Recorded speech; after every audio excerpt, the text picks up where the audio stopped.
Welcome to World Pop Culture. It could be pop culture. I'm your host, Jeff Dixon. With me tonight is the one, the only, Dion Green. Baby, boys and girls, children of all ages, it is time. The comm link is even going off. I'm getting blown up here. We're about to beam up somebody's ass whooping tonight, boys. Oh, well, there's one man that's going to get a verbal ass whooping a little later on, folks. His name's in the title, and he's quite simple. But first, we have a man. He's in the background. He's not chuckling, but he will be soon. Give it up for Big Rig Nick Utam. Never go full retard. Never. Well, he did. And then finally, American Ramrod Kendo Slice. Thank you, Jeff. I'm happy to be here. I believe that after the hell you've been through, this is probably a respite from all of that. Yes, it is, Jeff. So, folks, Kendo's been through hell, but we're back with another show. So tonight we're going to be talking about the Zack Snyder stuff, what he did and said about Geeks and Gamers, our thoughts on that. And guess what? I did it. I subjected myself to the 4-hour Snyder cut of the Justice League, and I got a whole hell of a lot to say about it. Good, bad, find out. I'm not going to give you the 4 hours and 2 minutes, just to be accurate. Yeah, I'll just put this out there for everybody for a little teaser and taste.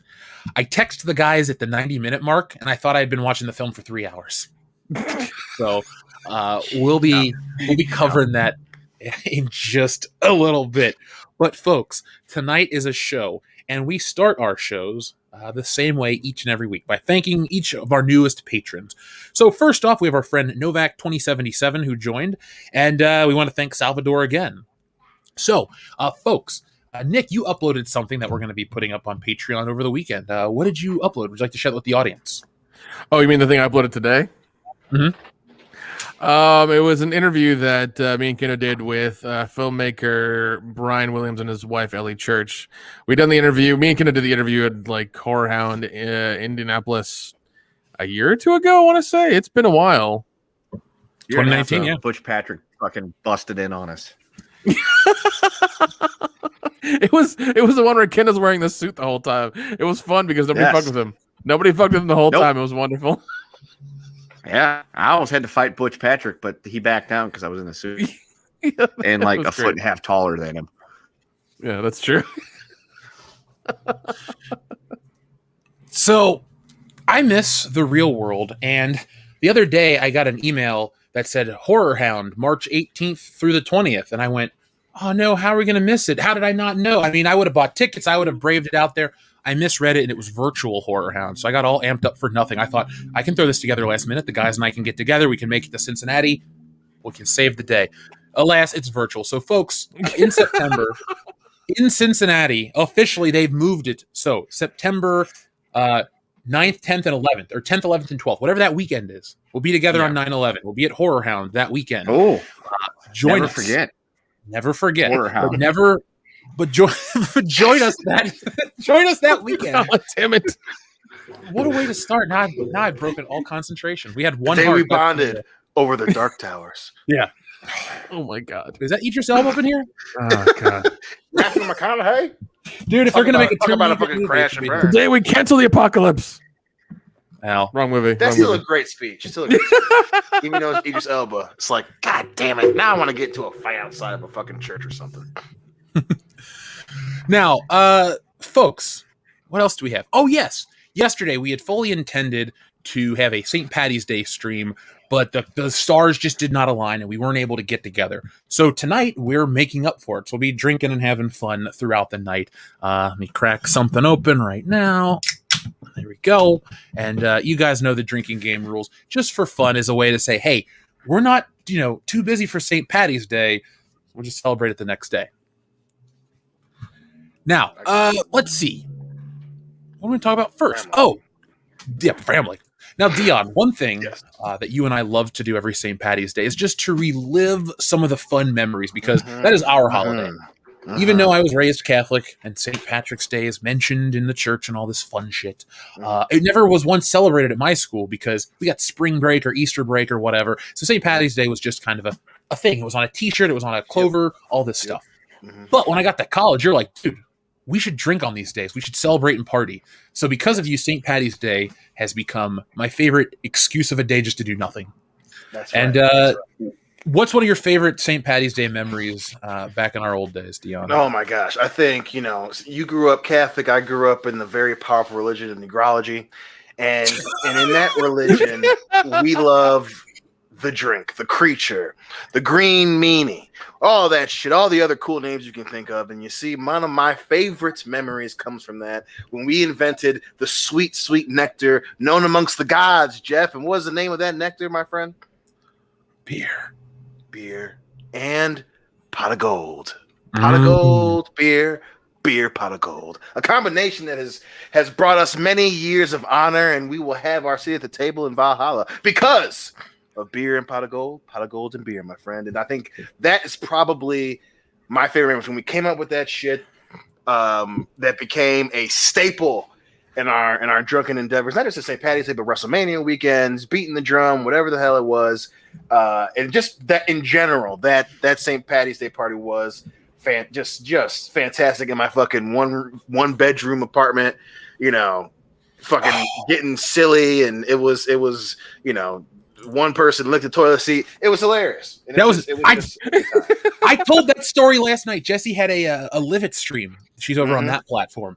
And we were over there having our Irish coffees and all this fun stuff. And I was like, let me tell you this story. And I told the story of Nicole and the penny and all this stuff. Mm-hmm. She even pulled out one of her pubes. That was one of the other dares. But oh my God. That all really happened. So I'm verifying it right now. And it happened because of pot of golden beer pot. I have a video of the penny part. So oh my God. Like it's not even as like crazy as it sounds. I think we all need to get together next year for St. Patty's Day and do something. It may have to happen. We gotta either that we all meet at Dion's house. Right. Hey, we're here. St. Patrick's Day is on a Thursday next year. Ooh. Shit. Oh shit. Okay, you know what? Let's preemptively make it happen. Let's just talk. Okay. We can use this to celebrate. We'll celebrate throughout next year over the success of the comic. We'll be drinking until St. Patty's Day next year. Now, folks, again, we can always say thank you to our newest backers. New backers every day. This campaign is just moving along so fast. I mean, 86% of its goal in 2 weeks and 2 days. Come on, this is awesome. So I just want to thank everybody again and to let everybody know that we're moving closer to our perks. And as you can see down here, for every 100 backers, we get a new magnet. So right now, we have Cecil the Hutt and we have Mecha Random unlocked. And you guys can go on Twitter and vote between Mahler, Jesse, and Tom for Midnight's Edge After Dark. And what I got created, and I'm going to show in a few moments, is this Mortal Kombat style tower of you can see how the unlocks go. And, Anna's the last one. She's our Shao Kahn, as you can say. But we figure if you want that magnet, you're going to have to wait. So, folks, we're going to drop the link in the chat tonight. You guys can pick this up. Check out the original High Council right there. I had a listener the other day ask me to reassemble the High Council. Actually, it was today after the stuff with Jeremy. So I'm putting this out there to Jeremy, to Ethan, to everybody. Let's make that happen. This guy wants to make a movie about uniting the Six. Let's bring back these three guys and let's start talking about this shit, because there's been a lot of misinformation, a lot of lies and stuff that has been coming out in our community. Our buddy TLJ Screwjob's got a great super chat question that we'll address, because I've been wanting to talk about it since it popped up last week, but really didn't have the chance to. So, folks, we're going to get to that in just a moment. But back to comic, written, drawn by me, covered by Anna, that Star Wars girl, featuring the Fandom Menace. So there you go. Oh yeah, and also features all of us from this show in the fucking story. Why do I keep forgetting to tell everyone? We can torture Dion in the real world and on the printed comic book page. God damn it, boys! He's gone full LA. He's forgotten about us already. Yep. Yeah, that's right. Leave us in the fucking dust to go. Oh, I gotta look at my the thing. All that avocado toast has gone to his head. God damn it. Don't worry about the avocado toast. I swore that it wouldn't get to my head. It's good fats. It has good fats in it. Yeah. There you go, Dion. All those quadruple lattes. No, they're quadruple. They're 4x4s from In-N-Out Burger, dude. I'm not going to drink soy lattes and all this other bullshit when I live down the street from In-N-Out Burger. That's true. Either way, there you go, guys. I didn't forget about you. You're the first image. And this, I mean, there's the cover, and then there's you guys and you guys again. This is clearly a world-class bullshitters exclusive. Damn right.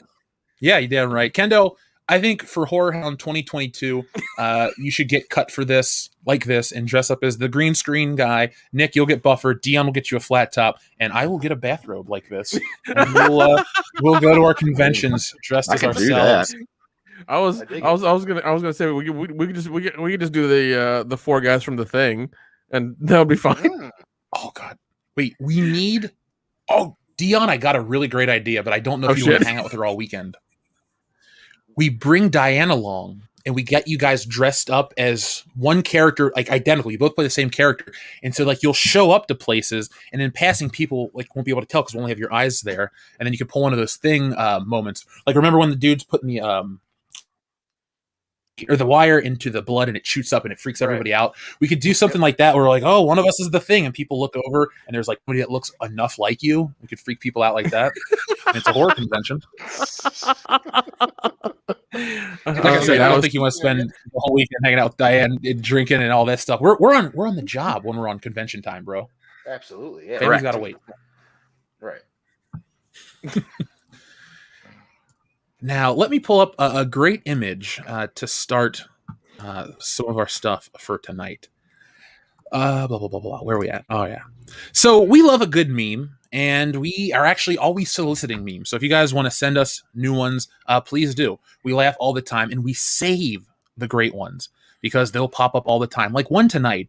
And here we go. I used it for tonight's title card. You guys can look at it all throughout the wonderful discussion about this actor.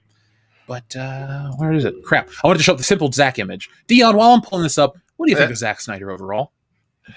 I think the dude is a dingleberry. Mm-hmm. He is, particularly when you know you should take a shower and you haven't really showered in say 2 or 3 days. You haven't clipped your downstairs mix-ups, and you got a couple extra dingleberries because you ate a little bit too many 4x4s from fucking In-N-Out Burger. So things are getting a little bit of splashy, and your diet of fucking beer has been fucking you up a little bit. You got a little bit of splashy coming out, and then you get some dingleberries. That's what fucking Zack Snyder is. And don't get me wrong.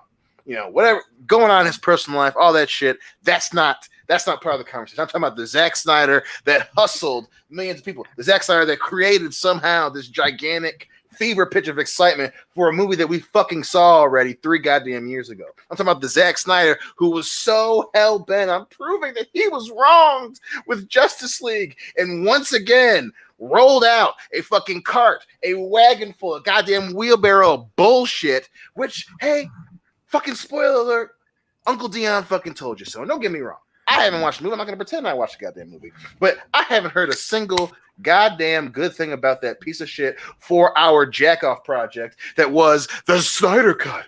The Snyder Cut of the movie that he had control of but somehow couldn't put out under his own power. Why? Because he's full of shit. Once again, he's proven that he's full of it. He doesn't give a shit about telling a story. He doesn't give a shit about interesting characters, and he damn sure doesn't give a shit about the fucking original goddamn content. Why? Because it was a check. It was a check. The man had a blank fucking check from Warner Brothers and fucking HBO to make 2.5 extra fucking hours with bullshit that should have been in the first goddamn movie, but no, we're gonna give him another shot because he deserved it. He already fucked up Superman. There's no possible way he can fuck this up. Well, fucking spoiler alert, he fucking did. I told you so. And make no goddamn mistake about it. Beforehand, the dudes, there is no more list. It's just Zack Snyder. It's just Zack Snyder. There's no number 2. There's no number 3. There's no top 10. It's just Zack Snyder. Once again, couldn't fucking help himself. Because I fucking told you. Listen, you cover a turd in gold, it's still a golden piece of shit. Because Zack Snyder could not step away from the lens just 5 minutes to take a step back and say, did I fuck this up? Nope, we couldn't do that. Because his fucking ego, listen, I made the movie I wanted to make, but it wasn't the movie I wanted to make. But here we go again. The only difference being it's more boring and there's dark side in it, knowing full goddamn well that should have been what happened the first time. And we get a couple more extra scenes of fucking Green Lantern floating around and with a goddamn skirt on or whatever the fuck it is. We don't get that. No. This movie is not as great as people are making it out to be, but this is a different movie, like in a way that I really want to talk about. And this isn't like me glowing or singing its praises. There's some stupid shit. Overall, it's the same movie. I'm going to give it the same score I gave it last time. Keep watching to find out. So if you're wondering, oh, is this that great? Did Jeff look it, folks? The Justice League was fine when it came out, and it's the same fine that it is now. Fuck it. 5 out of 10. This is the same movie stretched out. It's got the same problems, but it also cut out some of the best parts of the Justice League movie. We'll get into that in a moment. But I wanted to address first, before we get into the Snyder Cut, before we talk about the fun stuff, I wanted to talk about what Zack Snyder did to geeks and gamers publicly. Now, I'm not going to spend 35 minutes going on singing the praises of Jeremy, but I'll say it like this, very simply put. He may not have the time for the High Council, but he's always got time for me. People don't know this story because it's never been told publicly, but the other week when we were getting everything set up for the comic campaign launch, getting everybody involved, getting everybody ready to stream, Jeremy calls and he goes, hey man, I got some news. I'm going to be late, blah, blah, blah. I got this call with Zack Snyder and he's so excited and all of this stuff. I couldn't be happier for the dude. You know, he's really working hard to get this, you know, get it out there, get the brand out there even more.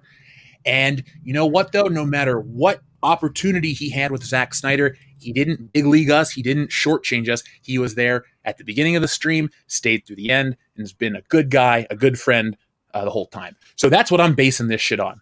Now, as somebody who runs a YouTube channel and has guests on all the time, if I had a stream start with a big A-list director, and all of a sudden the show starts with him saying, we're not associated with them anymore, and blah, blah, blah, and talking about hate, I wouldn't have been quiet. I would have went, what the fuck just happened? Like, what? That's the big question I have. Now, guys, you heard about this story. Dion, we're going to give you a second to cool down from Zack Snyder after that diatribe. Nick, when you heard about this, what were your initial thoughts? I was confused as to what happened. I didn't watch a video. I wasn't aware of anything. I think you just texted me, and I was like, that's crazy. And then I watched the video on Anna's channel because she had it in the beginning of it, and I was like, oh, that's super, super shitty. And she went into the details, like what happened, and everything. And I was like, this is insane. Like, even before the guy, apparently before the guy came on the stream, they made $60,000 in that for the charity.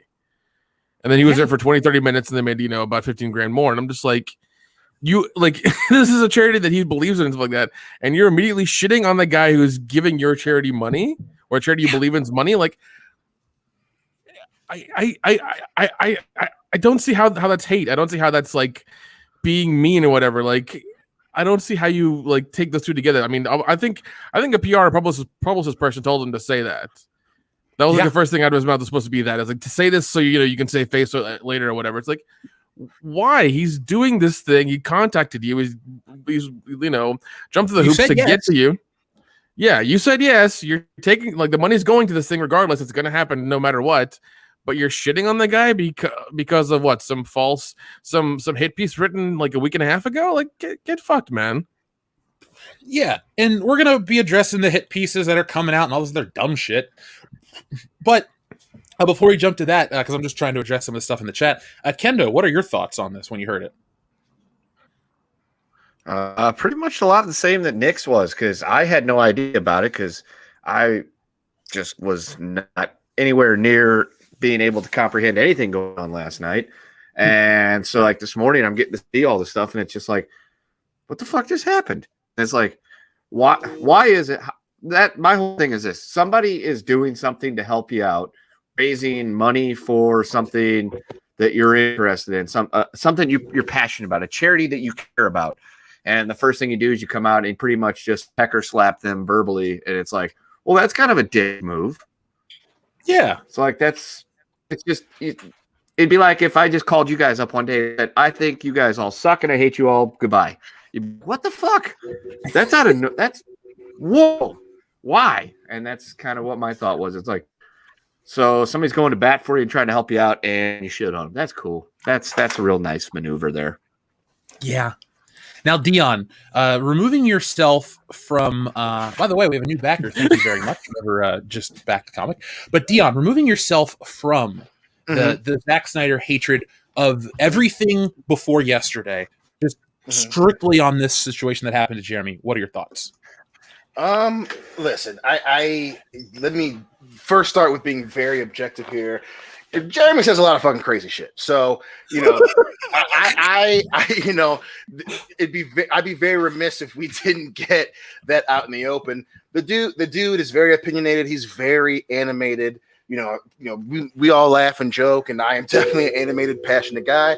And Jeremy is an animated, passionate guy. You know, a lot of the way that he phrases things, a lot of the way that he says things, I don't agree with, you know, and especially when he gets going. So, you know, we all know Jeremy says some crazy shit.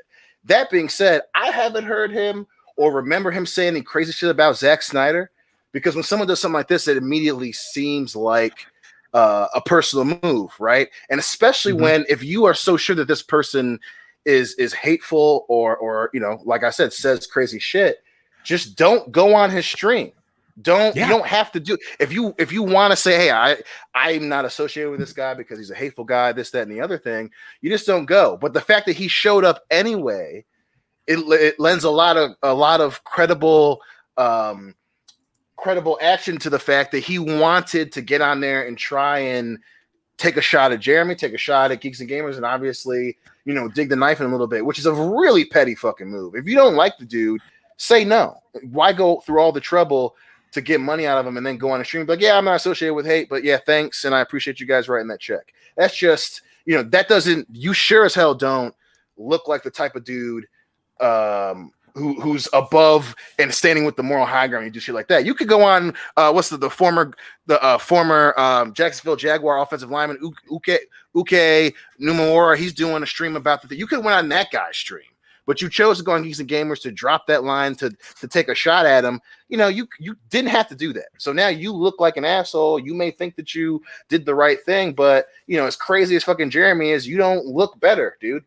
And it was just a weird fucking move for him to make. I don't even know why that would be in his playbook. But, you know, hey, I'm not that dude. So now, folks, we're well aware of where the stream was, so just calm down in the chat. I know it was on Uche's channel, but it said Geeks and Gamers, and Jeremy set it up. Let's not forget who is Geeks and Gamers. It's a team. No, it's really him. It's him. Like, that's what that is. I don't know why people. We get it. There's no real discrepancy. But, so let's see. Oh, he was on Uche's channel. Okay, I got you. Yeah, that's fine. But that was already known though. Like, but he said directly though. I think came out like at the beginning. I had to clarify. Like, I know the Geeks and Gamers logo is on stuff here. Like, they were mentioned in the description. Yeah. And all these things. And he's like, oh, I know it's on there, but we talked about this and we're not affiliated. I'm not going to make excuses for a director that did something shitty because he made Batman look cool for a couple minutes. So I'm just going to take it from there. But I don't know what this just makes everybody look shitty. Like, it makes Jeremy and everybody look stupid for, like, trying to do something nice. It makes Hollywood look like they're punching down on people, so they look like the bigger dicks. Like, if anything, all this situation did is prove everything right about what people say about people that make it big, certain parts of the world, certain industries, all this stuff. People say, oh, this person's this kind of person. This is just another example of how I won't even take it to the fan route. Just, you know, you're so removed from reality that somebody's like, oh, we're gonna raise charity, we're gonna do this, we're gonna do that. Nah, fuck it. Like I already didn't like Zack Snyder's work. I don't know what else to say besides fuck most of his movies. Like, yeah, man. Well, I mean, it's just weird. You know, if you didn't want to work with him, why call him? Why work this out with him, or have your people work with him just to fucking take a shot at him like that? You know, it's like, just don't, if it's that bad, why even do this? You know, but you want to be in public. You want people to see you do it. You want to be the guy that can say, hey, I did this thing on the stream and that makes me a good person. Well, it's like, well, now, you know, natural reaction is going to be to fucking talk about it. So if you were trying to show that you're not this guy, you wouldn't even give Geeks and Gamers the fucking time of day. But you want to put it out there. You want people to know. So you look all cool and high and mighty and morally superior, but it's like you just look like a petty asshole too. Yeah, I don't see. Like, what point is he trying to make? That's what I don't get. Oh, well, I'm not looking at bitch. No one would have assumed that anyway. No, you're especially on somebody else's stream. Yeah. Didn't Jeremy help us get hotel rooms for he set up Celebration? he set up a lot of that shit. Outside of the fan meet Yeah. and greet, Jeremy set up a lot of that stuff. Yeah, he helped because like we didn't know what the hell we were doing. I remember him being in constant contact with you and getting his rooms and hotels and shit like that. I was like, this dude's all right. I like Dude, like he does a lot of this shit behind the scenes that everybody keeps talking about. And it's kind of shitty that this simple Zack asshole punched down on him. It's like, the fuck is wrong with you? Yes, as Dion had said, he's opinionated, he's loud, he's animated, whatever, but that doesn't mean he's a bad guy. Come on. And also, actions speak louder than words, and clearly from everybody who's talked about him, even us, we've all had good things to say about him. What does that tell you? Yeah, my mom told me, treat people the way they treat you, and so I will. That's how, he set us up in Chicago and helped us out with a lot of shit, and helped out with the comic, sent reference photos, all kinds of cool shit. So yeah, like I said, I'm going to talk about somebody the way they treat me and the way they've acted towards me and us as a channel. So yeah, I don't really know what else to say about the Zack Snyder specifically, outside of wanting to move into how people are trying to just label hate. Like what? Because we hate The Last Jedi or hate Captain Marvel the movie or a fictional character, that makes you a terrible person, that you gotta, have egg put on your face or your brand run through the dirt on a big public scale. Like the Snyder Cut, for as sad as the world we live in today is, it's the biggest thing right now. It'll do better than Winter Soldier and Falcon today. More people are going to watch that. I know you're thinking, Jeff, a 40-minute episode versus a 4-hour movie. There's a contingency of people that want to love this, that will love it. There's some interesting ideas. Like I say every time, go back and listen to my Captain Marvel review on the channel. I say our opinions of this film are removed in every way from Brie Larson's comments and general shittiness towards people. And, moving forward, when I start talking about the Snyder Cut, all my opinions and critiques of this film are going to be removed from anything that was said or done or even thought about Jeremy or Geeks and Gamers or anything. This is going to be the most objective comments or commentary on the film. I guess you can call it a review. I'm going to talk about it. I'm going to talk about changes. We can compare what they told us versus what wasn't on screen. It's an interesting idea cobbled together with tape. Imagine it like this. The Justice League could have been this amazing movie poster, but somebody dropped it and broke the frame, and instead of getting a new piece of glass, they just taped it together. And yeah, there are parts that look like you never know it broke, but right in the middle, it's missing chunks, and it's still a broken poster frame, and you need a new poster frame to get that whole image. And that's what the Zack Snyder Cut of Justice League is. It's a poster. It's there. It's mostly intact, and it's okay at times. It's pretty cool. But it's still a broken movie that was never meant to be a film narrative in this structure. So we're going to start talking about that in a minute. But before we do, I want to address the audience because we have some super chats that rolled in. And thankfully, YouTube likes to reload it. So give me a minute. So Dion, Nick Kendo, for a brief moment, talk about the original Justice League and what you thought.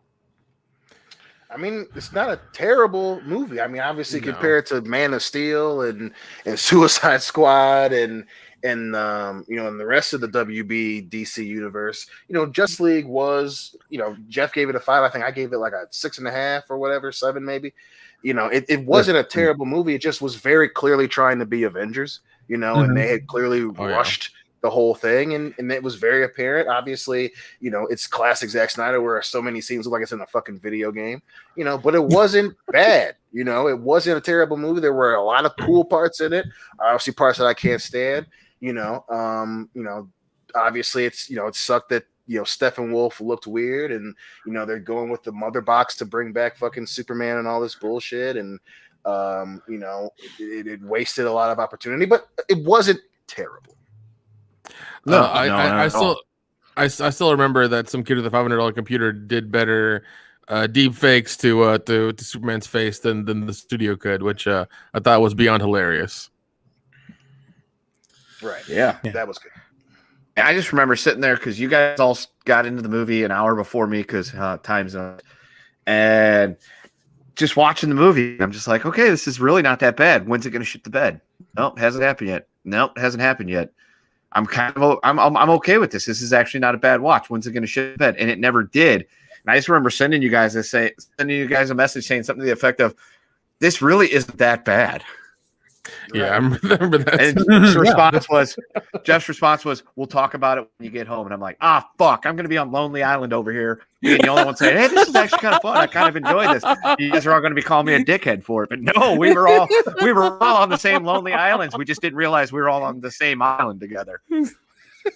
Yeah, it was an event. I vividly remember that day because for some reason my mom's boyfriend had to come over to fix something in the basement, but I had told her, "Mom, I'm going to take you to this Justice League movie. I got to see it at this time, but we'll go." So it was just this very memorable experience. And also the movie was memorable, not because I liked it. It just stuck out. It was weird where I would read all these reviews of how it was this garbage 3 out of 10 movie. It was the worst thing ever. And then I'm watching stuff and blah, blah, blah. And you can go just watch our review. We actually made a sarcastic apology video 4 years ago or 3 years ago, whenever the hell it was out. It's a joke because people are like, "How did you not hate that movie? It was garbage." We're just like, yeah. And it's I remember listening to that part in the car. I was like, because I don't think I was there at the time, and you three did it, and it was just hilarious to be like, what the hell's going on right now? Right. That was an interesting time, especially to get to, because, you say what a lot of people agree with, and then up until the point where you deviate a little bit, obviously, you get a little backlash, and it's, obviously we're grown men and we can take it, but it was just funny, like, of all the fuck ups this dude has made, and especially coming from me, Justice League wasn't that bad. We're not saying it's a great movie and that we're gonna fucking introduce it to our future fucking children and grandchildren, but I don't own it.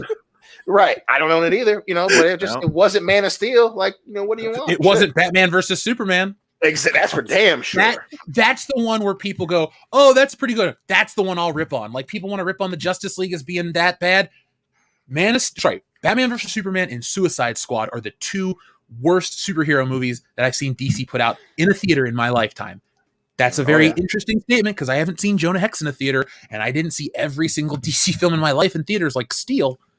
But, that was a really low bar for us. So let me get with the audience real quick because I got everything pulled up, and then we're going to talk about this properly because a lot of people want us to talk about this shit. So TLJ Screwjob, thank you very much. He says 60,000 raised before Zack when he left barely 70,000. F him. Why bring in a tragic event and make it seem like the fandom menace endorsed it? Dion's right about simple Zack. Hey, I tried to tell you. Now, Van Slatery, thank you very much for both your super chats. He says, shocked by the silence from Geeks and Gamers when a man comes into your house that spits in your face and insults your friends while you're raising money for a good cause on a live stream. Didn't even ask why. Epic thumbnail, by the way. Thank you very much, Van Slattery. And he also says, to clarify, I meant meet during the live stream. So I put that in there, but I also read both super chats for you. But thank you very much, Van Slattery. Or Slatery. John O'Brien, thank you very much. He says, tying us to that is disingenuous, damaging, and disrespectful to what we truly are about, which is good stories without identity politics. Easy. That's what I'm about. That's why we don't like Captain Marvel, because it's preachy. That's why we didn't like Charlie's Angels, because they preached about it beforehand, even though the movie wasn't. Just they just and it was really fucking horrible too. God damn it. The Snyder Cut of Justice League has those girl power moments in it. Like, even though there's just Wonder Woman, there's a scene with a kid. What was it, Jesse? She picks the girl in the crowd that looks just like her. Oh, yeah. And she goes, "I want to be like you when I grow up." She's like, "You will be," or something. Like, something really... You can be. And, like, it was almost like, the Coca-Cola commercial where he's like, "Thanks, Mean Joe." And he, like, smiles and shit. And it's like one of those weird saccharine moments. That's what happened in the beginning of this movie. She's like, "I want to be like you. You can be." Okay. Thank you, SH Rebels 08 for the cup of coffee. Greatly appreciate that super chat sticker. Hammond at Texas with some fun. Oh, by the way, folks, if you are a fan of what this super chat's about, stick around towards the end of the show because we're going to be celebrating an anniversary. The anniversary of WrestleMania 20 is tonight. So we're going to close it out at the very end of the show, just for those who aren't wrestling fans. I'll make the fans wait, sorry. But we'll talk about that. Now, Hammond of Texas says, Jeff, I watched that Stone Cold Booker T Supermarket Brawl per your recommendation. And all I have to say is, you want some ketchup with that ass whooping? What? Oh, my God. Oh, God. Whenever we got together, we would get super drunk and turn that on. That and Gilbert Godfrey. Yep, damn right.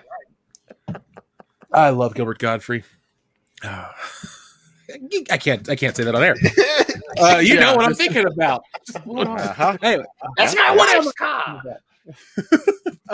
Space Monkey 0899 says, Dion, you were right about Zach. Yep, I know. It makes me Yeah, feel good to say we're not associated with Zack Snyder. I mean, And we don't stand with stupidity. Nope. Oh man, I'm really looking forward to tonight's show. Drinking a little bit, having some fun. This is going to be a good stream tonight, folks. So get yourself comfortable. Get your questions ready. This is going to be a fun stream. So I'll read a few more, and then we will jump right into the Justice League. So Space Monkey, we read yours. Thank you very much. We also had our friend. Okay, sorry, they all rolled up at once. TLJ Screwjob says, more swagger, business kendo or prime Vinnie Mac? Ooh. Damn. I'm going to give the nod to kendo for one reason. While Vince McMahon did lead a billion-dollar company into great prosperity and looked pretty cool doing it, he also ran it into the ground. And, you know, I know it's prime Vinnie Mac, but it's hard to look at prime Vinnie Mac and see what happened to him. Kendo has no downside yet. Yeah, and I didn't screw Bret Hart. It's true. That's because Brett screwed Brett. Or Shawn Michaels, if you know what I mean. Nah, what, you having some sunny days? Oh, dude, I love that we're those kinds of wrestling fans, like the marks that know all the shit, but like play into the sarcastic responses to all that shit. I love being wrestling fans. Like we've been fans for 20 years. Now we're the old guys, and it's fun to be the old guys as wrestling fans. Is, man. Yeah, the good old days where Shawn Michaels is pantomiming sucking a dick on a fan that he doesn't like. God, good times. Yep. And he was not even just pantomiming dick; he was cupping the balls. The longest time that I had that as a thumbnail. I was on my Facebook, it was on something, and I got the GIF to work. So every time I had it up, I'd be responding to somebody like, "What is that GIF?" I'm like, "Oh, that's HBK. He's sharing a moment with a fan." You know, Dion, when I moved in with Probably Jesse, coked up. I had to explain to Jesse Shawn Michaels, and it's hard to explain who Shawn Michaels is to an outsider, no pun intended, because he's one. Thank you, Kendo, help for you. So he's one part male stripper, he's one part like high school idiot class clown, and he's one part the greatest of all time. And you put those together, and it doesn't sound cool because it looks kind of weird, but he's the all-time. He's like the best. Right. It's like he is an enigma. He is an enigma. It's like imagining, imagine Michael Jordan just telling people to suck his dick all the time, like in public. Yeah. Right. There you go. Shawn Michaels. Jordan dunked on somebody, he fucking crotch chopped, and then flipped off a fan. That's Shawn Michaels. Right. Yeah. I respect him. Now, we're going to read these next two super chats, but I'm going to read the second one first, and then we're going to get into the first one because it's kind of important. Actually, they're all important, but this one's something I wanted to talk about very pointedly. So Kevithar1138 says, evening, WCBSers reached out to Arch Warhammer, and he said he would be glad to do a 40K lore stream with you guys, said you had his Discord. All right, guys, we got to just fucking make this happen now. The audience, this is what happens when you say, hey, folks, if you want something, let's work together to make it happen. The audience really did make this happen. So again, Kevithar1138 taking pictures. Jesse, hold me to this. Remember when I say hold my feet to the fire about shit? Yeah. Warhammer stream. Thank you. Dion, guys, we got to make this happen. Let's shoot for April. Let's see if he's available next month, because it'll be during the campaign. It'll be fun. We can get people excited and all this fun shit. But I need till the end of the month to like work everything out with the channel, because there's been a lot of cool stuff going on and I've just been really busy. Now, this is the super chat. It's not a fun super chat, but I wanted to talk about this directly.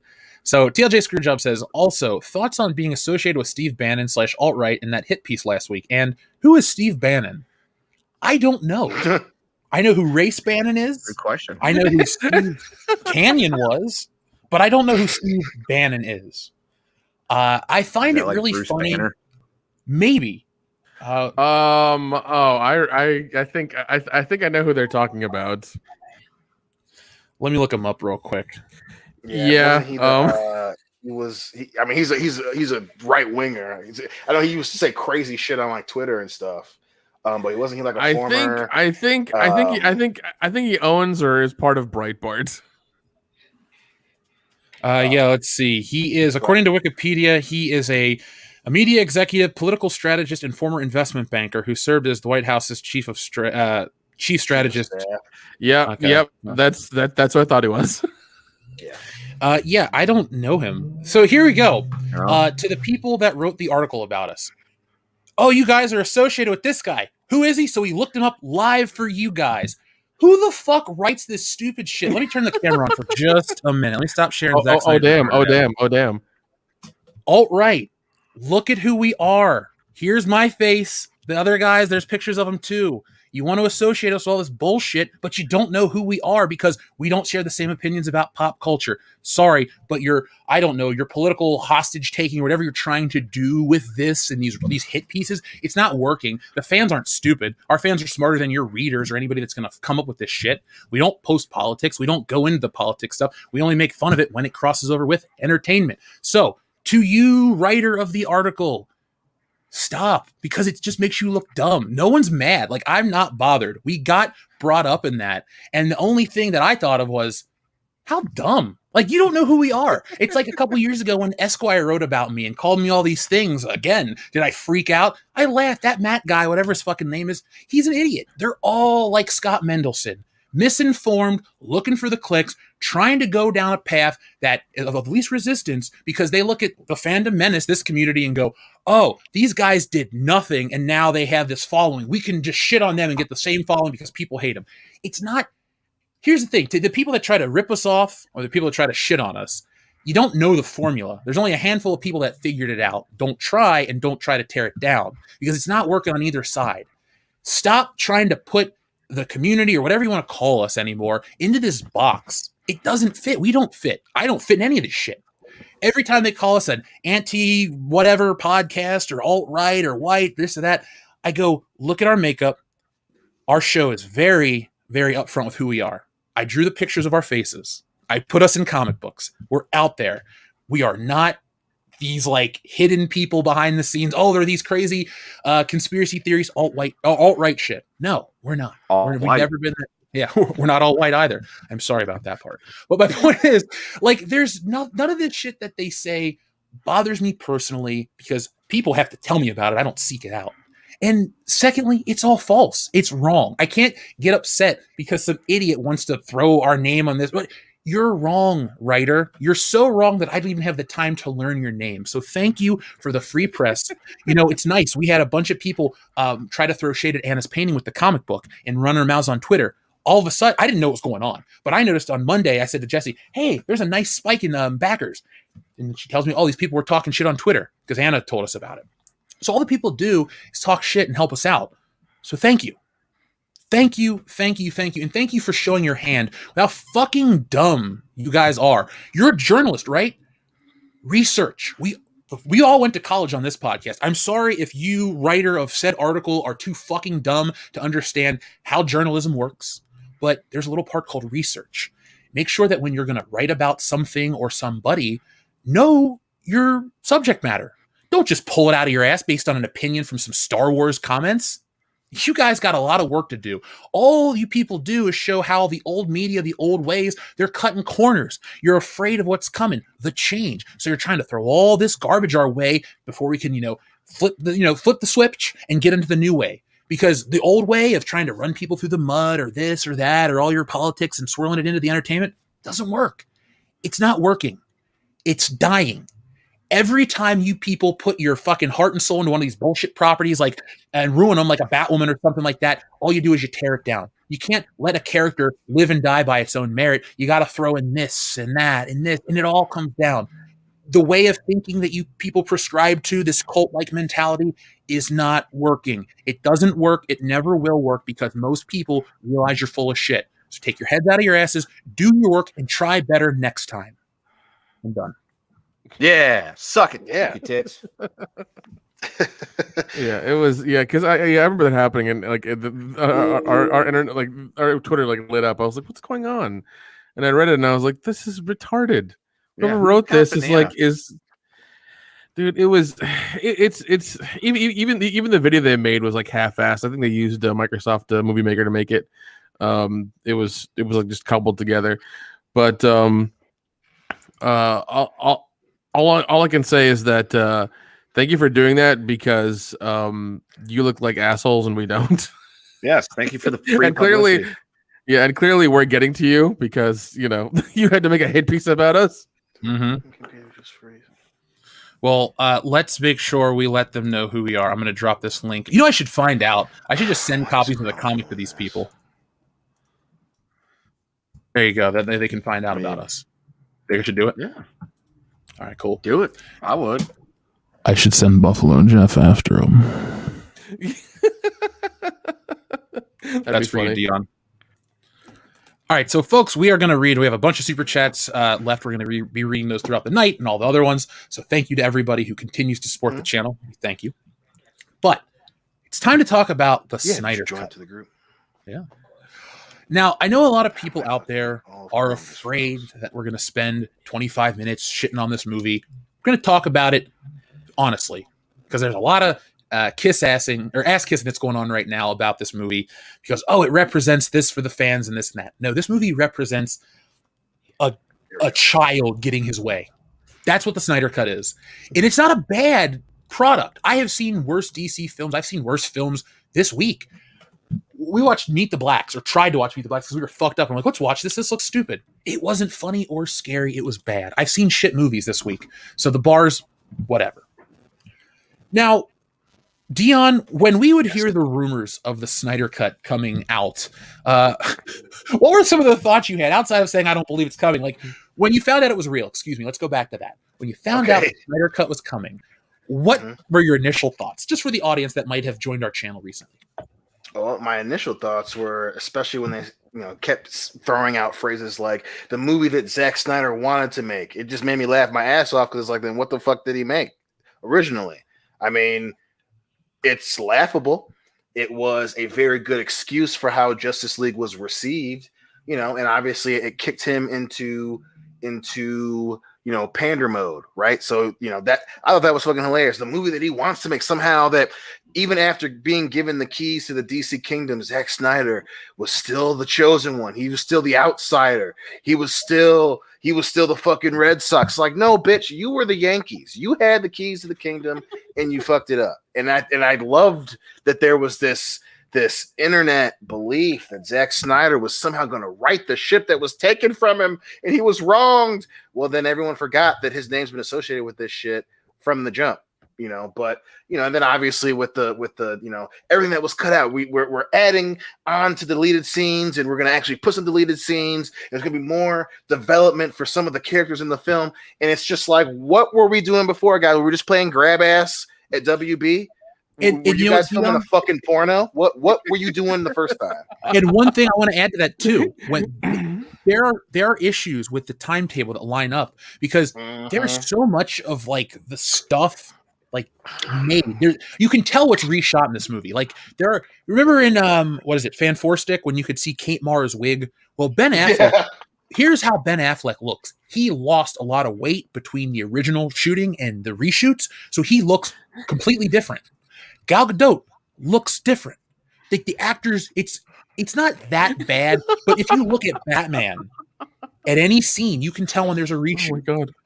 And the thing is, like, let's start with the good. Let's talk about the positives of this. This movie, there are a lot of positives. All the positives that came up from the first one are here. That's a lot, right? Okay. I mean, they were already there, but no, I see what you're saying. Yeah. So, by the way, I want you guys to ask me as many questions as possible so we can keep the conversation going. That means everybody out there. But the way this starts is 10 minutes of credits. Literally, just the first 10 minutes. We timed 10 minutes of credits? It's 10 minutes of credits and establishing shots, and they look nice. Shit. Oh my god, you established these shots in the first fucking time you did this shit. So funny. But what's funny is Zack Snyder never gives you another establishing shot. So like you get all of it at once. Like so basically he just nuts establishing shots in your face. Like, and there you go. I'm done for now. Now I want to say this to anyone out there that's a comic book reader. If you want to know what the Snyder Cut is like, if you know who Rob Liefeld was or is currently, I like Rob. good guy. If you know Rob Liefeld's style of comic books, you know what the Snyder Cut is like. It's flashy, but doesn't make a lot of sense upon further inspection. Now, this film, positives. This film cuts out some of the dumber moments, some of the questions. So, family. So now, Jesse, help me out with some of these if I draw a blank. But like, for example, right now, the first one, when Superman, they want to revive Superman. Now, folks, by the way, if you think there are spoilers for this movie and you've seen the original Justice League, you cannot be spoiled for this movie.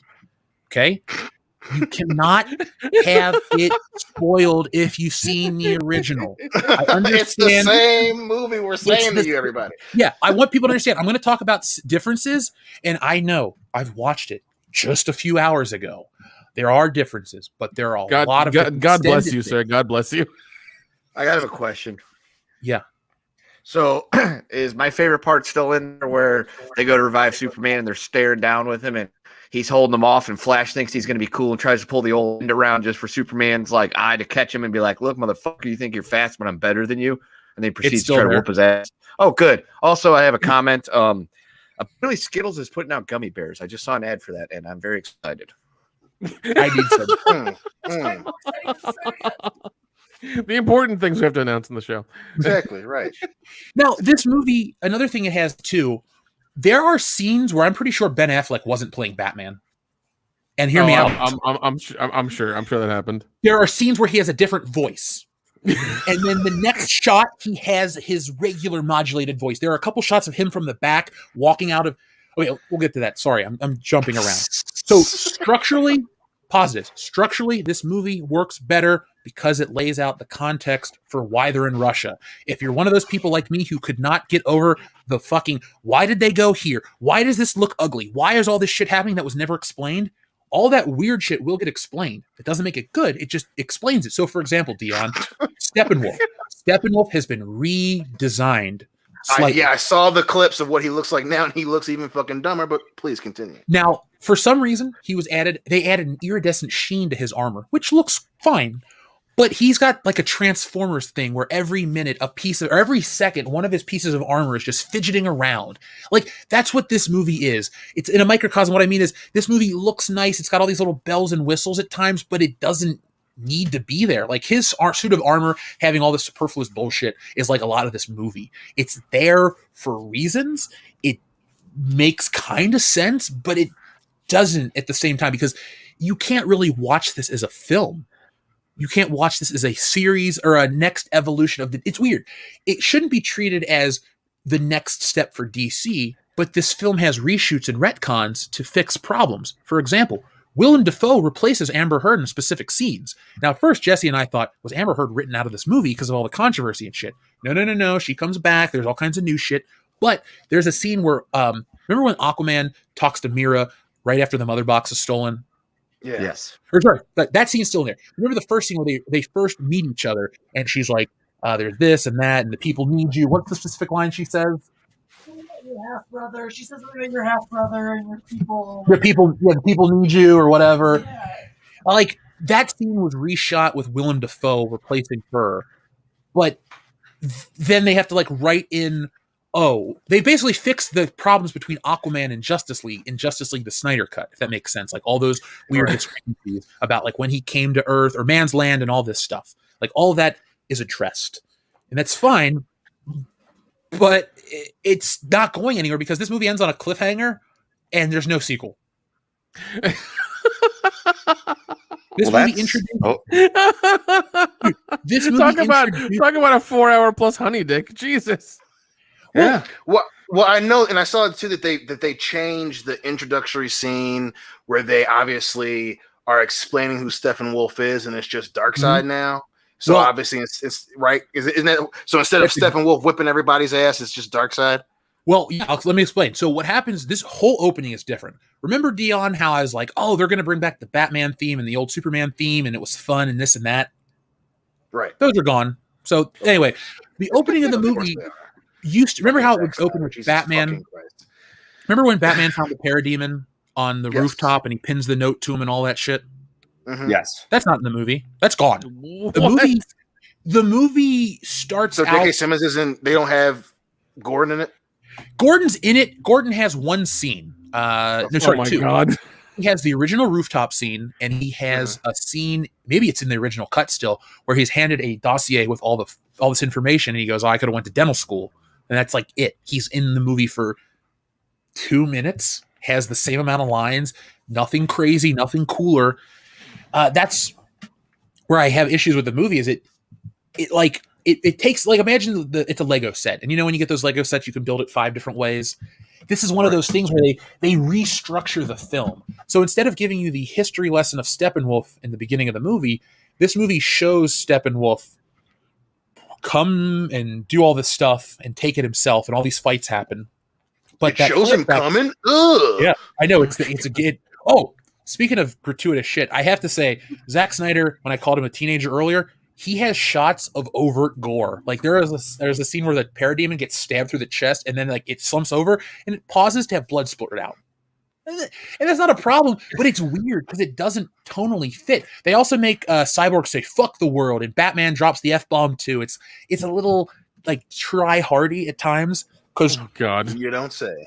Yeah, it is a Zack Snyder movie. This whole thing is a try hard. By the way, like we've had director's cuts of movies before when they would cut up the normal film. This is not the Snyder cut. This is just him getting $70 million to do his own thing, which Dion has said before he should have done in the first place. That's all this is. This is not really a Snyder cut. The Snyder cut never existed until this happened. Yeah. And now I wanted to thank Austin Woods for giving me the clarification. Yeah, it does start with the end of BVS. Like it's the first 10 minutes of the credits, which are all the establishing shots. It shows him scream. Like he gets stabbed. In like slow motion. Yeah. It shows it in slow motion. It's like watching the movie 300, but with Batman, Superman, and Wonder Woman. And then it transitions into all the establishing shots. But the impetus for this movie is Superman's death scream awakens, I think, mother boxes or something.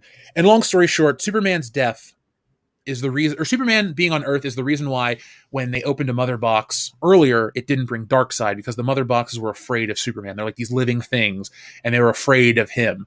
So right, I know they mentioned that in the original cut of, because Steppenwolf says, well, the Kryptonian's dead now, Earth is ours, or whatever the fuck. So I mean, I guess he didn't fuck up that part. I guess Well, because what they do in this movie all the time is they take an old scene and they'll take out a character and they'll CGI in somebody else. So, for example, Dion, if you ever George Lucas did. George Lucas did it better in 2005 with Revenge of the Sith. There's a couple shots in this movie where I went, you had $70 million. Zack Snyder, you know what they did for one shot, Dion? They cut out Henry Cavill from Man of Steel. Remember the part where he cries and freaks out after he breaks Zod's neck? Yeah. They took that. They literally cut it out. They CGI'd his suit to be black and color corrected to match his later costume. And then he has that same emotional breakdown with Darkseid's hand on his arm as a flashback, or sorry, a vision of the future. Like, there are those corner-cutting moments in the movie. $70 million. And I said, you went back to major 2014. fucking studio. Nice. You can't. Oh, God damn it. I don't think it's fair to the audience to think they're going to go in and get this new groundbreaking experience. Folks, what you're going to get is the same movie broken up into different parts. Yes, there are a lot of and apparently literally copy and pasted. There's a couple shots of Cyborg flying off, and they reuse the same shot. They just change the background. There's a couple shots of Wonder Woman where I'm pretty sure they did that too.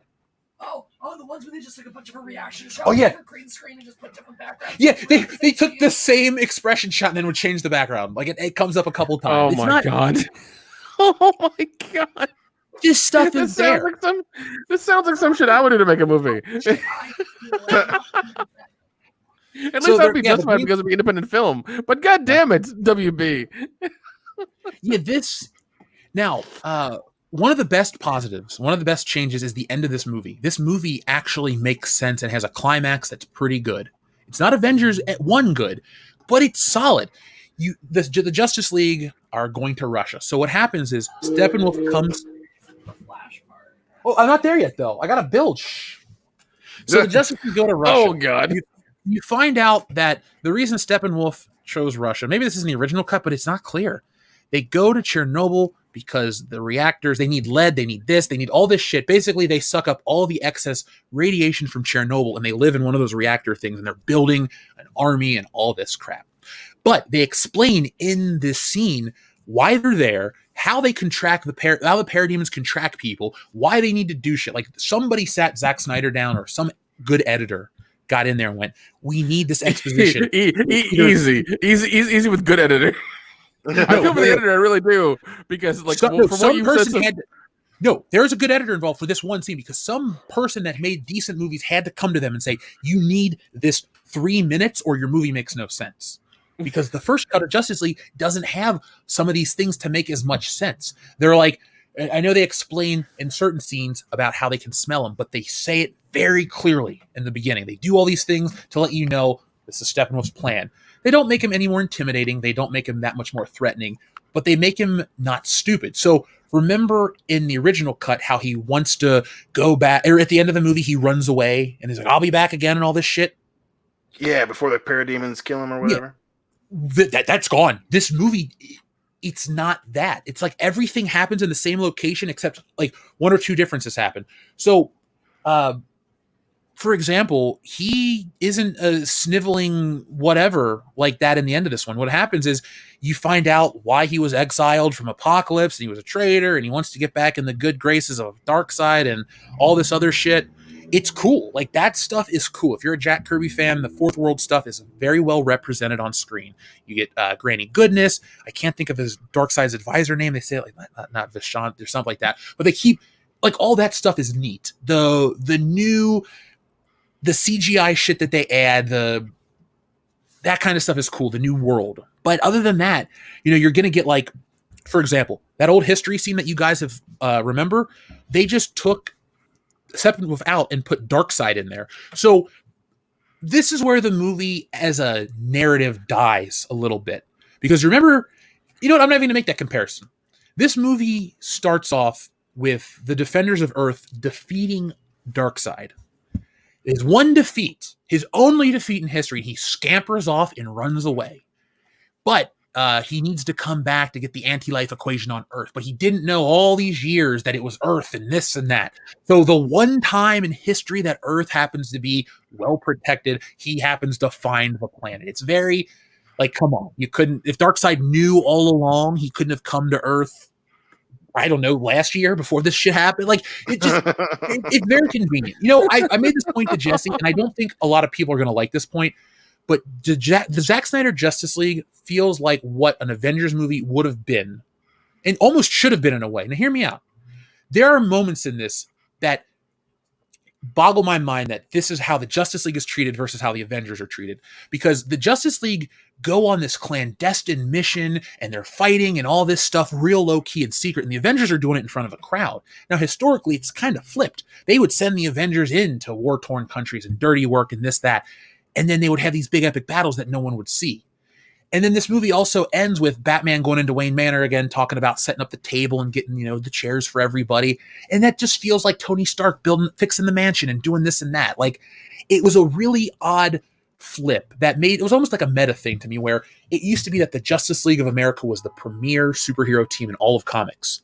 Before the X-Men were really big, before the Justice League, or before the Avengers really mattered the way they do now, the Justice League for decades was the gold standard. On TV as well. They really have one of the best cartoons ever produced in the superhero genre. Right. But on screen, they've been trivialized. I wish that DC had a Marvel problem. The Marvel problem of not self-aggrandizing, but building your characters up to be bigger than they are. Because Marvel fans sit and go, "Oh my God, there could be an appearance by Squirrel Girl. It's going to be groundbreaking." But over on DC side, you get big characters and they're just like, whatever, because it's the way it's built and fostered this relationship.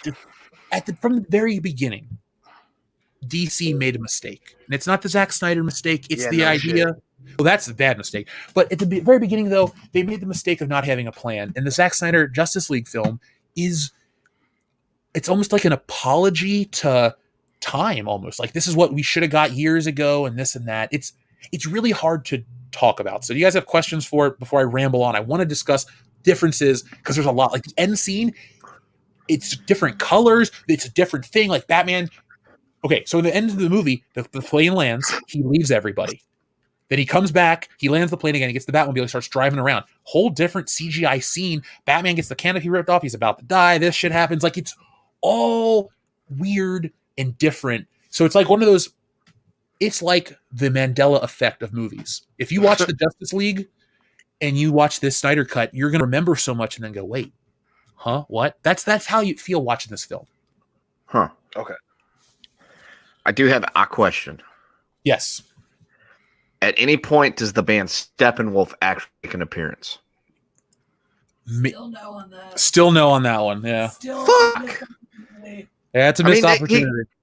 It is. Like when the boom tube goes, fucking hear the fucking opening riff from Magic Carpet Ride as he comes flying down the box and takes off. I mean, that'd be amazing. That would have made it a 9 out of 10 film right there. Agreed. I was waiting for some Born to be Wild with the final fight. I would have liked Born to be Wild too. Now it's like I said, it's hard to talk about this movie because it's not a movie. It really is just a weird experiment. It's an experiment because this movie's in full screen format. That's really stupid. Oh yeah. I remember. Yeah, I forgot about that. I forgot about that. Yeah. Based on the fact, like Aquaman's character is cut out almost entirely. Yeah. Because his movie has happened since then. So a lot of those scenes were like sort of What the fuck? to justify things that didn't make sense. Of Aquaman, in that the way that the character was done a little differently. And it was, but then otherwise it was like, oh well, you don't really need to have exposition about him because you already know. Like that's cheating though. That's kind of corny. So they still have his fight scene with Steppenwolf where he goes and gets his ass kicked in Atlantis. Yeah. Yeah. So that's still in the movie, but what about the scene where Batman goes and gets him? Is that still in the movie? It's different. Of course. Of course it is. It's way longer. It's better.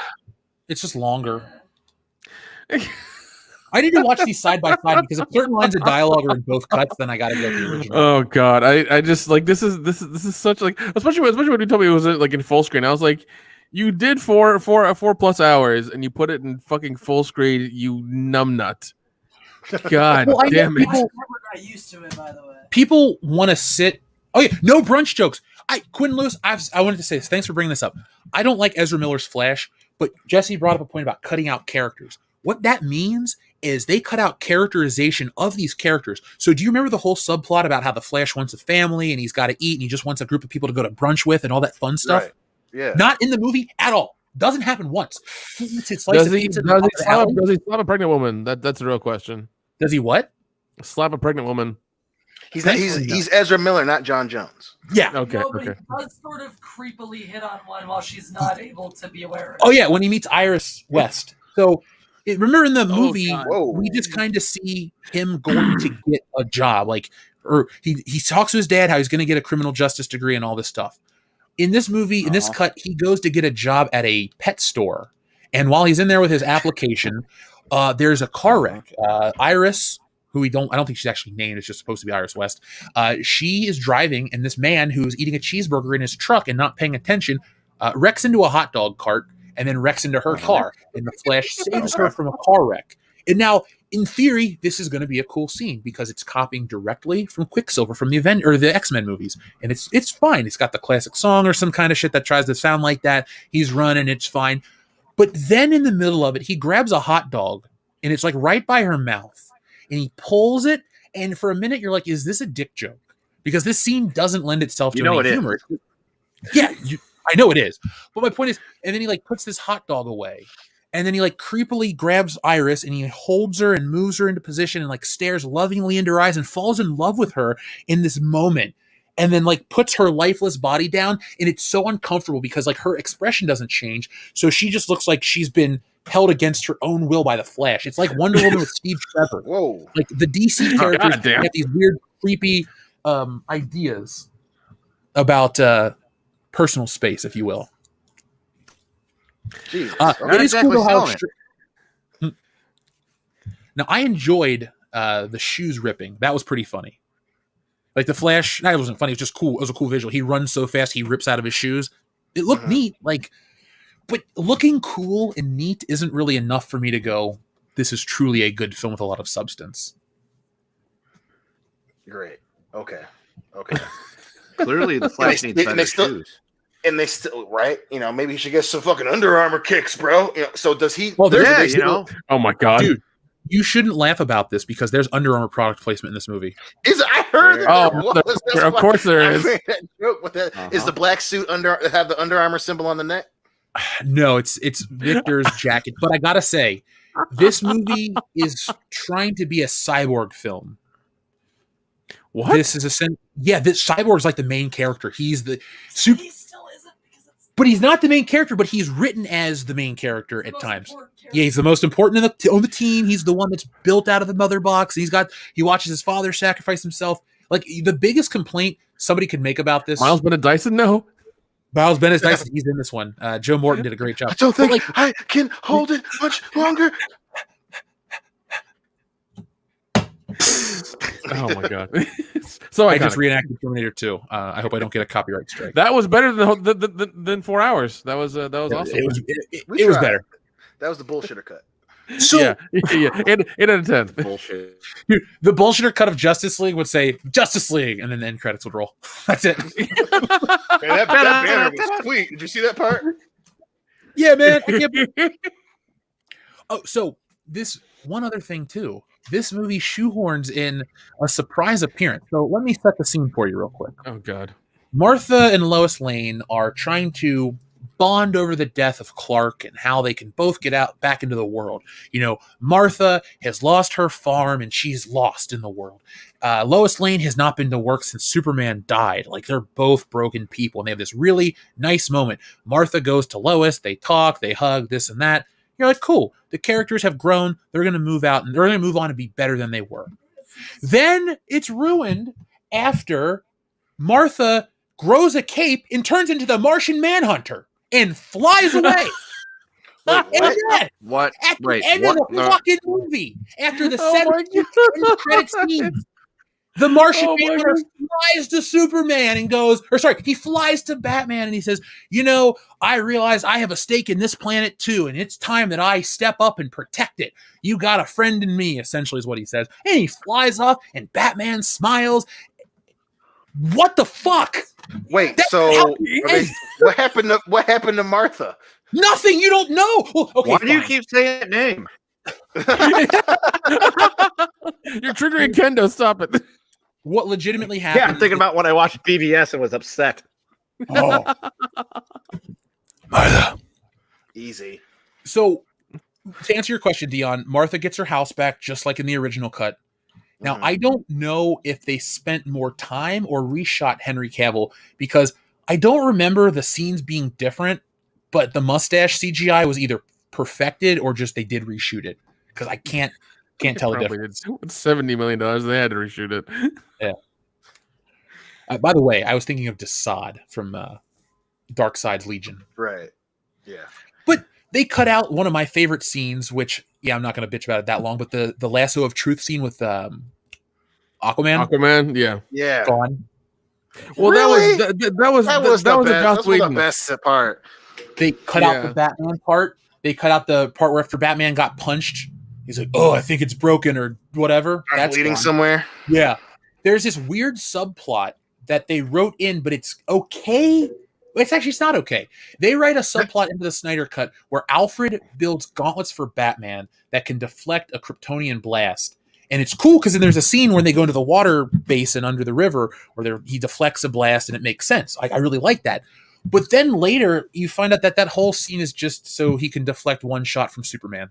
So he can justify why he deflected that one shot from Superman in the original version. Yeah, he deflects a shot from Superman, and that's what this whole gauntlet thing is. Now, that being said, I really enjoyed Alfred in the Snyder Cut because Alfred becomes more like Q from James Bond, but he's in the field in a way where he comments about, like, did this work or this or that? Like, there's a couple moments of Alfred jokes that are too good for this movie. Like Jeremy Irons. They're too good for this movie. There's a scene where he and Gal Gadot are making tea, and Wonder Woman's like, do you want a cup of tea? And he's like, no, I'm fine. But she starts to make it, and then he corrects her on every step on how to make a proper cup of tea. It's just really, really funny. It's funny you bring Like- that because my friend and I actually legitimately had like a 30-minute conversation yesterday or the day before about who's the better Alfred, Michael Caine or Jeremy Irons. Great question. was I don't know pretty- anymore. Oh, shit, man. I don't either. That's tough. Michael Goff is the correct answer. Well, I mean, yeah, right. yes, I was gonna say, yes, that is the correct answer. But if we take him out of the equation, it's a tough one. I would go Michael Caine because Jeremy Irons is too good to be Alfred. Whoa, easy. Well, don't talk shit about Alfred, motherfucker. You better watch your Yeah. tongue. Yeah, I know, dude. Nick is talking you about just Alfred, made him guy. sound like Alfred is like an R-list character here. Yeah, easy, buddy. Don't Let's get some disrespect fucking Alfred. perspective. That's just my personal Damn. opinion. I'm sorry. I'm sorry. I caused a stir. Yeah, Sorry, that's ruffle your right. feathers, You Keon. just keep the Jesus. comments in your Easy, pocket, man. okay? Yeah. Oh wow, Jesse, the picture of Steppenwolf. I didn't realize he was this much different. Holy shit! Oh, yeah, I 'cause forgot. they took the armor off his horns and shit, and it looks. I remember, from what I saw online the other day, he's way different. Well, I gotta ask. In the original cut of Justice League, does he get one of his horns cut off? I don't think so. No. Are you talking about when Superman shows up? Yeah. I think I don't know. I gotta watch the original again. I can't remember 'Cause Superman breaking one of his horns off. If he doesn't, he does in this cut. He like rips his ear off and he starts to bleed. I'm like Steppenwolf. They try to make him more compelling. And like I said, they try. They talk about how he was a coward. That was interesting. I like the inside of the Snyder Cut and these 4 hours and 2 minutes of weird, questionable decisions. There is another edit where you could probably pull out a fun movie. Not a great movie, but you could, again, edit this down to be less than 4 hours because there's a lot of masturbatory scenes. Now, for example, I know we love to make the joke from Clerks 2 about Lord of the Rings and all its 57 different endings from the Return of the King. Yeah. Mm-hmm. This movie is that. I don't have an exact number, but it's more than 6 different endings. Oh boy. Really? Yeah, and they're not like shitty, but like, you remember how the other one ends where Superman and the Flash are going to race? Yeah. Yeah. Not in the movie. I don't think they even speak. Really? Yeah, like, and it sucks too because there are a few moments with the Flash that make him pretty likable. Thankfully, with the exception of one scene, they cut out that stupid arm flailing that he does when he runs. They either zoom in or they just use different angles. But that stupid like flail shit that he does, that is gone for the most part, except in one scene, which we'll talk about. Because there's a heinous scene in this film. And I also think it shows the cards because based on the final scene of this film, I don't believe that the Snyder Cut was always meant to have this ending because it's really similar to the Avengers Endgame. Oh, God. For sure, Infinity War, excuse me. It's too similar to Infinity War at times, and I don't buy that there was not influence. Now, if you can show me proof or a picture or some shit, I'll shut up and leave it alone. But until I see that, I just want to talk about it because this is too similar to buy. And I apologize for jumping all over the place. We're drinking now. It's a St. Patty's Day makeup stream. So I'll get to that point in a minute. But yeah, Steppenwolf is more compelling. He looks better. He feels not as inconsequential. Like he also, what happens to him in the original cut, Dion?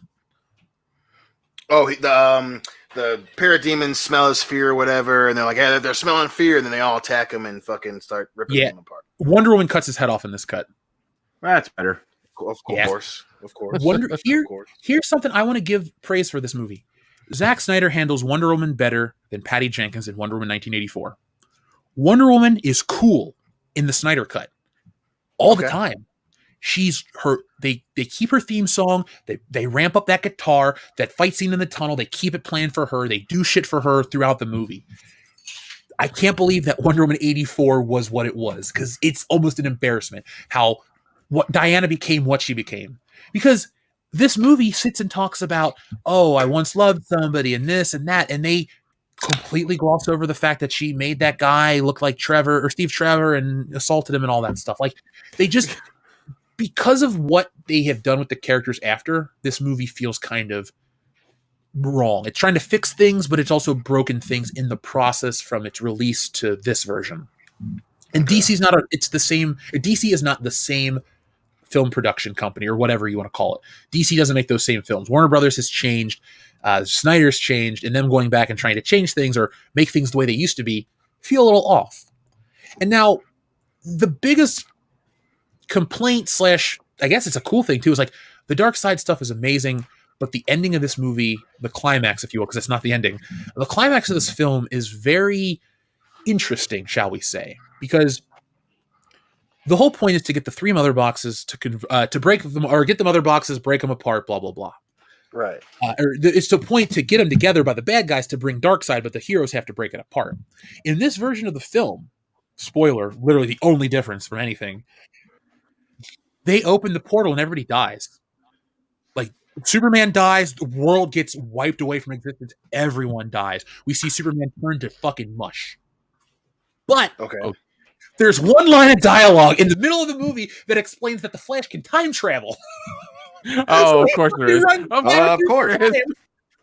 He runs after everyone dies. He runs back through time, undoes the snap thing, and then they beat Steppenwolf. So what had happened is they put the boxes together, and Darkseid appears, and then it's an instantaneous destruction. He comes back, he stops it, and he's able to help. Then they go to fix it. They open the portal. Darkseid's getting ready to come in. They throw Steppenwolf towards it. Wonder Woman cuts his head off. His head and his dead body land on at the feet of Darkseid, and Darkseid's like, "We're going to Earth." The coolest part of the movie is the shit that will never come to fruition, because Darkseid is now going to do it the traditional way. We're talking warships, parademon armies, all this cool stuff. So how does he destroy? I saw the scene where he comes out and hits the ground or whatever, and then he does the fucking the essentially what's his name did in Guardians of the Galaxy with the hammer. How he just has the power to destroy planets by punching them? No. What he does in the trailer, all you're seeing is like the anti-life equation, I'm pretty sure. Oh, no, you're talking about Steppenwolf? Or Darkseid? Darkseid. So Darkseid doesn't fight them. There's a flashback, that the old Steppenwolf flashback of him fighting the Green Lantern and all the people of Earth in the past has become Darkseid. They replaced that, so Steppenwolf has never done this. This is Darkseid that got defeated on Earth. So you watch him fight for a couple of minutes, and then he loses. He gets shot with an arrow or something. He's bleeding out the arm, and the parademons put him on the ship. He runs away. He's very... Right. It was funny. Jesse and I were talking about how I was going on about how cool Darkseid is, and she was talking about Thanos. I was like, well, Darkseid came first, and this, that, blah, blah, blah. And then Darkseid lost and ran away, and I went, fuck, Thanos is always going to be better. Because Thanos, folks, I'm trying not to do everything a one-to-one comparison, but it's kind of hard not to compare one big purple guy to one big gray guy, and they have, very similar themes about them. Right. One could argue that Marvel borrowed heavily from Darkseid. So just getting back to my question. So the future that Flash undoes, that's him using the anti-life equation? Well, hold on. The future that Flash undoes might have never been. So this movie, after they cut his head off and he said he's coming to Earth, there are like 6 or 7 different endings. And I'm about to answer your question, don't worry. Right. They show this. They'll show like everything with Cyborg coming to terms with himself. They'll show Wonder Woman going back. They'll show this or that. I don't remember exactly what it was, but they get to all of a sudden Batman, and he's in the fucking desert world, and we see the parademons and all this shit, and there's like a 10-minute scene of Batman on a highway outside of Gotham, or is it Century City? I couldn't see, or Central City, excuse me. And Batman is talking to Deathstroke. He's talking to Mira. Yeah, by the way, Amber Heard's not fired. There's new shit with her. You know how you can tell she gained weight between reshoots? They didn't get her new armor. Her tits barely fit in that shit. So if you hate Amber Heard, awesome. If you like her, you're crazy. But at least that. But anyway, my point is, she's still Mira. She's not been fired as of yet, as of the Zack Snyder reshoots, because she looks different, very different. She's next to Gal Gadot and and Ben Affleck. Nobody looks as jarringly different between shots. Wait. So you're saying is her boobs are just like bursting out? Yes. I'm willing to get my finger cut off for that. Jeez. Make sure she just uses the bathroom beforehand. Yeah. Man, we got to shoot our shot. It might get shot back at you, but hey, at least you took it. And so all I was gonna say is though, you learn that in this dystopian future, Batman has this ragtag team of villains and heroes, and then the fucking Joker is sitting on a car, and the Joker and Batman. Oh, have God damn it. Yeah, it's dumb. Also, the Joker's hair, the way it's shot from the back, he looks like he has like greenish hair, and then from the front, it looks like they just upped the saturation to where it almost doesn't match. But that's a complaint that I'll leave alone. Long story short, Batman and the Joker have this long-ish discussion about Batman's guilt over fucking Tim Drake dying, and he throws all these barbs about it. Because what it is they need each other. Batman went to Deathstroke, and then they went to the Joker. They don't see this, they just mention it. And they're trying to take down whatever the world is, the parademons. They're trying to fight back for Earth. So the Joker is now on Batman's team, and he's got a truce card and all this shit. And he's like, if you want to break the truce, I'll tell you all about Tim Drake. Or no, sorry, Jason Todd, excuse me. I keep saying Tim Drake. I'll tell you all about that stuff. And then Batman fires back with, oh yeah, like when Harley Quinn bled out and I fucking held her, and he says fuck in that scene. And he's like, I'll make sure I kill you nice and fucking slow or something like that. Like, it's one of those, do you remember the fan film that came out, folks, last week from Bat in the Sun? That was better than the final Joker scene with Batman. Like, really? Dear universe, stop trying to make Jared Leto the Joker. He's not a good Joker. No. Jesus Christ. Don't do it. Don't you do it. Jesus Christ, man. Was the movie worth redoing? Asks Cultural Epoxy. It's hard for me to say don't watch this. It has entertainment value. I can't, like, it's the same score. It's got all the same problems and all the same positives. It's just longer. Is it boring? I've watched long movies that are hard to get through. I'll give this a nice compliment. It is easier to sit through this than the 2.5 hour extended cut of Batman versus Superman. Because what?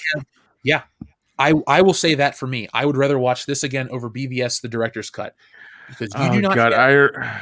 You don't have Jesse Eisenberg in this movie. You have That's a good point. You do not have the annoyance. Yes, you have long, useless scenes. You have pointless changes. You have all sorts of weird CGI edits. But you also have some moments of worthwhile that are worth your while. So BVS, man, is just frustration after frustration. Martha, the Jolly Rancher scene to the mouth. Like, whatever Zack Snyder figured out between the two films, he figured out that Lex Luthor is a man, not a boy. Bad casting choice, but now Lex Luthor is riding on a boat, talking to Deathstroke. He outs Batman's secret identity. Like, all this shit's going down in this movie. But whatever. It's not going anywhere. It was all a dream. The future stuff, it shows Batman wake up, and then the Martian Manhunter lands in front of him, and then they end the movie, finally. So Zack Snyder's Justice League, it's a movie. It's 5 out of 10. Oh my God. So Darkseid doesn't use the anti-life equation. He's trying to find it, and it's on Earth. So he's coming to Earth to take it, which is cool. Like, if everything with Darkseid, and I don't mean Steppenwolf, I just mean the Darkseid stuff and the designs and the parademons, if all that was carried forward, and we just kind of forgot Robert Pattinson was going to be Batman, and just were like, hey, let's come up with a weird amalgamation of all this, then I'd be willing to give it another shot. But as this stands, it's cool moments that go nowhere and bad moments that are coming up. So that's my take on the Snyder Cut. That's a lot to unpack. And somehow they set up more movies that are never going to happen because of with the Snyder Cut. I fucking love that. Like, none of it's going to happen, but they're like, yeah, we're gonna make a cliffhanger. It's going to be awesome. I mean, it's pretty obvious that this is not just an experiment, as Jesse said really well, but it's please give me more money. This is a fucking pitch meeting. This is Zack Snyder pitching more Justice League. That, again, let me remind you, he fucked up. And he's now pitching it back to fucking Warner Brothers with this shit, which it doesn't sound like it's very good. It's not. And I agree with you about all that stuff about pitching that stuff, but I also got to ask Warner Brothers, what were you trying to do? Because They are. I'm not making any excuses for Snyder. One, fuck him. You heard what I said at the beginning of the show. I'll stand by it. But there is other people. There are other people as responsible, and they're the ones too that let this happen. Remember how we talk about stuff that happens at Star Wars, like that crazy lady that was putting the shit on Twitter, and I was like, well, it's Kathleen Kennedy's fault because she's the president of the company. Whoever's the head of Warner Brothers, whoever's the head of the division that makes the Warner Brothers or the DC shit, is the problem. You have a guy like Zack Snyder who's like a Ritalin. He's a teenager that needs Ritalin or some shit. He's just bouncing off the walls with these crazy, stupid ideas. But he knows his shit from the comics. You got somebody who is in charge that doesn't give a shit, so they just let the guy have free reign. Like, DC needs a Kevin Feige. They always have, because they have wonderful characters that are just as good, if not better, than most of the Marvel characters, but they don't have a plan. The Avengers was a beautiful accident of all these plot threads coming together. When you walked out of the Avengers, you felt like it worked. Leaving this one, or leaving it the first time, I felt like I can't wait for the next Avengers movie. I don't know where we are with all this. I guess this is the cash grab for HBO Max or something. I guess this is like, oh, everybody's gonna want to watch this. We'll get more subs, and it'll be awesome. It's like, really? Is that what you're hoping for? Well, I mean, that's obviously what it sounds like is part of the end game. But again, this is them. I just can't help but feel like this is them repitching Justice League. Because again, they didn't want to listen to channels like ours. They didn't want to listen that you cannot rush this. You cannot jump ahead of the game here when you have no fucking game plan. You're not going to get to the Super Bowl because you want to get there. You have to fucking have a season here. And they didn't want to do that. And they cut the fucking corners. They turned Superman, they really turned Superman into Batman with him killing Zod. And then, they wanted to have Batman in it, but didn't want to have Batman in it. And they fast tracked his story in fucking Batman vs Superman, where they make him, wanting to kill Superman, even though we all know he shouldn't. And then they fuck up Doomsday, and they fucked up that whole storyline and fucked up his death, which is supposed to be one of the most pivotal moments in fucking comic book history. They fucked that up, and then they put it in Justice League, knowing they weren't going to use the black suit, knowing they were going to fuck up how he comes back after he's quote unquote fucking dies, knowing they were going to fuck up the relationship between Batman and Superman as a backdrop to the fucking Justice League. So then they come out with this goddamn movie, somehow trying to fix it, but at the same time reintroducing Cyborg, it fucking sounds like, reintroducing fucking the Flash, but somehow not trying to fuck up Aquaman's supposed sequel that's going to happen with Turd McGurdy. It's just like they don't know. They know what they want, and they want a great Justice League movie. They refuse to put in the work. So now they can say, yeah, we put the work in. We made a 4-hour remake of a movie we made fucking 4.5 years ago. When it's like, no, you didn't undo anything. You just made it longer. And it's just this weird attempt to resell Justice League, knowing full well you still haven't done the groundwork to make people want Justice League. We've already had the Avengers. And it sounds like that scene with fucking Darkseid is literally the end of Guardians 2, where he grabs the gauntlet and says, well, I'm gonna do it. If you want something done, you gotta do it yourself. That sounds like they fucking just stole that.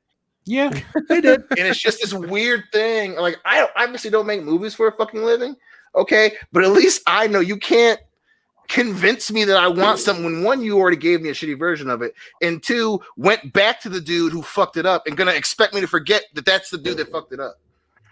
Now, folks, we need to lighten up the mood a bit. So I'm going to share a word game with you guys as we're going to finish up. Also, we have 1,200 people watching. Can we get 1,000 thumbs up? Because we're real close.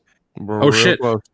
Yeah. And folks, we're going to drop the link too for the comic. Everybody can pick that up, back a copy, get it with all your favorite fandom ministers on the cover. So they will drop that too. But yes, thank you to everybody who is here tonight. A lot of you want us to talk about Snyder Cut. If you guys got questions, feel free to ask. Like I said, you can't really spoil this movie because everyone's seen it. What I wanted to say though about copying Avengers Endgame, or sorry, Infinity War. There's a scene where Superman comes down with an axe. Who gets hit with the axe? And Jesse fell asleep. They pull the scene from Avengers where he should have aimed for the head with Thor. They pull that, I think, with Steppenwolf, where like the axe comes in or something like that, and it lands on the shoulder, and it's the same thing. But then Superman blows on it, and it like turns to, he uses his freeze breath and turns to dust. It's actually not lame, but what is that? What's going? What's going on? What is happening, Dion? Justice League is running in to try to do some shit. Yeah. Now, Jonathan Hurst had a message on screen that says, without knowing the comic lore behind Darkseid, it's very confusing. That is true, and that is fair. I do know the lore. I'm a Jack Kirby fan. That's why I know it. So if you don't, it might be confusing, and it might not be that good. You may not like this movie if you don't know the comic books, because not until the very last scene do they tell you who Martian Manhunter is. They just show you him in his full glory, and then he just walks away. He transforms into this black dude and just walks away. They never once say his name. They don't address it until the very end of the movie. This movie is very much that. There's like those, oh, that's a cool scene. It makes no sense, and we'll pay it off. Maybe not. That's someone is disheartening as fuck. That's disheartening as fuck. Oh man. So let me read a couple of the super chats. Let's see, where did I have something else I wanted to show? No, we'll read a couple of these, and then the word game. That's what I wanted to pull up. Hold on, I got it. So this is going to be fun, guys. We're trying to ruin a movie. So here's how you can ruin this movie. So you take Lord of the Rings, but everyone has a Philly accent. So I want you folks in the chat to come up with a great movie and make it shitty like that. So Lord of the Rings, except everyone has a Philly accent. That could be good. That could be terrible, depending on your point of view. But do some of that stuff and do your worst. Let's see. You know what, Mikey Gussler? I did watch the movie. So how about you watch the movie? Ha! I would say, I don't get it. Yeah, this movie's so disjointed, but it's not this tour de force that people want to make. Yeah, he's been describing the movie for the past 35 minutes. I'm fucking tired of talking about the movie. But it's like maybe you should have jumped in earlier. Just saying. Yeah, I don't tell people I do shit and then don't do it. If I say I'm going to watch a movie, always do. Captain Marvel, we did. We didn't look for clicks just because we said, we'll review it, and people talked about it. So we always watch the shit we claim to watch. I watched it. The other guys didn't. So that's how we do it. You don't have time for that shit. I watch it so you don't have to. You don't have to. Yeah, 4 fucking hours. Give me a fucking break. Yeah, it's nice that people feel like they got a bone thrown to them, but this doesn't justify anything. What is the point of this movie? To pimp out the streaming service? Awesome. If that's what it is, cool. But other than that, it's a hard sell. This is to put it out back in theaters and give people a chance. No. This is not the goodwill measure. This is just a movie. This is a way to make money. It's a way to sweeten the deal, sweeten the pot. WandaVision wasn't to throw the fans a bone. It was to say, hey guys, you like Marvel stuff? Here's this character. And that's what it was. It was a business venture. Sometimes they're good. Sometimes they're bad. All films, the big box office films, are all business ventures. But just because they're a big box office movie doesn't mean it's a soulless cash grab. Sometimes big budget movies are great. And sometimes they miss the mark. This wants to be great. This wants to be everything. It's trying to be so much more. But at the end of the day, it still falls short because it had every opportunity to be those things. It could have been this, like you said, Dion, in 2017. I understand the stuff Zack Snyder went through, and that has never been brought up once on this show tonight. Right. Because a lot of this stuff, the problems with these movies, this movie could have been addressed during its shooting if they had a plan. Right. Because remember, Zack Snyder went on record, said, I have a cut. It exists. Cool, man. Warner Brothers, the people behind you should have been behind you. They should have backed you with your vision. Because you have a vision, they had a vision, this dude had a vision, this chick had a vision, and Marvel had a vision. Marvel had a vision. But it worked.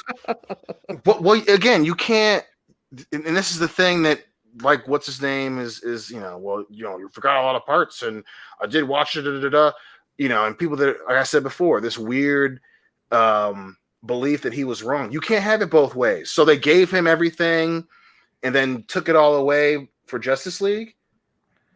So why would they do that? Either they realized he was doing something wrong, or they didn't take anything away. He just fucked it up. But well, he didn't fuck it up. Well, okay. Then why is he redoing the movie? Well, it was studio interference. They interfered. They didn't interfere with Man of Steel. They didn't interfere with Batman vs Superman. They should have. You right. So you can't. That's my whole thing. You can't have it both ways. Either he fucked up or the studio interfered. And the reason people are arguing about it is because neither makes sense. They gave him the keys to the kingdom, but didn't believe in him. Yeah, and if a movie is for the fans, should it be good? Like, shouldn't they try? Right. Oh, of course. Like, for the fans is not an excuse. I'm tired of people going, "Oh, it's for the fans." No, the fans in 2017, we went to go see this movie because I like comic book movies. I don't care if it's Marvel or DC. I'm going to be there, mostly on opening night because it's who I am. Maybe I missed Joker by a couple weeks because I had to go out of town for a wedding. Other than that, I still caught it during its first run. I love these movies. I'm that audience. I'm that guy. I got the Marvel figures. I got the DC figures. I got all this shit on my shelves. But God damn it. For sure. And again, too. For me, it wasn't exactly. that good. We're not shitting on the shit on, especially Jeff and I, and I know Kendo and Nick were in the shit when they were kids. And again, getting this out of the way too. Stop blaming Joss Whedon. He didn't change the whole fucking movie. Like, obviously he went in, some shit happened, and he changed. I'm not saying he didn't change. Well, and even then, but you can't blame. Go ahead. His choice. Well, I was going to say, even then, you can blame the studio for him because they had a timeline and they wanted somebody else. Like, what happened? Zack Snyder had something happen and he had to leave, but they wanted the movie had a deadline and they had to get it out at a certain time because they're trying to compete with Marvel. They got Joss Whedon to come in and finish it up. They can be blamed for that because they didn't want to wait for Snyder and his cut and his vision and his whole thing.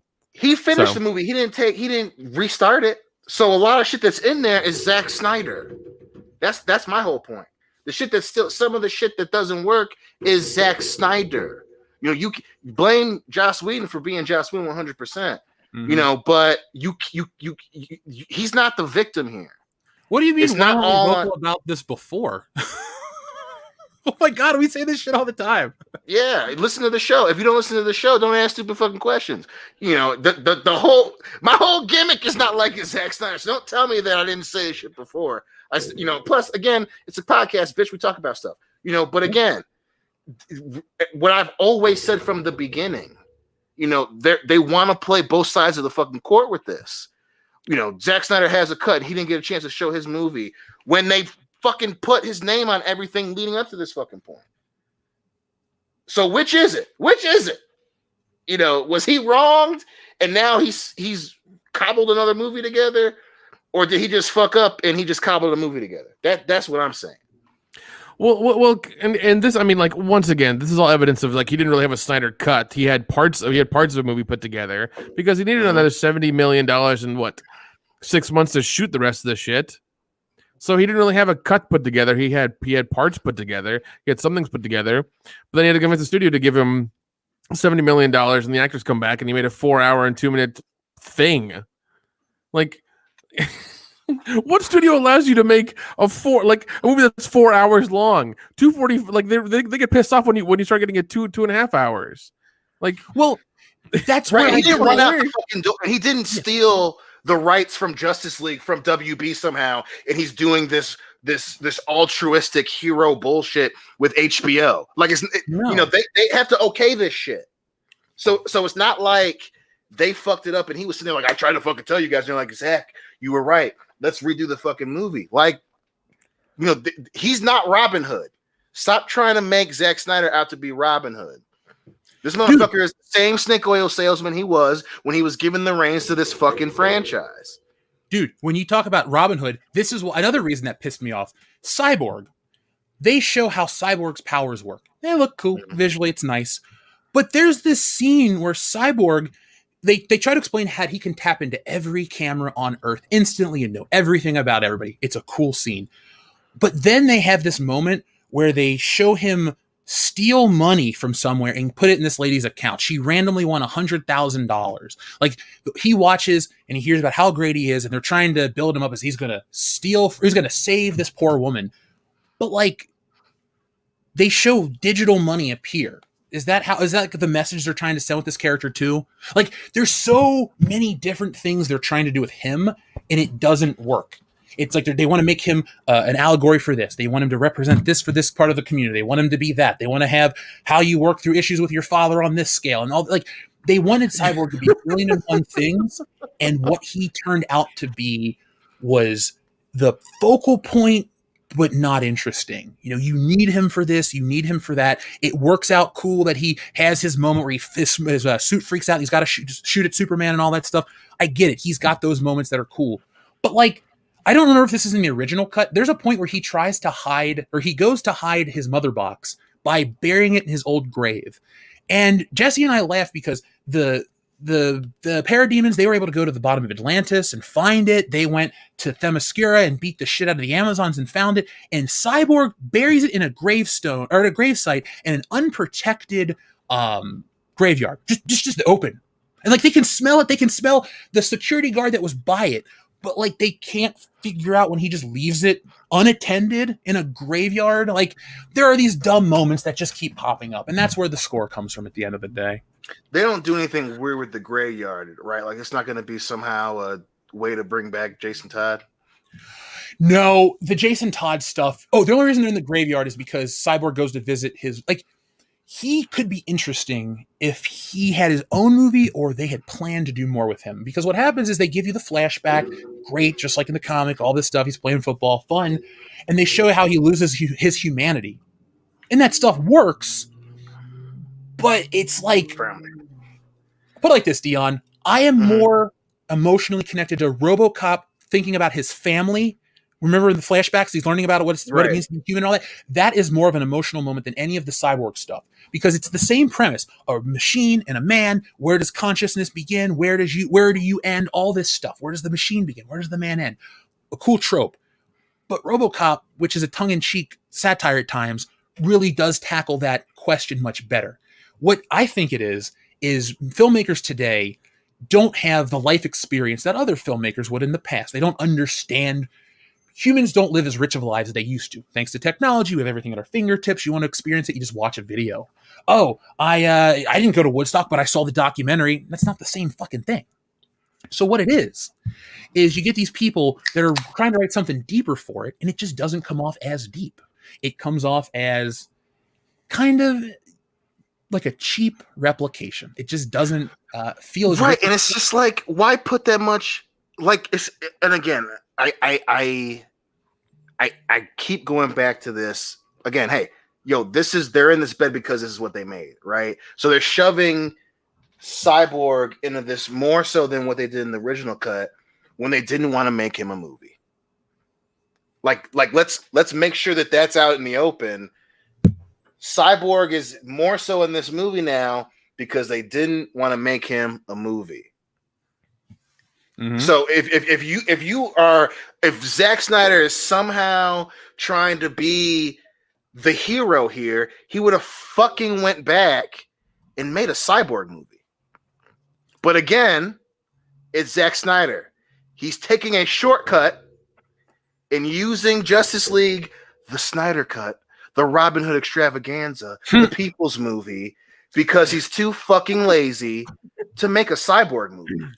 Well, Dion, the movie also sends the wrong message because Cyborg just steals money to give to this lady. He felt that he, as a superhero, was entitled to take money that wasn't his or theirs and gave it to this lady. Now, we've all seen Superman 3. We know how that works. You know, Gus Gorman was just stealing a fraction of every penny.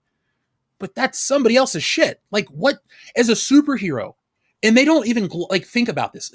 Say what you will about Marvel and the jokes. I say it all the time. But at least there are moments of serious introspection. Captain America, the Winter Soldier, there's a reason Civil War, the film, there's a reason it beat Batman versus Superman. It had tapped into what was popular, what was right about superheroes, the way superheroes fit in 2016, the way they fit on all these things. But like they take these moments in the Marvel stuff and they treat it with respect and they treat it with the right gravitas. So say what you will about every dumb scene, but the part where Captain America and Iron Man are looking at each other and he's like, "Did you know?" Yes, that was a real moment. Exactly. Yes. shit Yeah. at whatever Cut the that shit, Rogers. Yeah, dude, the missile silo fight. I want to keep calling it Alkali Lake because that's from X-Men, but it's not. That final scene of the three of them has so much more believable emotion and animosity and hate and anger between those three people. Questions, confusion, like great themes between that fight. I don't get that sort of feeling from any of these characters in the Justice League that are supposed to have it. I'm supposed to look at a guy, his Silas Stone and whatever Victor Stone. We're supposed to see how they're a father-son, that Silas was always out working and he wanted to give his son a better life and he missed his son's moments and his son hated him for it and all this stuff. Like that movie's there and it's Joe fucking Morton, fucking Miles Bennett Dyson himself. But they didn't. I think it's Ray Fisher, man. Like he's a theatrical actor or whatever, like a stage guy. He just doesn't fit. Like you're not getting the right emotions. Yeah, you never. Dude, Ben Affleck's doing better than ever in this one. Like I don't know if there's like what's what, but there are just scenes with him and you're like, cool, man, you should be Batman. And then there are scenes where you think, what is happening? For example, Dion, there is a fucking scene where either it's a CGI Batman or somebody else is playing Batman. And this isn't like a special effect shot, folks. This is a shot of Batman standing on something fairly, a mid-level shot or a mid-range shot. So you could see everything on the actor.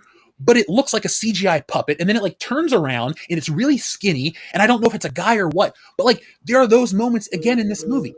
Now you have this weird CGI buildup to anorexic Batman, and you're like, why is this in the movie? Because Zack Snyder had to put a shot of the tank from The Dark Knight Returns in this movie. That's it. Like all of these endings and shots and this stuff are these really cool. Like Zack Snyder is the world's greatest postcard director. If you take a postcard from some of the shots from the Snyder Cut, you get the coolest shit you've ever seen from the DC characters. But when you watch the stuff in between those cool postcards, then you go, oh, I get all the criticisms. So this isn't new from us. I like how people are like, oh, you guys are late to the party. God damn it, we're not late to the party. You our party. That's all it is. This isn't changing the opinion to look for some clicks. This is the same shit we've been saying since 2017 about the Justice League. We don't hate it as much as most people do, but I ain't going to kiss some dude's ass. One, he's a dick, so that's a different subject. But two, I'm not going to kiss a director's ass because it's for the fans. I'm the fan. I'm the guy you're telling me this is for, and I ain't having it. 3 more likes and we're at 1,000, ladies and gentlemen. 2 more.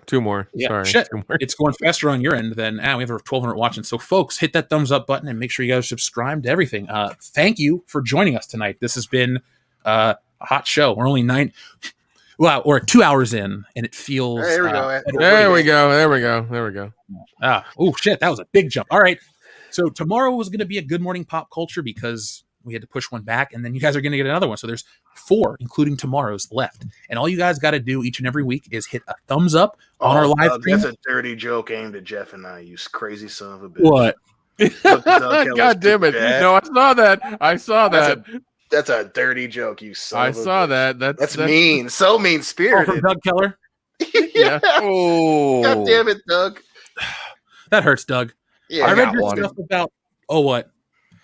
So it's Lord of the Rings, except the movie's 12 hours long. It's just a bunch of fucking walking and talking, and the payoff is a midget throwing a piece of jewelry into a volcano. There, I said it. I mean, it's not inaccurate. God, I can't. Oh, I got another one. Sleepy Hollow, but Dion is the headless horseman. That's the only way he can get around to being around the horse. It was probably because of the horse that he fucking Superman me. Oh my god. So this is Dion coming back from the dead with no head, trying to bang old white women. Gotcha. I mean, I'd watch that movie. I'd buy it for $1. Axel Braun, where you at, buddy? Yeah, I would buy that movie for $1. I like to say, spinning my wheels. As you said, you're an hour and 8 minutes into the Snyder Cut. Should I continue?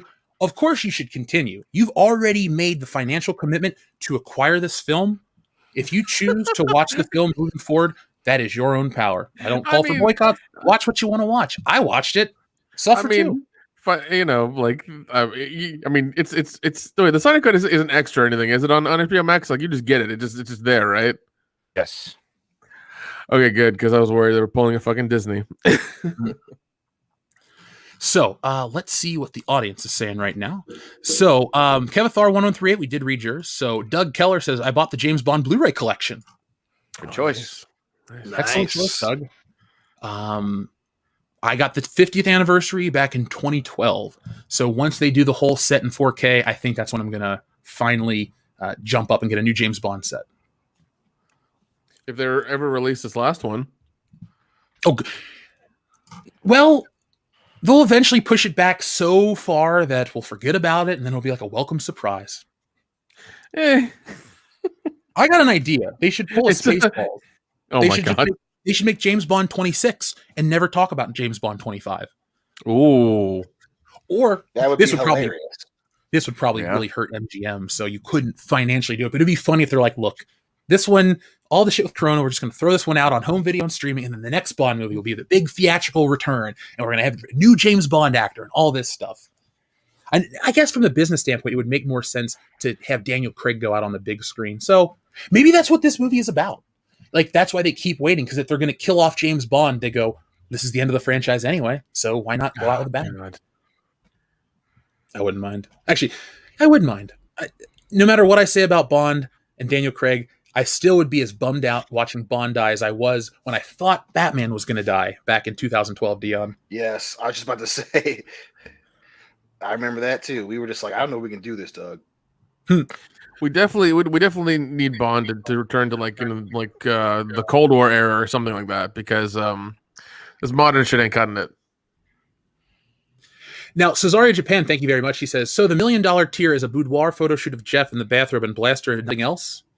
Sure, Cesaria Japan. That can be that tier. And people go, oh, Jeff, what are you going to do? You know what? When it happens, fuck, I'll just take the picture and smile. That's what'll happen. So yeah, I'll accept that. If it reaches that level, sure, we'll get the finest photographers in all of Southern California. And I'll put it on Twitter myself. How else to celebrate a huge success, guys? Well, the audience suggested we do this, Boudoir so photos. we did. Yeah, Boudoir photos, God. I feel honored. Thank you. Thank you for everything, Cesario Japan, though. I appreciate you, man. Also says, I'm still confused as to how the Snyder mentioning to a spree shooting has nothing to do with suicide prevention. The mention sounded tone deaf and out of place.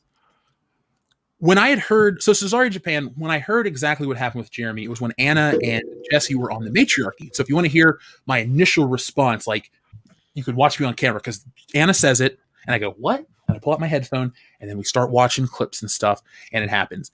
And like I said here on the stream, treat people the way they treat you. Jeremy's always been a solid dude to me. I don't care about us. What he says in his content is irrelevant to what I'm saying right now. Actually, to be honest, I don't watch anybody's videos anymore. I'm so far behind. So if anyone's like, what do you think about what Geeks and Gamers said? I can't tell you about what Geeks and Gamers said since 2018. That's the last time I watched the video. Not because I'm mad. I'm a subscriber. I support Jeremy, like him, all the stuff he does. I just don't know. So, but I want to say, like, the intention of doing a charity stream is always a positive outcome.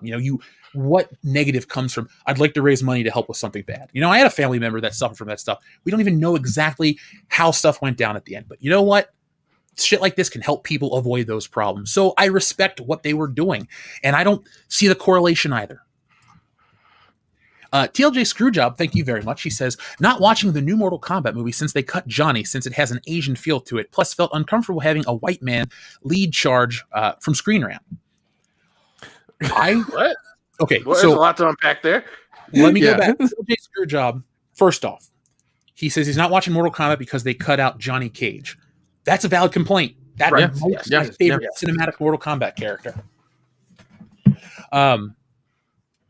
And then we also have, when you talk about the Asian feel, if they wrote out Johnny Cage because they're trying to focus on Asian Mortal Kombat characters, I have issues already, because based on the first Mortal Kombat game, we have Kano, who's not Asian, we have Sonya, who's not Asian, and we have Johnny Cage, who's not Asian.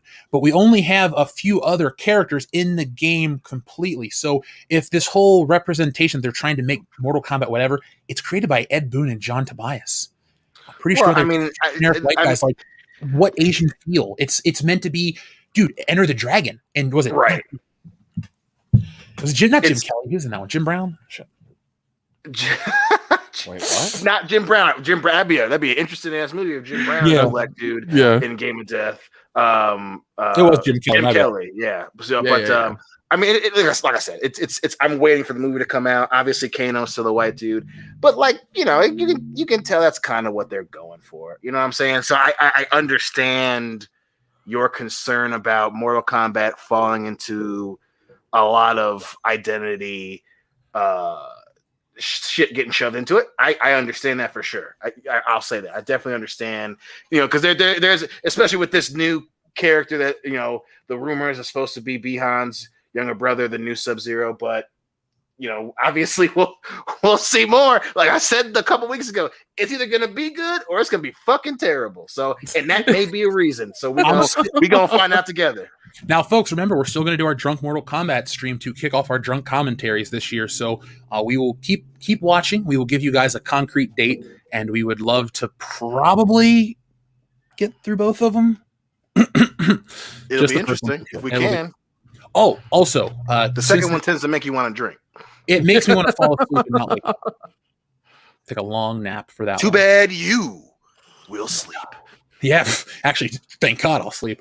Also, I want to give a shout out to our friend Yakase, who just joined our Patreon while we were live on air. So Yakase, thanks, buddy. You're here in the chat all the time, so thank you very much. 007 Class says, I was hoping Dion was in a stream with Simple Zach. Well, you can't make me happy, Zach. Well, Dion, this is what Simple Zach says, or I say about him. He make some crappy. Fuck you, dude. You are the worst. Thanks, Dad. That was a great dad joke. Yeah, it was. Dude, I joined this Facebook group because of Loudy. All I do is see dad jokes all the time. I'm like, dude, you are in your 20s and you are 65 years old already. Good job. Yeah. Yep, Loudy is he wants to wear the dad bod so bad, man. My What man. happens when you meet up with Leif in parking lots? Dude, did you hear about late meeting up with some of the listeners from the show? Oh No. God! Parking lot? Oh God! Are they safe? They're okay. They're all solid dudes. Adam Shawhan was one of them. I think another guy, Seth, my was man there. Adam. So it was just Leif hanging out with some of the guys that are fans of the channel we've met and stuff. So I'm glad you guys had fun. I'm your Facebook friend, so I saw the photos. Next time, give us a call. We'll be there. Fucking swinging cod. That dude, you say drinking stream and he shows up. That guy is like a fucking bloodhound. I love it. Wait, hey, we might do a drinking stream just for Dion too, as well, because I know Zack Snyder put out a zombie movie coming out on like HBO Max or Netflix or some shit like that. We can always make him watch it. And you guys can make him drink. I'm at the point in my life where I try to be as realist as possible. And I had a brief moment where I was like, you know what, maybe I don't hate Zack Snyder. No, you do. much. And then he keeps doing shit.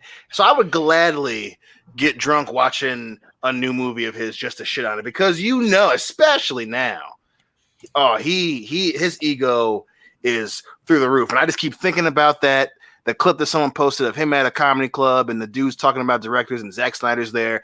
What I would have fucking given to be sitting in that fucking crowd. The sacrifices I would have made. I'm not saying I would sacrifice my firstborn, but it'd be a tough goddamn proposition to say no. Oh God. Now, I pulled this up just for fun. Zack Snyder's movies ranked from worst to best. So you guys ready to see what IndieWire says about Zack Snyder? Yeah. Sure. If IndieWire, I don't know how I want to feel about this shit. Well, you know what? We can make fun of both. So here we go. So number 8, 300. Of course. That's the worst, according to them. It was okay. It was A lot of dudes with no shirts on. We don't like that shit. I don't love this movie, but I'm pretty sure it's better than a fun waste of time, man. I thoroughly yeah. It's It's not okay. gonna win an Oscar. It's fun. I'll say fun. It's not. Okay. Gives it a little credit, which is, I don't know, but it's a fun movie to drink and fucking enjoy. Obviously we went to MSU, so it was like a cultural thing there. I enjoyed it, especially when I was shit faced watching it. That saves you about 5 minutes of an ass whooping.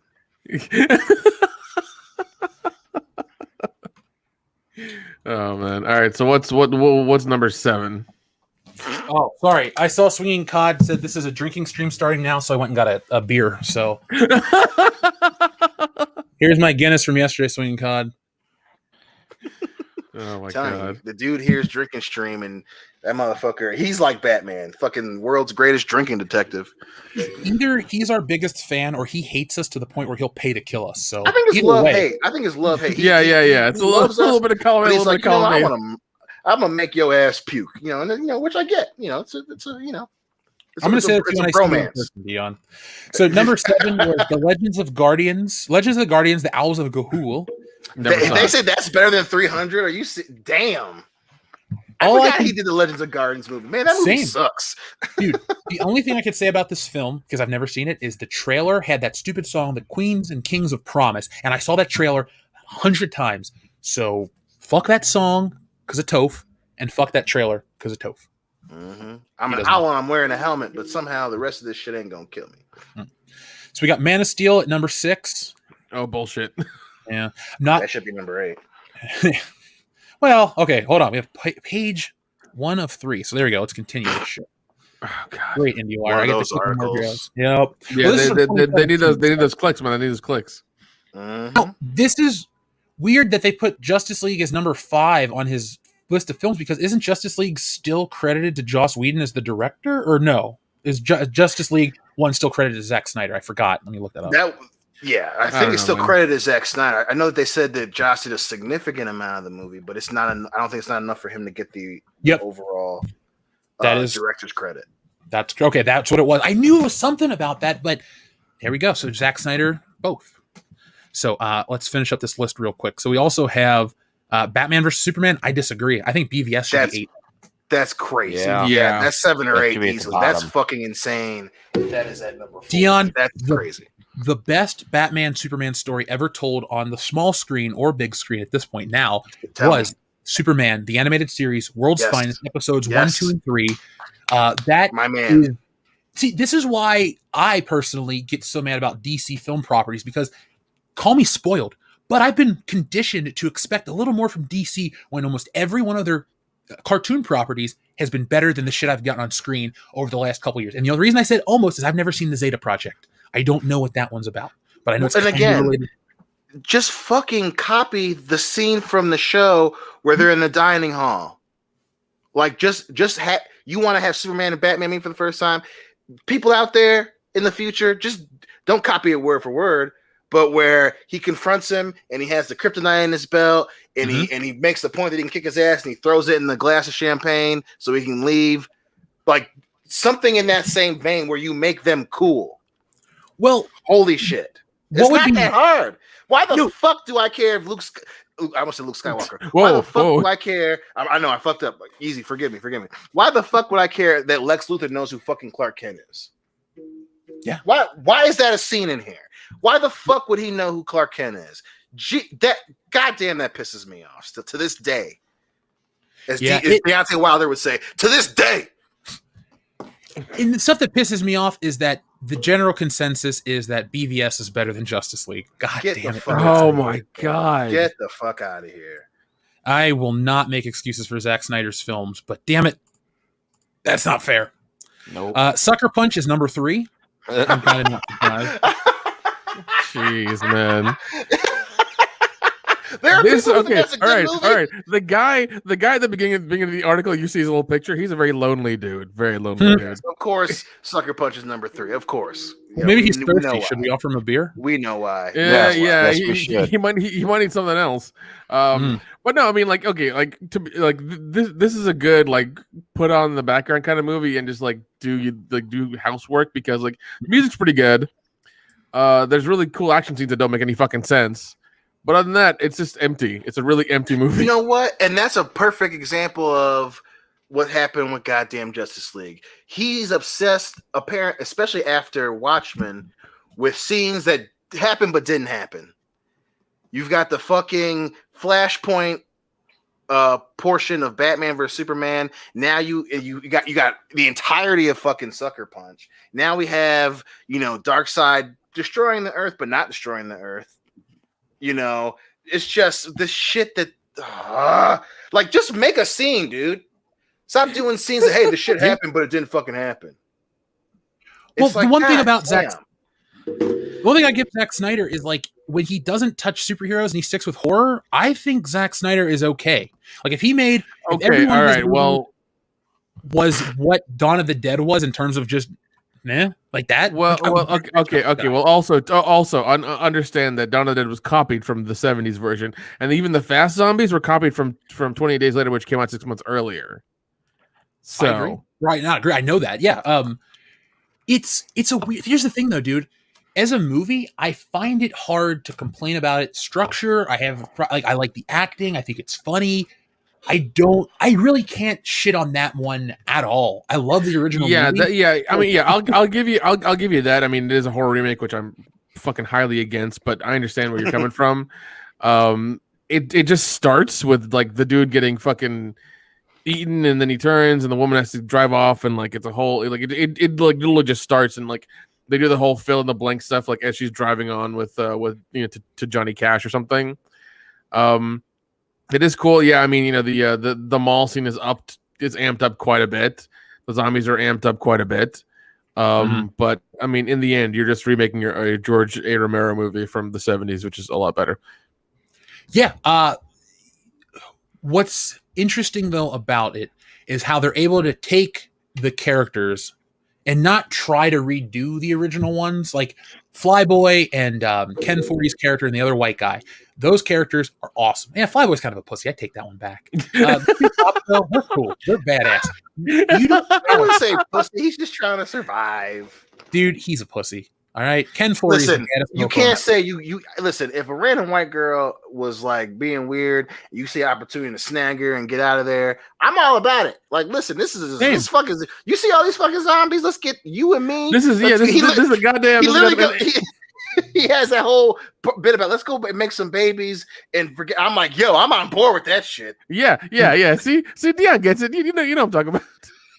Fine. Yeah. It's just like, let's go to, especially a mall in the 70s. You had a goddamn like sports store with guns and ammo. Yeah. Come the fuck on, like.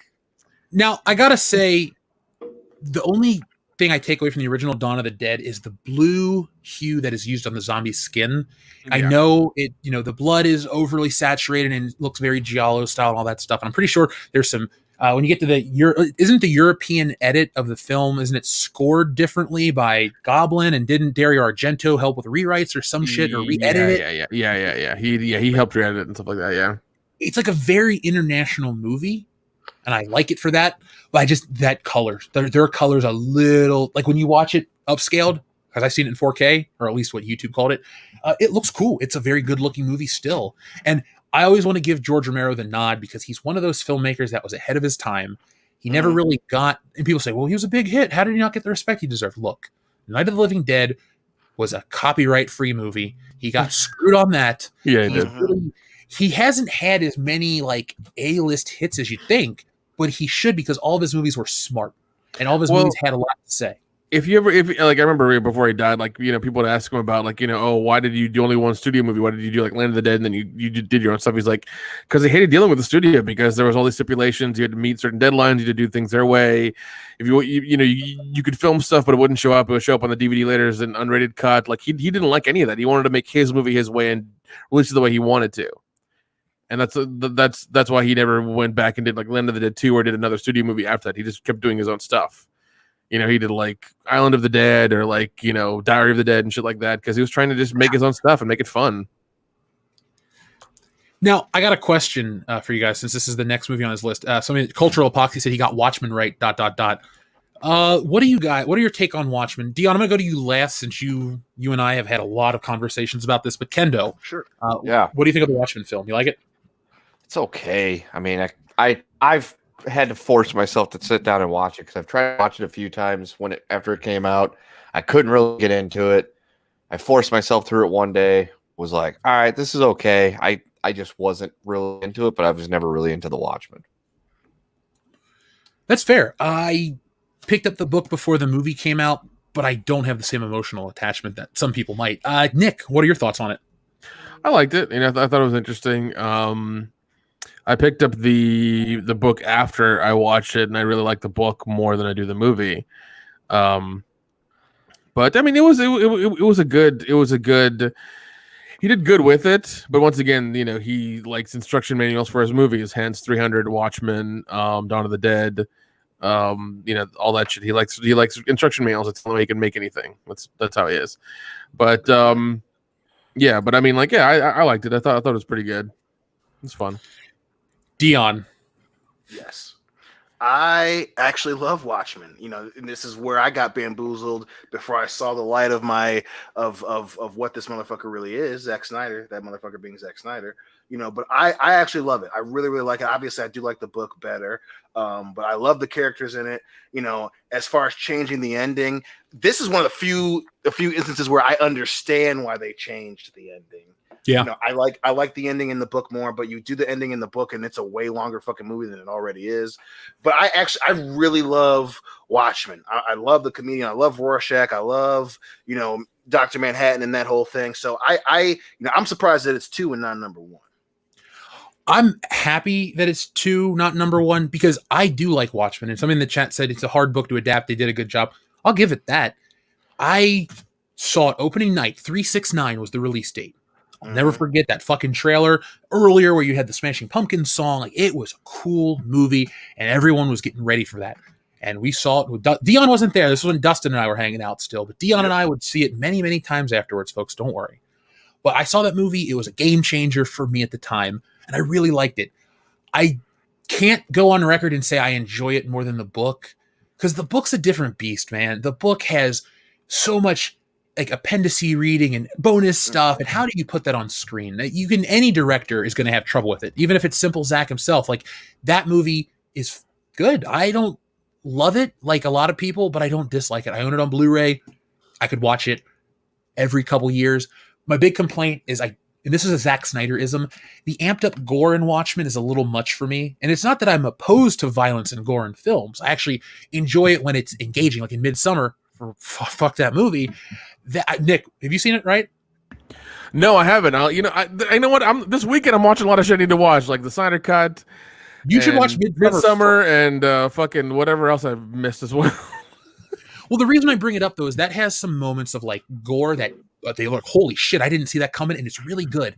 But Watchmen from Zack Snyder, there's a couple changes that are just over the top. For example, I think it's Big Picture is his name, or Big whatever, the little guy that's the criminal boss, where they tie up the guy's arms when Rorschach's in jail, and they use the saw to cut his arms off. In the book, they slit his throat and shit, and he just kind of falls over. That was just over the top. It wasn't funny. Other scenes, I didn't love Zack Snyder's music videos. Sometimes they're good. Sometimes they're not. I think the Hallelujah scene up on, is it Archie or whatever his Night Owl ship's name is?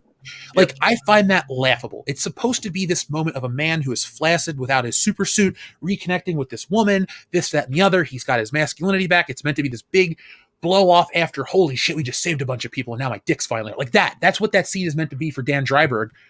But Leonard Cohen's Hallelujah is so tonally weird, because the way that guy sings always makes me laugh. He's the real sex guy from HBO. His voice, he's a crooner. Certain times he talks over his music. This has nothing to do with him. This has everything to do with the fact that you could have picked a much cooler scene to make a superhero who's getting off another superhero who just saved a bunch of people seem cool.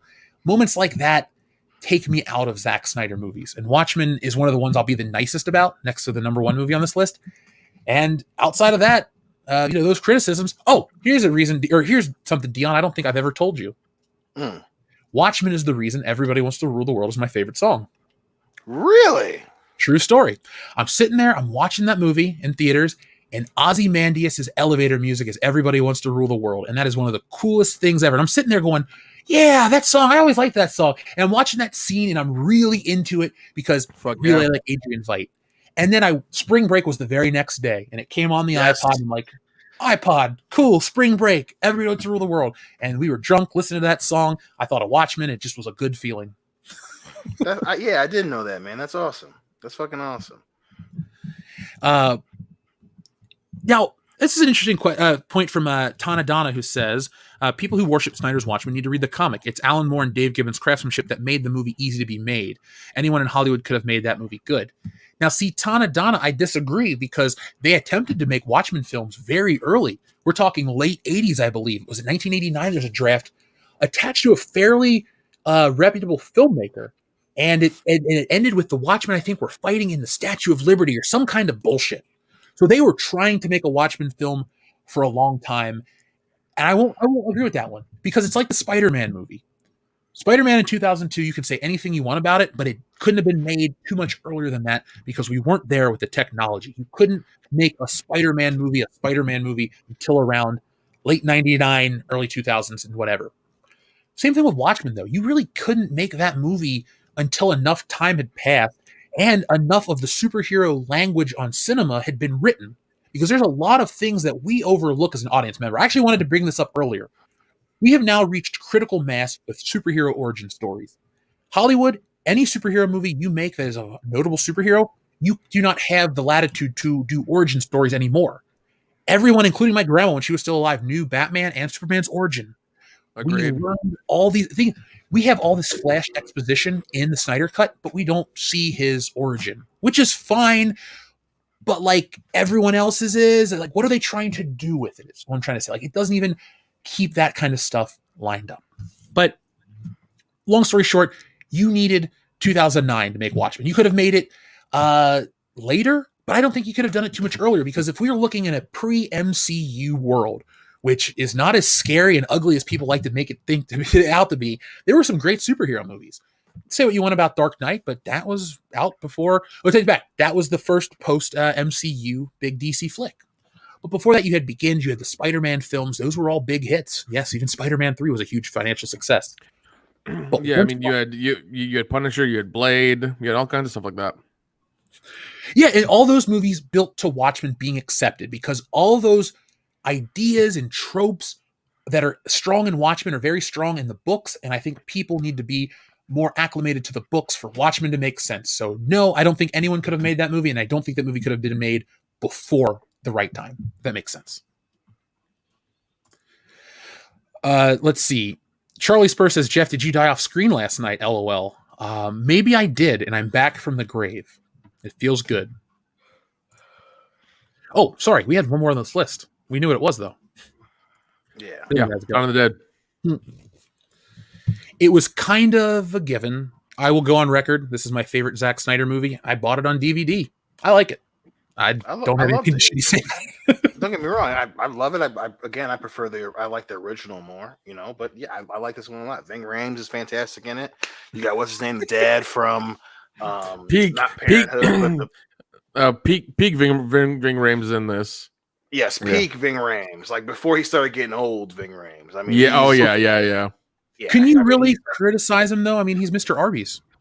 He is Mr. Arby's now. He has but the have meat. you seen Ving Rhames now? He is old looking as like. Don't get me wrong. He's still I saw the last Mission Impossible. I was like, how you moving around, Ving? Come on, man. Come on, buddy. I know your knees hurt, motherfucker. Yeah, dude. How many naps you take in between? Exactly. How many naps you take while you screaming, Ethan? Ethan. I'm taking a nap, goddamn. You get the Russians. Listen, exactly. And plus, the part in Dawn of the Dead where he just shoves a shotgun in her face and like, say something. like that, like that's a good, nice little like, holy shit. He's about to blow her fucking brains out with a shotgun at point blank. Say something, Please don't shoot her, whatever the fuck she says. It's a good one. Obviously it fits right in line with what Nick just said. Like he needs a fucking manual, Zack Snyder, to make a movie, and obviously he had it with Dawn of the Dead, the original, with George A. Romero. But yeah, it's still really good. Obviously, we see what happens when he is given too much freedom. You get fucking sucker punch. So let me read some more of our super chats. We have some more things to cover tonight. Bat manual. Marcel Wallace joined AARP. Goddamn. Ooh. How about this right here? Friday the 13th with Joe Pesci as Jason. I mean, that's still a scary movie, just scary for different reasons. Ooh. Eraserhead, but it's directed by M. Night Shyamalan. I don't know about that. Don't fuck with Eraserhead. Don't do that. M. Night Shyamalan. He's going to be an awkward part of the movie, and it's not going to make any sense. His acting sucks, and he's going to be a twist ending, and nobody's going to like it. Never forget that M. Night Shyamalan is the guy that wrote himself in a movie as the type of writer who changes the fucking world. That tells you all you need to know about M. Night Shyamalan. This breaks my heart. Oh God. Back to the Future with Will Ferrell and Michael Oh Cera. shit. Oh no. No. That's too spicy a meatball, sir. I don't like that one. Too spicy. Damn you. Yeah. So, Charlie Spur, I did die off screen, and I'm back as a ghost. Thank you, sir. Oh, Swayze. Yeah, well, bro, that means I'll never leave because I'm always here. Well, don't worry. Don't worry, Dion. He's gonna come over and make pots with you. Yeah, I am. Yeah. No, Dion, what I'm going to do is I'm going to come over and I'm going to read you this copy of Goodnight Moon. Me. Damn it. They went fucking headphones again. Yeah, well, no one gets to see my face when I do the voice. Now, Cadis, thank you very much for your super chat. He says, well, at least the charity got a lot of money. We all learned a lesson not to try and help anyone that isn't in our community ever again. What a turd. I don't know if that's really the message to take away from this. I think that was a classless move on Zack Snyder's part, and I think it was awesome that Jeremy and the crew, actually Uche and everybody as well, raised all that money. Got a lot of respect for that. But I don't think the lesson is to not help people out of your community. It's don't, and this isn't even directed to anybody, so don't take this as like what I'm saying about Jeremy. It's just, I don't think you should interact with people that are going to want to tear you down. Like, there are people out there, big names. Look at Gina Carano. She, her Drunk 3PO and stuff like that. Like, she's a big name. That's something that happens. If you think a lot like that, you might cut yourself off from the next Gina Carano or any other thing like that. The people that are going to think that we're one way are always going to be crazy and wrong. And the people that, want to cut themselves off, there's awesome stuff out there. So, Cadis, I'm with you. It was a shit move. Maybe just don't worry about trying to do stuff with Hollywood. Don't just make, we make our own stuff and we go our own way, and then they'll come knocking. That's the idea. That actually makes more sense. Make something that they want, so this way they come knocking on your door and want to call you and give you a call and like want to have you write something or pay for your content or something. That do that shit. Yeah. Mariner 1712 says Zack did it because he knows he can. The fans did not pay for his film. Warner Brothers did. That's why he feels entitled to act as an asshole. Let's credits mentions be damned. Got your money, bitch. Yeah, that's what it came off as to me. So that's all I can really say. Zack Snyder knows not to shit where he eats, I guess. Joseph Clark. This was pretty awesome for his idea of a movie. The Rock starring The Rock. I like it. I'd watch it. Now, wait. Which part is Rock gonna play? That's the question. He's Stanley Goodspeed. He's all of Alcatraz. Dude, Stanley Goodspeed and Sean Connery. I don't know if I can know that. I don't know, man. I don't know. That'd be a lot. That's really hard to replace Nicolas Cage. Yeah.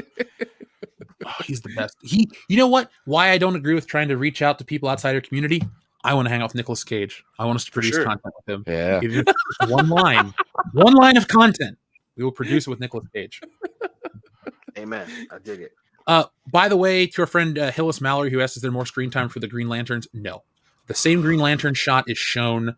That flashback scene. There's no new Green Lanterns. There's a vision of the future that shows Kilowog. I'm sorry. That's it. That's there, but he's dead. It's very much like the scene in Avengers Age of Ultron where Tony Stark has that vision and freaks out, except it's not as well acted. So there you go. Sorry. I'm going to read these all in order, but somebody that had a basic question like that, I thought I could answer it really quickly. So thank you to Hills Mallory. The All Street Bicycle says, lesson learned, never let these Hollywood elites get close to you and or your brand without a non-disparagement clause. I can agree with that one, though, because there's all kinds of shit people have to sign in general. So you want to treat people like this, protect yourself. Yeah, those contracts, man. They love them contracts. Now, Klaus Storick says, he says, hey, WCBS crew, thoughts about Young Rock? Well, Klaus Storick, thank you very much for joining us again, buddy. Hopefully I see you on Good Morning Pop Culture tomorrow. Still haven't watched it, but my mom still likes it, so I'm glad somebody's enjoying Young Rock. Jesus. What do you say, Like... I mean, My mom's gone through some rough stuff lately. It's like, hey, mom, the only time you're happy is when you talk to me about Young Rock. Of course, I'm going to tell you it's terrible. No. God, yeah, my mom loves her cop procedural, so I always have to talk about that shit. That's fun. Yep, I get it. My mom. Every and like it's one of those things. It's like, are you safe in Atlanta? Are you good? I'm like, yes, I'm safe. Calm down. Mhm. Dion, my mom loved some fucking Blue Bloods, man. Tom Selleck, she was all about the mustache. dude, your mom loved great movies. Like, I remember when you Yes. would tell me all this shit about it, and I was like, all right, cool. Your mom likes stuff like my aunt. But then when I hung out with your mom at her house, it was like that shit was on. We were watching a Steven Seagal flick when I came over that one day. Mhm. Yep. I was like, damn God right. damn. Damn right. You were not joking. Charlie Spur says, okay, but what if my he says, okay, but what if my Superstar Destroyer was in it? That makes every movie better. That's how you get stakes, people. Has JJ taught you nothing? I mean, he hasn't learned anything either. So You know what I've Right. learned through today? what? That Zack Snyder is the current maker of Superman on screen. You know, he directs, I'm sure he produces some behind the scenes. The mantle of that is going to J.J. Abrams. Let's have a debate. Is J.J. Abrams a step down, a step up, or a lateral step for the character of Superman? Jeez. I'm gonna say lateral because the way that Luke Skywalker was treated under his watch, or at least while he was a part of the franchise, was not good. And if he can find a way to fuck up a television gig, fuck up Luke Skywalker in Star Wars, and obviously eventually, lens flare his ass out of prominence, he's not gonna come up with anything good with Superman. He's really not. So I'm gonna say lateral. God, yeah, he might. Yeah, he's probably just going to Step remake it down. and do the goddamn. I don't know. The way I feel about it is that like he's going to remake the character and just like do the Superman 1 movie all over again. That's all he's going to do. We'll just flash your effects, and more lens flares.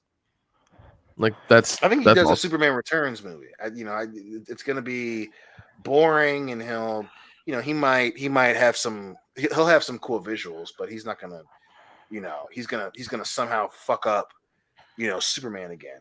Prove that it's difficult to make a Superman movie. It's a step down. Spielberg never did a Superman movie, so he has nothing to draw from. That's true. There we That's true. I mean, you're not wrong.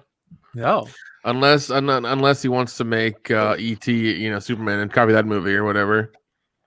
I'm going to play devil's advocate, and I'm not saying anything of the actors that have played Superman, but we've never had a great Superman film, in my opinion. We've had very good, we've had almost great, we've had pretty okay, and we've had bad, and those are the Christopher Reeve ones. 1's amazing, 2 is damn good, 3 doesn't suck, and 4, it's the quest for peace. I'm not going to lie to you people. John Cryer is one of the villains. Yeah. The villain is Nuclear Man. What the fuck? I still love for him, but goddamn, Cannon. What the fuck, Cannon? Was that the one where they sent that little package up to the sun and like it made a human or whatever? Yep. And then he puts he puts all the warheads in a gigantic net that he somehow made, and he throws it into the sun. Oh my god! Then he fights Nuclear Man on the moon. Oh my god! That's the movie that makes me really sad to watch Christopher Reeve, because every time I watch the original film and he flies off and he looks into the camera and smiles, I'm like, cool, man, Superman's out there. When I watch those Superman movies like Superman 4 and even part of 3, I'm embarrassed because the tagline from the original is, "You'll believe a man can fly," and I do. I watched that movie, and yeah, the effects are dated, but I still believe it. I believe the story. Richard Donner and crew did a great job. And then you get to this, and say what you will about Spider-Man 3, there is no greater discrepancy in terms of how a character or a hero is treated than Superman. From on screen, like the Salkinds didn't know what the shit they were doing after a certain point. Money got too important over making a decent film. The shit with Richard Donner between the first and second one really spoiled a lot of that. And the Superman movies are a varying degree of quality. Say what you will about Batman, not until you get to the later ones does it start to fall off in terms of quality, of production quality, and this and that. Like Batman and Robin. That movie just looks like shit.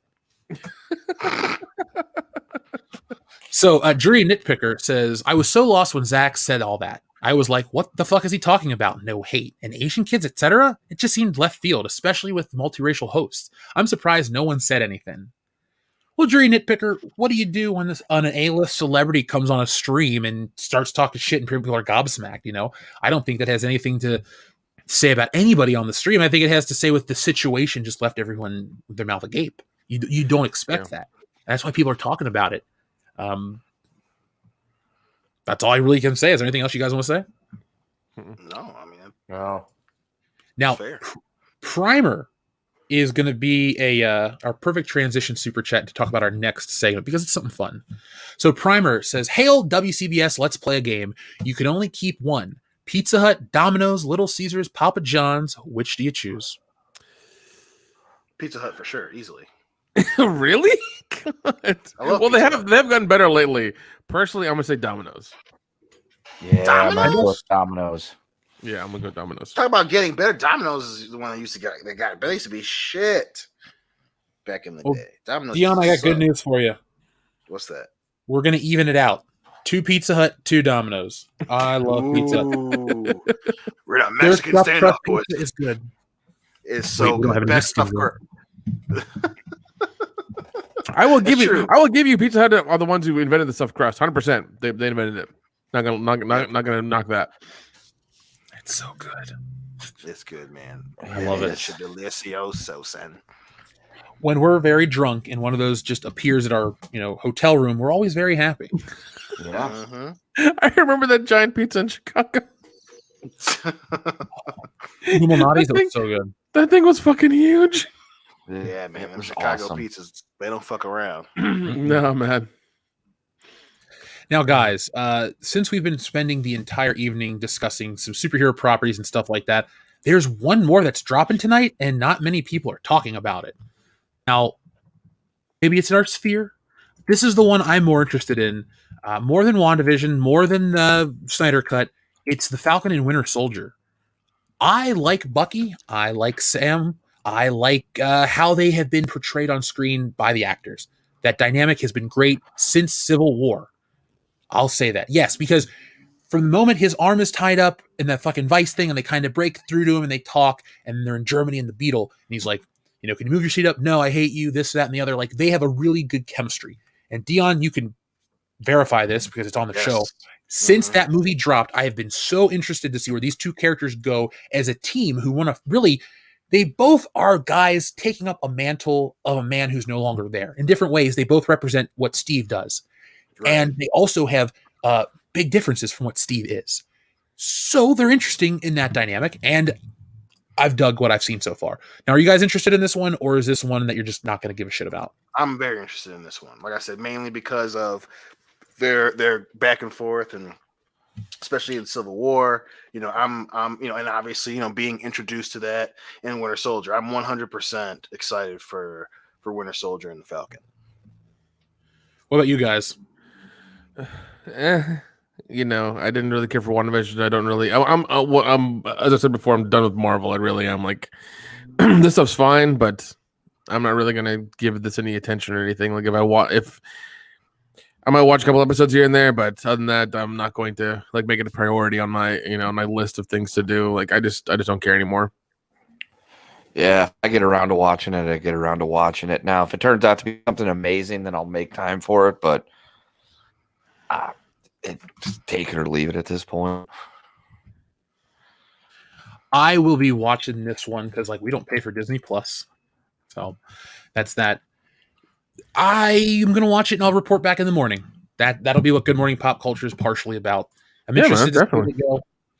I just wish WandaVision didn't leave me as disappointed as it did, because the beginning, the whole wait and see mentality was fine, but I was burned by people like Grace Randolph who kept telling me it was Mephisto and this and that. And it's not that I got duped and I'm mad.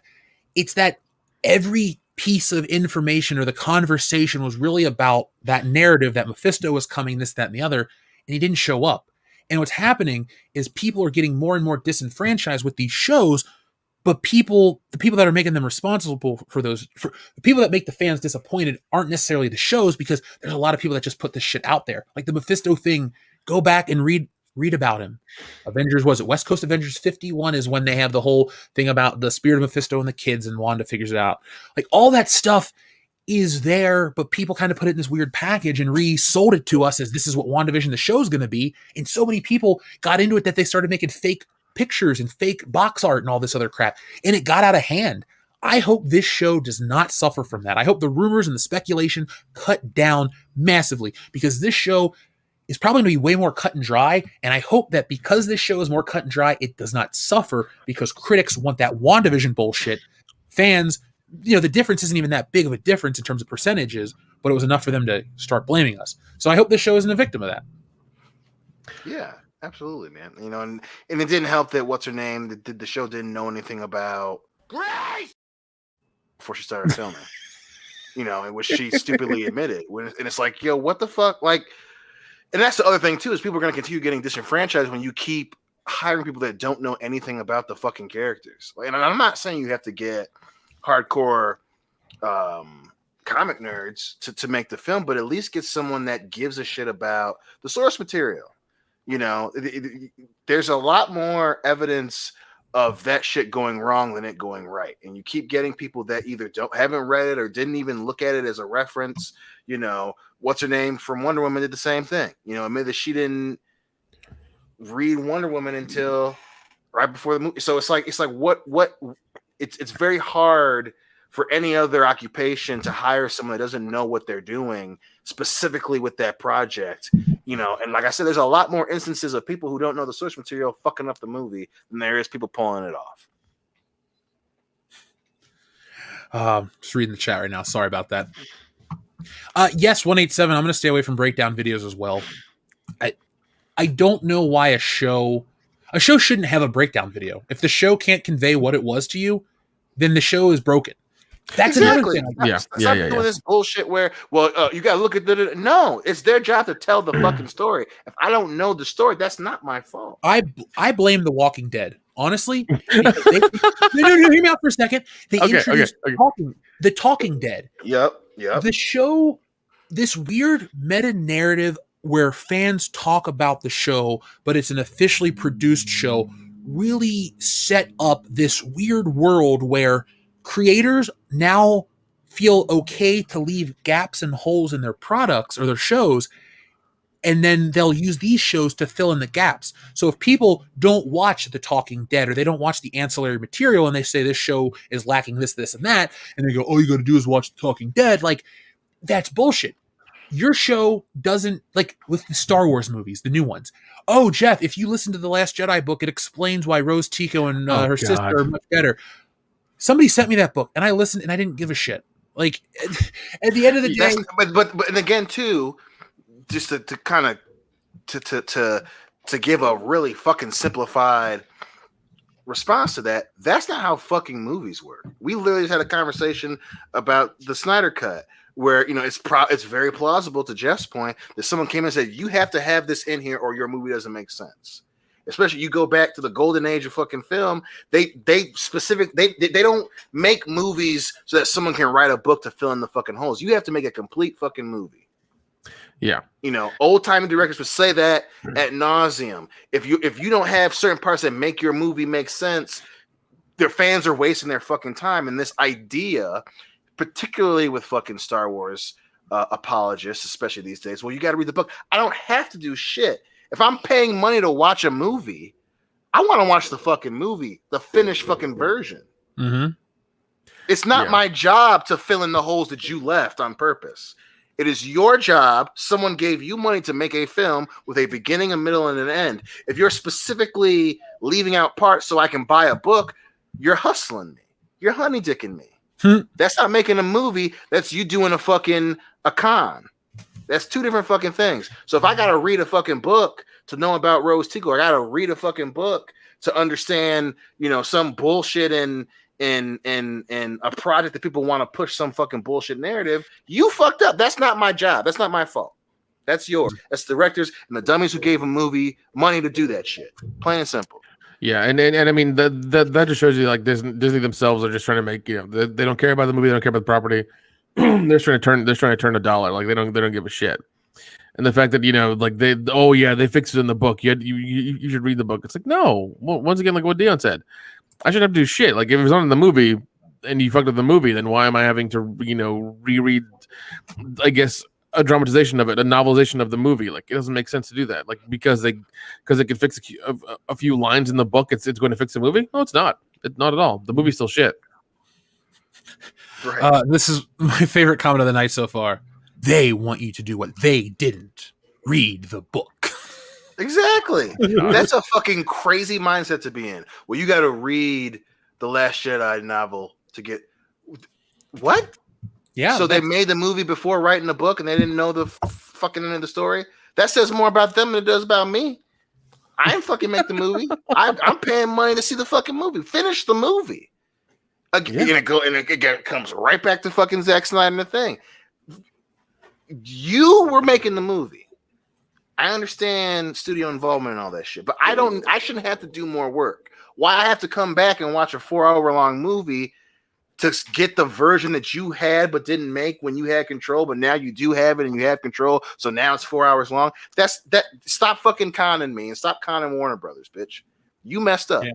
Oh god, yeah. Like Jeff said with The Walking Dead, like I should have to watch an hour-long show and then watch another hour-long explanation of the show of the episode. What's that Sorry, goofy motherfucker's name that was doing Walking Dead? He had that game show on AMC too. Oh, Chris Hardwick. Chris Hardwick. I don't want to fucking watch an hour-long, 30 minutes of Chris fucking Hardwick. I don't ever want to watch Chris weird ass Hardwick. jokes. And hey, I lost a lot of weight because I stopped drinking. I don't fucking care. Like, good for you, buddy. The TV show, good for you, but like, look at the shit. yeah, like good for you, man. You're not fucking running around your neighborhood with no pants on. But the fucking TV show should be complete. Yeah. I get it. You had Chris Jericho on your fucking Talking Dead show. I'm not trying to look into the mind of what they meant to do with this scene. The show should be complete. Plain and fucking simple, Chris. Shut up. Well, Yeah. Well, like Joseph Clark says, we'll start a WCBS after show to discuss and analyze this episode. Remember when we used to have one of those? Yeah, we had one of those. Yeah, we did. For years. Yeah, I started it. Tell that story real quick, Kendo. So back when WCBS was a much smaller channel than it is now, there was several of us that were very active in commenting it because the shows weren't even live, so we were just commenting on the videos and things like that. And it got to the point where I made the joke that, hey, we should create a show kind of like making fun of like the Talking Dead, where we talk about the podcast from the night before, critique the guys, and it's kind of like a satire type thing, and making fun of all those bullshit shows that come on to explain what you just fucking watched. And that's how the fan cast was born. Yeah, here, I'm going to share the image real quick of it. I think I even made the title card for Lape, didn't I? Or I sent him the format. Yeah, you did. Send him the format. Their show. Yeah, because you were on one. Yeah, that was the first one. That was me and Lape. Well, I still look at it this way. It's kind of an honor that somebody wants to make a show about your show. So I was like, I remember listening to it too, because at the gym, and it was like LMP, and you guys were talking about Wonder Woman and what she meant to South America and stuff. I was like, all right, this is pretty cool. And then I think that's how I started to hear more from you, Kendo, right? Probably. Yeah. Well, you know what? It was a fun experience, but I'm glad you're on the main show now. Yeah, so am I. It works better that way. I agree. So, Daniel Edwards, thank you very much. He says, damn it, Dion was right. It all comes back to that. Yeah. Yep. Congratulations, Dion. Right about Endgame. I was right about this. Goddamn, I'm trying to tell you. I sent 285 emails. To Tim 505 says he's just a Hollywood puppet. He has no mind. Well, it clearly looked like somebody told him to say that shit because he's like, yeah, like, Okay, it wasn't Batman like, but it was really awkward. No. Yeah, it sounded like he had to say that, especially at the beginning. As soon as he got in there, that's the first thing he said. I'm like, yeah, this is for legal reasons. You're saying this is exactly why you're doing this, right? Yeah. Sorry, I got distracted reading something. D Voss, thank you very much for the super chat sticker of a pair that says thank you. Well, we'd like to thank you right back, D Voss. D Voss, thank you very much. My mouth is dry. I need more beer. There we go. Darian217, thank you very much. He says, so are you buying tickets / going to WrestleMania this year, Jeff, with limited seating? Not this year. I don't want to wear a mask. I don't want to have to deal with all this shit. WrestleMania is a group experience, and there's nothing better than high-fiving a stranger because your favorite wrestler won, or when everyone's chanting together or cheering or humming along to the theme song.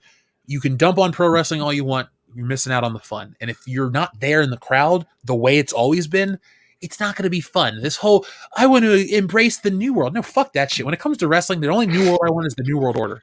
I want that shit to be the way it used to be. So next year, dude, that theme song, I have a 30-minute cut on my phone for when we walk around places drunk. I got us covered. Darian217, this year, I know Dion had mentioned something about trying to do like a live, like us going on like a Zoom call or something to watch it, Dion. Let's just do something like that. I don't want to do it for the channel. Nothing like that. Just us. If you're still interested, let's work something out. That'd be fun, man. Absolutely. It'd be great because WrestleMania has been, you've been a part of my WrestleMania tradition every year since 2014. So last year it was taken away from everybody. I feel like this year we should fix it a little bit. Absolutely. Let's see. Scribby Steak, welcome back again. He says, sup, bullshitters. Gotta love that Disney re-released Avatar just in China for the sole reason for taking the top grossing movie from Avengers. They're going to ping pong against themselves from now on. Did you guys hear about this? Yeah. No. Yeah. It's super, super dumb. I don't understand this shit. Yeah, let me pull this Avatar, up, Dion, for you, since you said you didn't know about it. Let's see. Re-release. Because I don't want the original release. Nobody cares. God damn. For a budget of $237 million, it made $2.8 billion. Jesus, that's a hell of a return. Yeah. Well, it was For a also one of very- like the first few 3D movies, and it had James Cameron's name attached to it, and everybody wanted to go fucking see it. So, Avatar expected to gain a significant box office lead over Avengers Endgame following the Chinese re-release. Let's see. Wait, is this the newest one? No, this is from 2 days ago. Let's see if we can find something even more. 14 hours ago. Here we go. From Hollywood There you Reporter. go. There you go. Nice and fresh. James Cameron's 2009 blockbuster retakes the all-time record from Avengers Endgame thanks to a big China re-release debut, an optimistic sign for franchise sequels. I think it's going to take China to make Avatar be profitable, because in America, I can't speak for all 350 million plus or however many people are in this country, but I don't go anywhere and hear people talk about Avatar at Halloween time. I don't see people dressed up as the Na'vi or the Na'vi. I don't see anything referencing Avatar. It's the biggest film that disappeared like that. And yes, it can make money in other parts of the world, but that has no cultural footprint. And I don't think it'll make as much money as the first one. It's really sad because, like what you said, like it made a lot of money, but nobody gives two fucks about it culturally. Like Titanic had more cultural, more of a cultural impact than Avatar did. Like it's really weird. It was a gimmick, man, and it's clearly a gimmick that Cameron wants to repeat. It ain't like he's telling some story that we haven't seen before. And obviously, again, we talk about this show all the time. It's very interesting that in order for it to make more money, they want to take it to China. So even if it makes money, it's not like you can say, oh damn, man, like the new release, and it was another, they re-released it 12 years later or 13 years later, and it's another cultural phenomenon. Nope, we took it to China again, and China watched it. The shit didn't make a ping in Europe or the US. So like, how big is it really?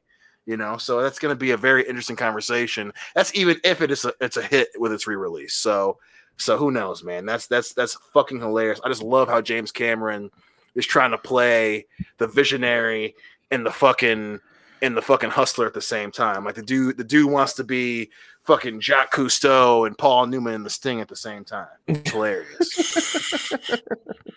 So with zero promotion, the film opened to $21.1 million during the Friday to Sunday frame, adding an additional $2.8 million on Monday, bringing Avatar's total worldwide to $2.84 billion, ahead of the Avengers' $2.797 billion. The entire re-release was in 3D, much of it IMAX 3D. The film grossed an additional $2.6 million or $6.2 million in the large format theaters over the weekend. Congratulations. Here's your asterisks. Yeah, thank you. Now, if I'm being fair, didn't The Dark Knight need an asterisk to be the first superhero film to cross $1 billion? Didn't it need that re-release in early 2009, right around the Oscars? think so. don't. I want it might have. I can't remember. That's a good question, dude. I can't. Yeah, I can't remember if it made $1 billion before the re-release. I think you're. I don't think it did. I think it did have to have that re-release. That's a good question. That's a good. Look it up question. because I'm pretty sure the Dark Knight. Here we go. From an article from 2008, Dark Knight returns to theaters January 23rd, 2009. I'm trying to get what the second box office was because, I don't think there's not going to be a Dark Knight 4. Well, who knows with this fucking franchise? Right. God, Seriously. don't say that shit, man. They might start pre-production tomorrow or something. Yeah. I mean, seriously, Christian Bale said he was available a couple years ago. Yeah. No. The announcement will come out soon. It'll be like Dark Knight 4, starring Christian Bale and Shia LaBeouf as the Diddler. He beats up his sister and his mom again. Oh my God. Dion, I gotta say, I'm glad Christian Bale didn't take back over the role of Batman because there's some Ben Affleck parts that are pretty fucking cool. Like, I'm happy that he plays Batman. Yeah, Christian Bale is the reminder that the small details aren't Chris Nolan's thing. Like that, like as much as I love the Dark Knight trilogy, there's always little shit where you're like, God damn it, Christian. The voice I can't stand. It's just always little details. Matt Modine randomly being a little cocksmith in The Dark Knight Rises. Like, it's just, stop saying hothead, motherfucker. Like, why do you keep saying that? No one says that. Okay, so I looked up some information about the numbers.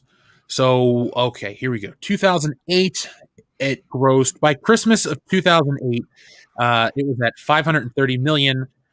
And then January, it looks like it got a re-release because it got okay, here we go. January 10th, it got a 76.7 bump, or 76.7% bump. So it's like we were moving up around this time. Picks up, goes down. That's it. So yeah, it did get that re-release, and that's how it crossed that mark. Okay.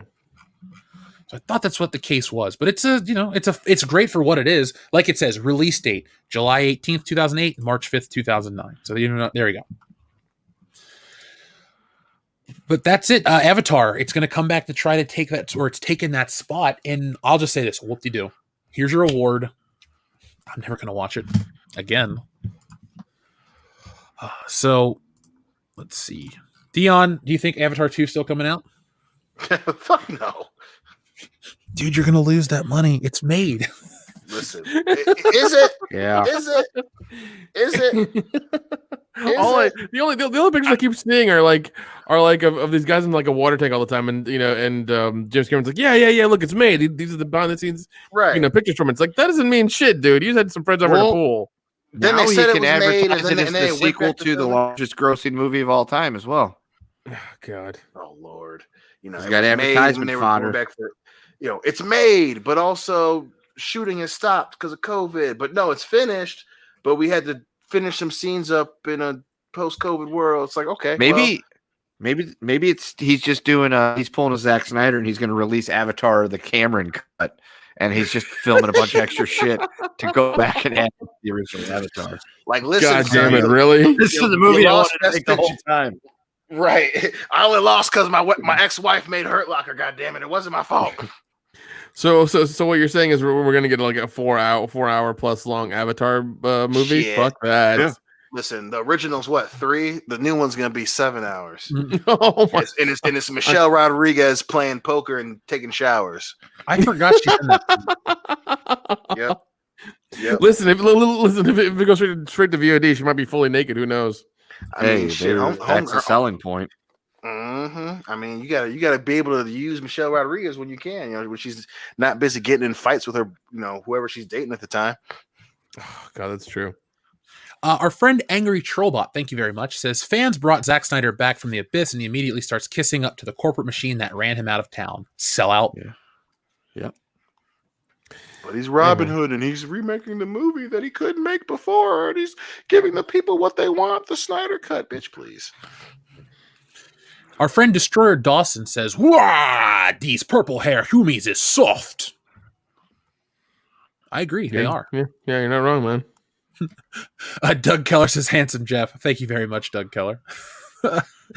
Our friend Taylor 13. Yeah, it's sweet. That's that many dashes. Cool. Did the Joker, aka Jared Leto, had the chance to nail? Sorry, did the Joker, aka Jared Leto, had the chance to nail his role and redeem himself this time? Can you give a recap on what's going on? Cheers, guys. I will say no, he did not nail the role this time because it was in a dream flashback sequence where the Joker was sitting on the hood of a car talking to Batman. There were some cool moments, the whole card that he says about the truce and all these questions you have, but we watch Batman wake up from that. So this Elseworlds, Otherworld shit is a dream, right? Like, it's never established. Also, the transitions in this movie, they don't really happen. Like, they happen in the beginning, and then when you transition from like scene to scene or whatever, so sometimes it'll be title cards. And I know it's thematically the point, but I don't think you could put anything else there. It's weird how they had $70 million, but they couldn't figure a way to tie the movie together better. So yeah, that's what's going on. Taylor, he just talks to Batman. There's a truce that they have because they need to fight the greater evil Darkseid, and Batman's been holding the grudge that he killed Jason Todd, and Joker is deep down hurt that Harley Quinn hates him and is dead and all this other shit. So that's it. That's the one scene. It's at the very, very, very end. So if you're watching this movie waiting, just if you need to see that scene, it's at the end. Is it cool? No. Joaquin Phoenix did it better. Charlie Spur, thank you very much. He says alt-right Yahtzee. So is that like off-white? Yeah, pretty much. It's like an eggshell color, if you will. Right. Not pearl, but more eggshell. Breadman Productions, thank you very much, sir. He says, sad, I thought Zach was different, but he's just like the rest. Also, is it weird that when I drive through house construction sites, I think of Lethal Weapon 3? Nope. Nope. Because I think of the same shit. Cop killers. Rigs. We should watch. I mean, house construction. I mean, well, yeah. But so you could think of Beverly Hills Cop 2. Stop working. You know what's sad? When people say house construction, I think of Tokyo Drift. Oh God, really? I'm with you. How many movies are Brad Taylor in where he drives like a Ferrari or something through an A-frame house? You answer your own question. There's a reason he's not in more movies now. Okay. Yeah, we recapped his entire filmography the other day. Yeah. And we established that we are more relevant than the three kids from Tool Time. Yep. Oh, by the way, those that said I need to read the Injustice comic, I have. I remember the Injustice game very well. Lois dies, Superman goes crazy, all that stuff. That's fun. But again, we have to treat this like a movie. And a movie like this is setting up for the next event or the next film or the next thing. And this just has moments that it goes like epilogue at the end. It's just epilogue, and all these things just happen. They don't really tie together. They're just the epilogue to this film is like watching deleted scenes on a DVD where it just plays them in order, and that's it, and it's over. Taylor is asked, is this better or worse than the Aquaman movie? Ooh, I don't dislike the Aquaman movie. Yeah, the Aquaman was pretty fun, man. I can't. No, it's not better than Aquaman. It's too long to be better than Aquaman. Because an epic like Lawrence of Arabia or The Lord of the Rings or stuff like that, those feel a little more grandiose. There are moments where this tries to feel grandiose, but what happens is a lot of the exterior shots of downtown cities, they look like sets. They look a little fake. Like there are certain moments of the movie that look big and grand and epic, and then there are other moments that feel very small. And this movie has a budget of $370 million when all is said and done. The Avengers didn't, and the first Avengers from 2012 looks better than this film almost in every shot. Like, I tried to not compare them during the initial review, but just flat out, for a superhero team film, one does it and it makes you cheer, and the other one does it and makes you kind of scratch your head because what is missing? Like when we mentioned earlier that characters have been removed, character development for a lot of the characters is taken out. For example, a lot of the Aquaman stuff is removed, and then at towards the end of the movie, before the final fight, he has this line of dialogue about how he feels bad for Cyborg and it's not his fault. It just doesn't fit. So it's not better than Aquaman. Sorry. That's a long way to answer your question. Robot Shlomo did not like it. Rob, let me know what you think, man. I'll be checking the chat. I watched 48 Hours again with. Oh, there was a watch party for 48 Hours, guys, and we missed it. Damn, So- man. Dang. Grant says, how many times did Dion watch the Snyder Cut? Shit. Once is too much for you, buddy. If that. Shum says, so you're saying DCAU Justice League / Justice League Unlimited is better? Yes, that is what I'm saying. The Justice League Unlimited as well as the Justice League cartoon represent a much better Justice League, a cohesive unit, a family, if you will, one day. And the reluctance of Batman in the beginning is much more... Okay, here's the thing, too. Correct me if I'm wrong. Fill me in. Did Batman have all the stuff about faith in the original cut of Justice League? Was that a big part of his character? Not that I can recall. And outside of the speech, you know, when he picks a fight with Wonder Woman so she can be the leader, when he says that he can't lead them, but I don't think he says a lot about faith in the first one. I'd have to rewatch it, but the 2-3 times I've seen it, I don't remember that part. Because there's a part where he's talking about Alfred, I'm not acting on logic, I'm acting on faith, and he like jumps into the plane as it flies off to Russia. And if that's in the original cut, that's fine. But this is a weird movie of Batman finding his way back. And they establish in this movie, it may have been mentioned earlier in the other ones, but he's been Batman for 20 years and he's been around and all this stuff. And you know what I noticed about this film, about the DC universe built by Zack Snyder? No matter how Besides much, not knowing what to do. yes, but no matter how much time has passed, I will never get over the fact that Metropolis and Gotham are across the river from each other. That was the dumbest. Fuck, I forgot all about that. I forgot all about that, dude. Are you telling me that Batman couldn't have retired as soon as Superman showed up because Superman can't handle 2 fucking cities next to each other? That's pretty nuts, dude. Like, I forgot all about that. Yeah. That's fucking insane. So our friend Zam Valen says, it told us a lot more in less sparkly fashion. Sorry, in a less sparkly fashion, but it was just a really long 4 hours. I checked my watch a bunch. Like I said earlier, folks, when I got to the 90-minute marker, I thought it had been 3 hours. Because Jesse and I are sitting there, I'm like, oh, good, it's almost over. We'll go and we'll take a shower and we'll be on with our day. No. Soul Fiend, thank you very much, says, I'm not sure if it was just me, but Ray Fisher's face looked faker than cyborg armor. I thought it looked different. Like when you talk about reshoots and pickup stuff, there are certain angles or certain shots where his face, however they do the effect, it like wasn't matched up right. And there's also a shot of Batman in the future when he's talking to the Joker in the dreamscape, where it looks like his mask might have a little bit of augmentation to help it, like, I don't know, stay on the face or something. There's a couple weird shots like that. Yakase, thank you very much again. He says, popping in to show some love and let y'all know I'm going to be joining your Patreon. Jamaram! Well, Yakase, hopefully you caught this part of the show when you were here still. Jamaram! But we'd like to thank you for joining our Patreon page. We really appreciate that. Soulfiend, we read that one. We read Yakase's.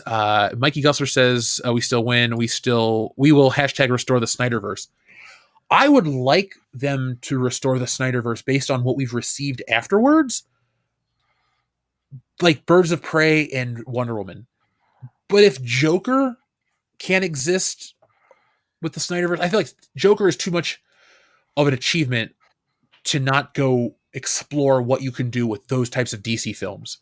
The big flashy Justice League movie did not make as much as Joker. Joker is a financially more successful film across the board and a better film just across the board. I was more interested to see DC take the small approach. Cecil and I used to talk about it on streams where he wanted to see a Mr. Scarface movie. You could do these smaller, more intimate crime dramas about these villains and then have Batman kind of show up and build this world. I was all on board with that. And there's just too many things with DC moving forward that are going to sour it. It's like saying you should be as invested in Marvel now as you were when the first Avengers ended, but the story's over.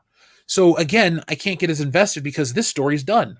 I like a lot of the casting. I like Henry Cavill and Jason Momoa and Ben Affleck and all these guys.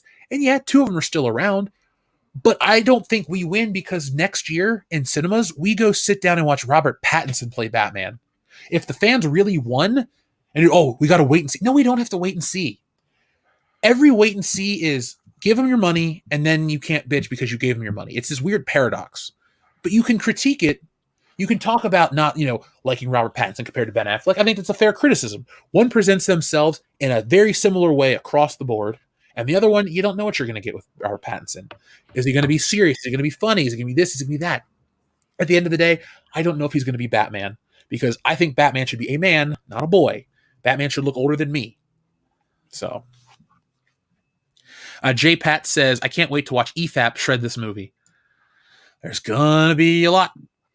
I don't plan on ever making a video about the Snyder Cut. Tonight is my piece to have said about this film, and I'm done. I don't need to ever talk about it or watch it again. I'll probably mention it with Tom, and that's it. We'll probably do that off air. Rocky, the intergalactic woke slate, says, I only came here for the Dion's rant when Snyder said, or for what Snyder said to G&G. Snyder's a Hollywood elite and edgelord. What the fuck did geeks and gamers expect? Agreed. Yeah, I mean, you're not wrong. As I say it all the time, Zack cannot help himself. So I'm going to skip these couple super chats from a specific person because I ain't putting up with your shit. So Zam Villan said, maybe Justice League should be a weekly release than with the budget of Game of Thrones and Westworld by HBO. I thought an hour a week of this would have kept me hooked. But, that's it. Let's see. The Drew with Comics Elite says, hey guys, Sean and I watched earlier today. I'll just say that Cyborg / Vic Stone makes some questionable moral choices that we weren't fans of. You're probably talking about the money thing. That flat out was stupid. We watched him steal digitally. It doesn't matter. It's the same ethics as don't people go to jail for stealing cybersecurity is an issue these days. People steal shit all the time. Oh, yeah. We watched the superhero. There was a kid who went to jail for the whole Twitter thing. He hacked a bunch of blue check my Twitters and told everybody if you buy Twitter from if you buy Bitcoin from me, I'll double it or whatever. And he made like $3-4 million, and he's arrested right now and he's going to jail. So yeah, he also downloaded a car. I didn't send you my meme. Holy shit. Hold on. Fuck. I found this on the internet and I died laughing. Well, I came back from the grave to watch the Snyder Cut, but where's it at? It was a picture. Oh, here it is right here. Fuck. Let me just send it to you guys. I'll share it on air. I should have stayed dead. You're right, Jesse. Here you go, guys. I'm going to share this. That's why I'm making a big deal out of it. Dion, this one's for you, buddy. So we always talk about you wouldn't download a car, correct? Right. Now, don't say this out loud yet, but I want to know, because my answer is yes. Would anyone do this or would anyone like to download a house? Yeah. I mean, Today, they are 3D printing houses right now, so it's a thing. No, Modalicious, it's not you. Don't worry. No, but you are a douche. Oh, he's our douche. I know. We love you, Modalicious. OAW Entertainment says, first time super chat, found you guys through Midnight's Edge. Thank you for making sense of the Snyder Cut and letting me know I wasn't crazy all along. You know what? You feel the way I felt about The Force Awakens when I finally met some people that were like, really? This is what everyone bought into? So I understand that feeling of, was I crazy all along? No, because everybody buys into the hype. There was hype for The Last Jedi, and now it's the most universally shit on film in geek culture. But people liked it when it first came out. It's so funny how, the tides shift. Things become acceptable to love and to hate and all this stuff. Yeah, because it's one of the things like you can't love a piece of shit. You really can't. And those movies are pieces of shit. It's like, you can say at the beginning and defend your, and try to take the high ground and be like, oh yeah, these are Star Wars movies and they're great, they're awesome. They have Star Wars on them. They have lightsabers, they have this, they have that. It's like, that doesn't make a Star Wars movie. It doesn't make a good movie either. And like after you watch them a couple times and realize that they're actually shit, you realize they're actually shit. You move on with your life. Doug Keller says Goldeneye, but with Roger Moore. Doug, you just no. Cool it. Doug Keller says James Bond, but with Keanu Reeves as James Bond. So John Wick. Yeah, John Wick. Right. I guess I'm back. Oh, hold on. I love Rob right now in the chat. He said something. Here you go. Mecca asked me, who did he steal the money from? And I said, probably somebody who wouldn't miss it. And she says, Bruce Wayne? Like, what's the deal? Like, come on, man. You ripped off somebody. Right. And this movie did a good job to answer specific questions that were really dumb. There was one Jesse and I had talked about where, like, if this... Oh, here's a good one, though. Like, for example, the scene where Bruce Wayne is talking to Arthur Curry. He doesn't know he's Aquaman yet, even though he knows he's Aquaman. And the whole part about him getting shit talked to, and then he busts out the whatever language they're all speaking. Like, there are some moments of, like, mic drop cool shit, but, like, there are other questions that make you go, huh. And hold on one second. Shit pancake. Family? He's dealing with a cat right now, I guess. Clearly. Is the cat's name Shit Pancake? You Yes, didn't the know that? The cat's name is Shit Pancake. You didn't know we Oh. have the cat shit pancake. He's something. Dude, he wakes me up at 6 in the fucking morning by throwing shit on my face. Yeah, that'll happen. Yeah, he gets in our cabinets. He's everywhere, but I love him. Now, Effett couldn't think of a name. Says, folks, watch the Cadmus arc of Justice League Unlimited 2. In my humble opinion, it is the pinnacle of superhero entertainment. Still blows my freaking mind. Yeah. Let me look that awesome. up real quick. Yeah. Project Cadmus, where they have another team, and they're like clones or whatever, but they're set to die, I think.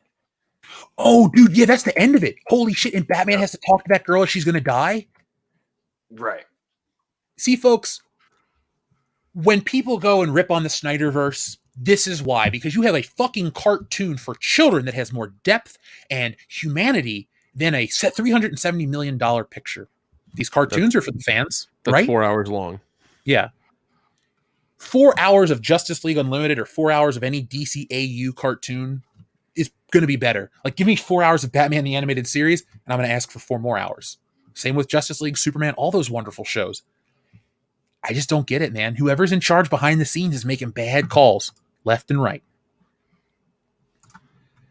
Let's see. We also have our friend, Adam Wofford, who says, so there was a squad of guardmen was surrounded by orcs, and they just kept coming, and the guardsmen ran out of ammo, and the captain got a bright idea. So he pointed his rifle and yelled, bang, and one, and the orcs fell dead.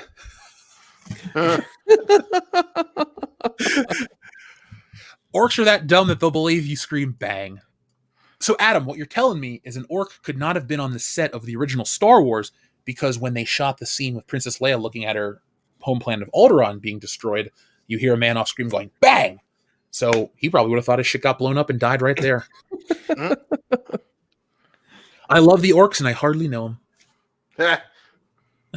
Now, Lion of the Morning, when I asked this question about how to ruin a movie, he gave a great one. Black Panther, but it's set in Scandinavia. Oh, God. Adam Wofford, thank you very much again. He says, so the rest of the guardsmen started yelling, bang, and about 6 orcs wouldn't fall down. They heard them chanting as they got closer, all 6 of them saying, I'm a tank, I'm a tank. What is that fucking movie? I'm a big brave dog, I'm a big brave dog. Like, there's some cartoon or movie where a kid keeps repeating that. Is it Rugrats? I don't remember. It's not important. Runaman says, Footloose, but everyone is physically disabled. Damn. Oh, man. More like foot stuck.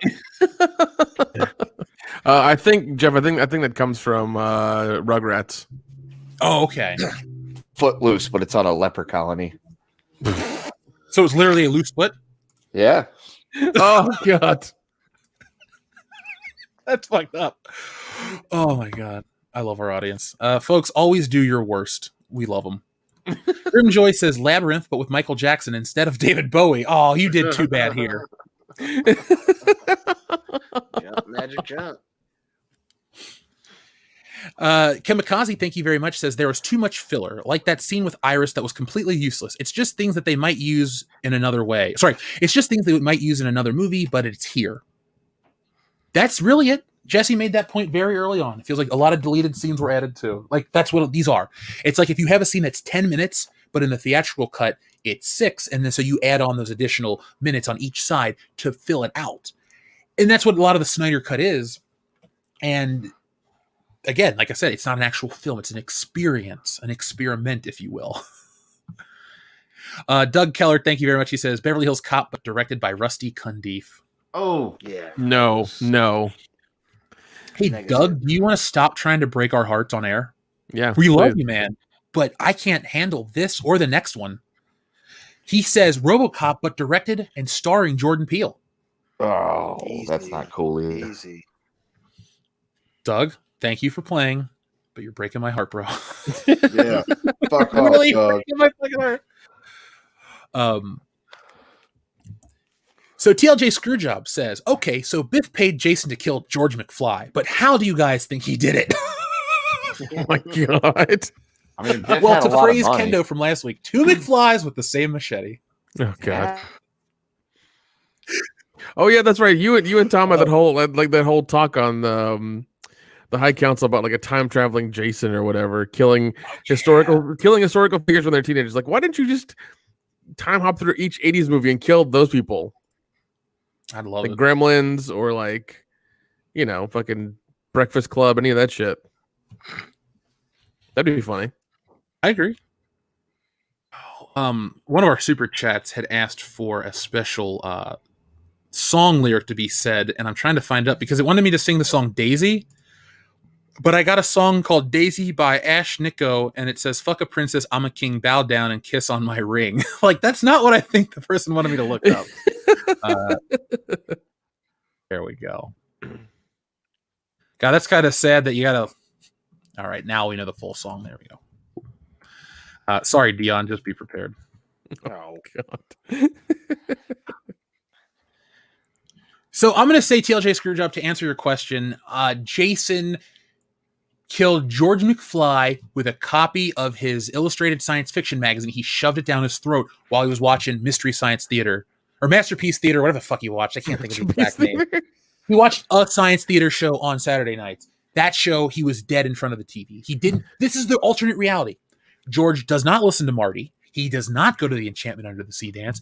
And we realize that on the cosmic scale of things, George McFly is only living to produce Marty. Therefore, him not going to the dance wipes Marty out of existence. So some grand scheme, some force comes from nowhere, aka Jason, and just wipes him out of the timeline. Because without Marty, George doesn't need to exist. Well, no, in reality, he kills him with a corkscrew in the kitchen and then like a cleaver to the face. That's the best kill in that film, dude. Oh god, he keeps yelling for the corkscrew and then he gets it in the hand. You know what? I love TLJ Screwjob's next super chat. Stealing Solo, but co-directed by Ryan Johnson and J.J. Abrams and Zack Snyder. Oh my god. Yes. If you guys want to make the film, please don't. I think I might sit that one out. Like, spinning my wheel says, luckily I didn't pay directly for Justice League since it's on HBO Max. WCBS, when the pandemic finally ends, what do you want to see in theaters? Good question, guys. What do you guys want to see in theaters after everything's normal? Oh man.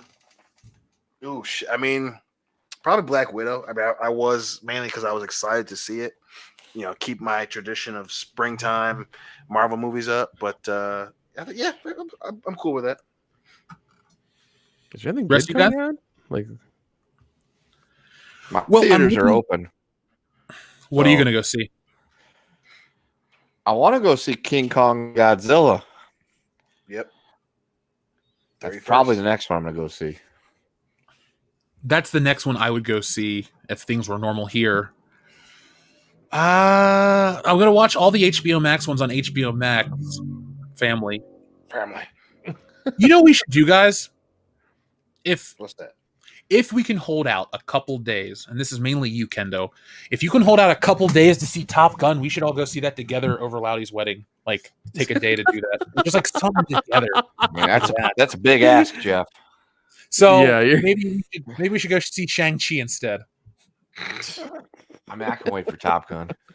I oh mean, god, Jungle Cruise sounds pretty awesome.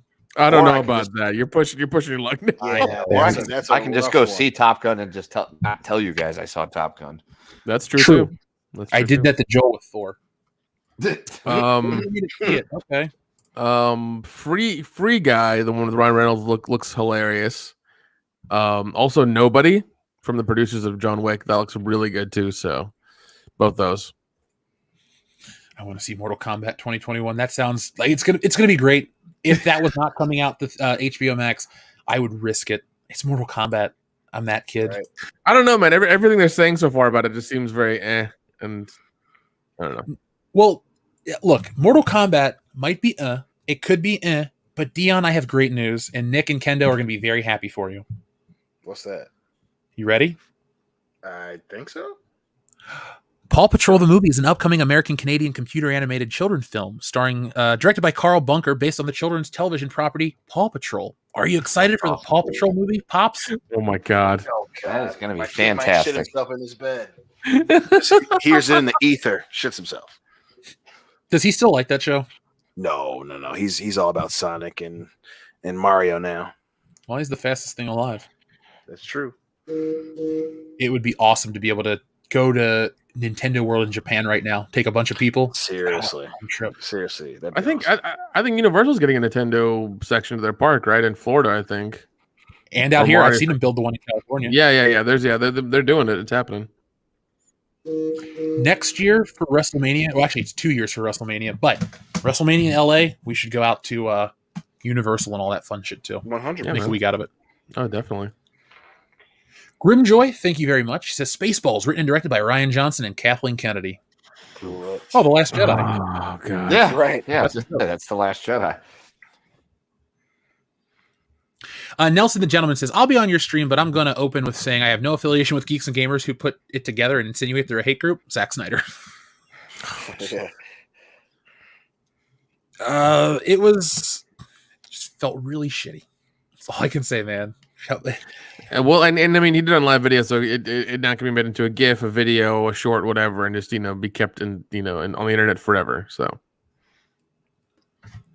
our friend Doug Keller says, coming to America, but written by Rusty Cundiff. Doug, you got to stop breaking my heart, bro. yeah, dude, really, just stop. Stop talking about the cunt beef. See, what's going to happen, Doug, is you're going to cause me to die, and then Jesse's going to come after you. So I don't think you can handle that. Either that or Rusty Cut is going to actually make one of these movies, and you're going to be, it's going to be your fault. Yeah. Don't put that on the world, man. We don't need that shit. Yeah, I mean, Jordan Peele's already doing 3 remakes, so. Yeah. 3 too many. Yeah. Let's see. I'm sending you guys a message real quick. Before we do, let's see. Don't laugh at this one out loud. Wow, that actually would work if I didn't type like an idiot. Anyway, moving on. Our friend Swinging Cod says, do you remember that WCBS is doing a drinking stream? Swinging Cod remembers. No, buddy. We know. All right, it's not a sober stream anymore. Been weird. Swinging Cod says, Justice League drinking stream starts now. Well, sir, the minute you sent that super chat in, we started drinking. I started drinking my Guinnesses. So Oh no, I've been drinking this whole time. Like, yeah, just haven't I stopped. told you guys to get prepared because this is going to be one of those nights. Oh, Seamus McFlannery asked an excellent question. What was more disappointing, Coming to America 2 or the Snyder Cut? Coming to America 2. Yeah, because that trailer looked really good. Yep. Oh man. Well, my heart was broken with the Justice League movie. Well, my Justice League expectations have been low since 2017. There you go. Doug Keller is not going to... I'm not going to make it through this stream if it's not for Doug Keller because he says Aliens, but starring Leslie Jones as Ripley. No. No. What is Melissa McCarthy the alien? What are you doing? What are you doing? Access denied. Yeah, we're not playing that game. Our buddy Scribby Steak is back. He says, if you want a better adaptation of 300, Samurai Jack episode 25, Jack and the Spartans, or the Sabaton song, Sparta. As a fan of Ga'Hoole, the movie is meh. I didn't realize the Guardians of Ga'Hoole were something not from the movie. Like it's a book or an adaptation. I thought it was just that movie. So I was not aware of that. But I do want to go back and watch Samurai Jack, but I'm afraid I'll be culturally insensitive because it's voiced by a black guy, not an actual samurai. How dare you, Jeff? Yeah, I know. Thanks, James Andrews. See you next time, buddy. Doug Keller asks, Jeff, we need to do a Sunday hangover about 007. Doug, what Sunday would you like to make it happen? This Sunday is not a possibility because we have some stuff we're taking care of. But contact me, man. Anytime you want to have a stream about James Bond, would love to have it. I'll talk your ear off about 007 as long as you want. Just be prepared because it's my shit. So. Okay, hold on. We're still got a lot of these left. Thank you, everybody. Let's see. We have Modalicious who says, all Alan Moore does is dump on moral absolutist. His writing is passé. After deconstructing superheroes for 20 plus years, nothing is edgy. Modalicious, I had this discussion. Anna and Jesse on the Matriarchy last night had an interesting discussion about Snyder Cut, Watchmen, all sorts of stuff that we were talking about today. But it got into some of the the absolutism, and I was talking about moral objectivism from Ayn Rand. Now, folks, if you're thinking I'm going to give you some boring history lesson on philosophy, no. Hear me out for a quick second, though. The man who created Spider-Man with Stan Lee, Steve Ditko, co-creator, really was into this objectionist way of life. The writings of Ayn Rand really inspired him. So what I'm getting at, though, is he was inspired to create Mr. A. He had this black and white card and all this stuff. And in many ways, Rorschach is modeled, inspired, influenced, stuff like that. And so you get a lot of that no compromise in the face of Armageddon, which is really a holdover. So a lot of the moral absolutism from Modalicious, or from Alan Moore, is definitely from Alan Moore, but it also comes from Steve Ditko. Alan Moore is a fan of comic books, or was at least. I respect his work and him as a person, but I'm not a big fan outside of the big hits. I haven't read everything he's produced, and I'm not going to.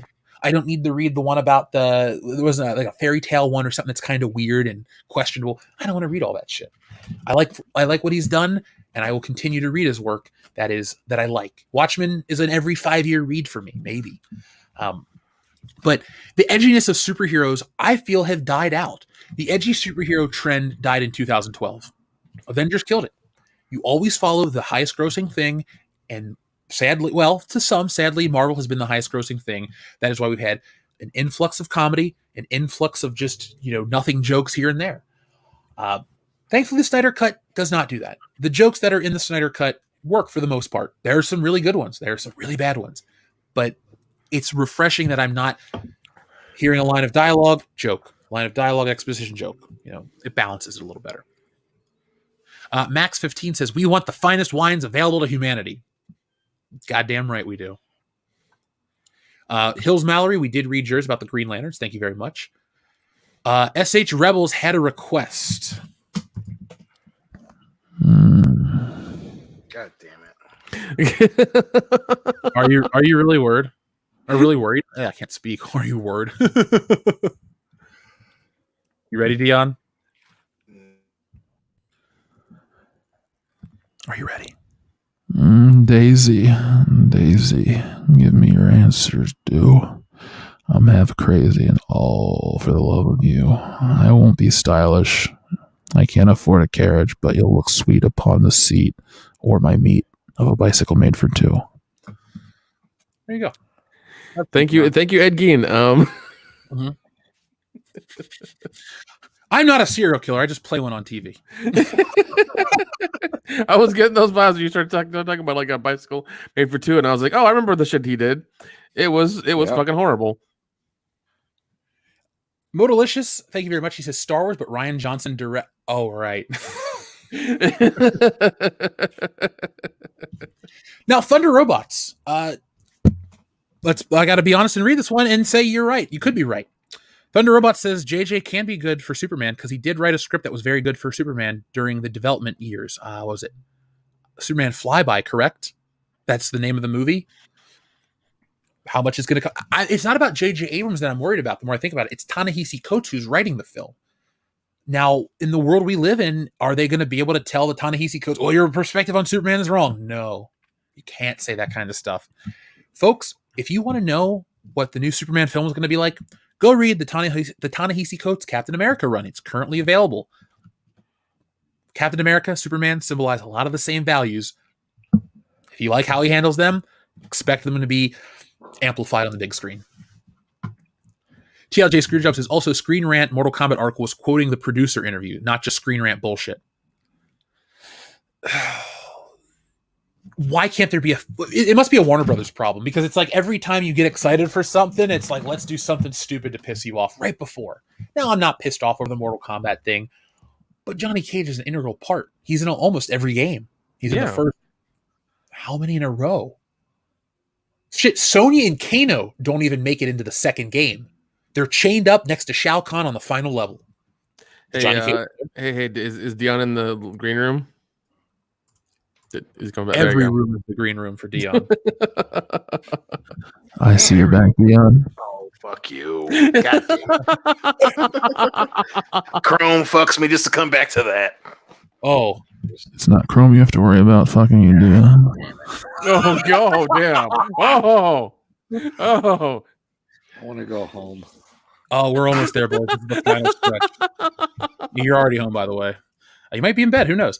The Blank Podcast with Ian Slater says it's time the creators to step up. Screw these people. If this is the way, they are wasting their time. All of us can do way better.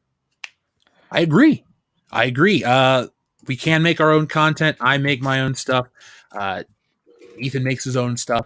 People out there are going to make movies, songs. You can check out Jessie. She writes songs all the time on Live It. Like, there's a creative. Oh, Anna paints. What the hell am I forgetting? Anna too. She painted the cover of the comic. Like, there are a lot of people in this sphere that you watch every day that have a set of skills. That's the difference between a lot of people that are in the Fandom Menace and aren't in the Fandom Menace. There's people that have another skill that blends in with their perspective on entertainment and makes it fun. 6 dudes sitting in a room bitching all whatever it doesn't help. If you have no life experience or no whatever, your perspective is boring. That's all it comes from. People are out there. The right people are out there making shit. People just got to find it and support it. Now, Taylor 13 says Sam Raimi's Spider-Man trilogy was the shit. Still shits on DCU. I agree. And I'll say full trilogy. Spider-Man 3 is better than Man of Steel to me. I like Spider-Man 3 more than I like Batman vs. Superman and Suicide Squad and Justice League, but not Aquaman. I think I like Aquaman more than I like Spider-Man 3. So there's that.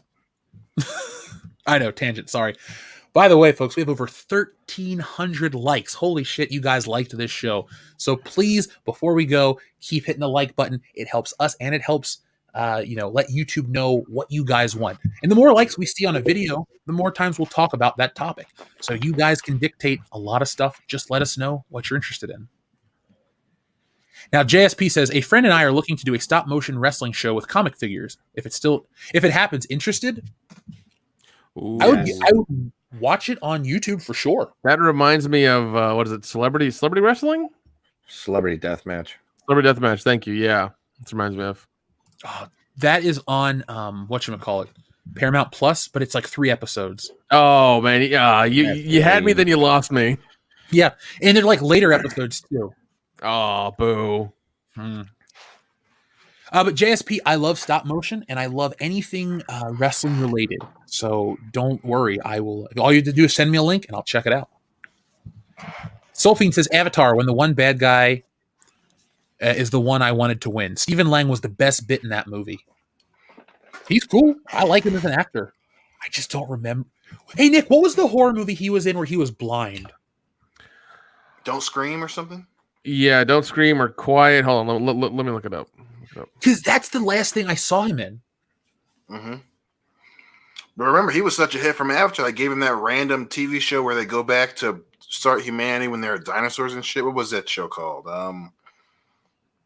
Warehouse 13? Terra? Oh, Terra. No. Oh, that, yeah. Terra Nova? Yeah, that's what it was. Terra Nova. Isn't that a test? I took that test in grade school. Huh? There's a thing called like a Terra Nova test. No, that's TCAPS. That's different. Oh, hey, where I live, it was called the Terra Nova test. I just Googled it. Okay. The movie that he's talking about is Don't Breathe, and it's really good. They apparently they apparently did a part 2 that comes out this year. Shit. Yeah. That guy's really talented. I like him. He is. Dude, Don't Breathe is a movie I forgot that I ever saw. Like, holy shit. I can't believe I forgot it. I really liked this movie. Yeah. Oh well. Bertrand Kurt Russell, thank you very much for the Diamond Super Chat sticker. We greatly appreciate that, sir. Forge Father says the only way I'd watch the Avatar sequel is if its opening scene is an orbital bombardment. I fucking love it. That would sell me. Yeah, Day one. They just Spoiler nuked alert, we win. Yeah. they just nuked the Navis back to the Stone Age or further Yeah. back. I don't know. If that's the opening to Avatar 2, I'm going to buy out all the movie theaters except for 25 random tickets like Captain Marvel. We're going to make this a big hit, boys. Oh, yeah. Dude. Blast that planet. Doug Keller says, Fletch, starring Jordan Peele and Rusty God damn it. Oh, God damn it! come Why? on. Why? Stop reading those. Um, Just going to make you Doug. upset. Doug, thank you very much. Bobo Yogi says, Jeff, EFAP Happy Tree Friends, Valentine Smoochie. I have been very fucked up and watched a lot of Happy Tree Friends. Dude, I remember that. Yeah. Love those cartoons, man. They were Flippy was so my much favorite. fun. Oh man. I would Or never was it Flippy? do Flippy. No, Which Flippy. one is he? Flippy's The army squirrel. The the army army- veteran the- squirrel that would just be the- having a great time, and then something would happen, like a woodpecker would start pounding on a tree while they're having a picnic, and he'd start fucking having like a flashback and just start Yeah, he's knifing the- everybody. He's the Vietnam vet. Yeah. It's not funny, but it's fun. Yeah. Poor guy. So let's see. He's in 21 appearances. Or he's in 21 episodes. How many times does he die? He dies 5 times. Man, I don't like what Happy Tree Friends has become in terms of designs. Have you guys seen what it looks like? No, is it become like even more cutesy or something? I don't know if this is real. It's on their Wikipedia. It's on their fandom wiki page. Let me share this with you real quick. Tell me if you think this is legit. But if that's the design, that sucks. That's weird. Yeah, I don't like that. Yeah, no, because the first 4 seasons is the way it's supposed to look. Because shit, that's like 15, 20 years ago type shit. Yeah, it is. Because I was man. watching It's those been in a while. college when I was up in It's been a while. Michigan. That was a while ago, and I traumatized my roommate with that DVD. He thought it was some kind of cutesy cartoon until they started fucking killing each other. Dion Hillary and I watched that shit together for the first time. We were both blown away. We're like, what is this? I think you were. That's how I heard about it. You guys were watching it and told me. I was like, what the fuck are you talking about? Shit is nutty. Let's see. Motorist denied that you're enabling your alcoholism $2 at a time. No. Years of college parties enabled that, and I just won't stop. Yep. Notice I said won't, not can. He got dolphin teeth. God damn that he was so funny. So good. Dr. Pepperoni and Cough. breast milk Breast milk, you make. makes my day. So I've been showing Jessie movies every couple of months. I'll show her something new. Next on my list is The Warriors. I am so ready to watch that film Oh again. my god, the Warriors! Holy shit, so Great. fucking good. Now, Dr. Coffinails, thank you very much. I didn't know this because I wasn't alive. He says, pre-crisis, Metropolis and Gotham were across the Delaware Bay from each other, linked by the Metro Narrows Bridge, Metropolis in Delaware and Gotham in Jersey. So now, folks, pre-crisis is pre-1985. So I'm born in 88, and the post-crisis world of all the retcons and stuff is what I grew up in. I didn't know that, so I stand corrected. Adam Walford says, Dirty Dancing, but in the Labyrinth, Hellraiser, and Peter Pan, Dirty Dancing, but in the Labyrinth, Hellraiser, and Peter Pan, but raking scene on the event of the Horizon ship, Alice in Wonderland, but it's a Crystal Lake. Okay, so those are 3. Holy So Dirty shit! Dancing, but it's the Labyrinth, Hellraiser. Jesus, man. Okay, no, It's a you know what? nightmare. You know what? I'd be okay with that. That seems like it could be interesting. It Could would either be. be a crazy porn or a really bad one. It'll be a hot time in the old town tonight, Dion. I'll tell you what. Hey man, Like Some Doug- schwelp in the shitty. Doug Bradley's still alive, so it could happen. I met him Right. once. It wasn't a good once. Great guy. Never met him. Kind of. I would watch- He's very cold. He's very cold. He's not acting when he plays Pinhead.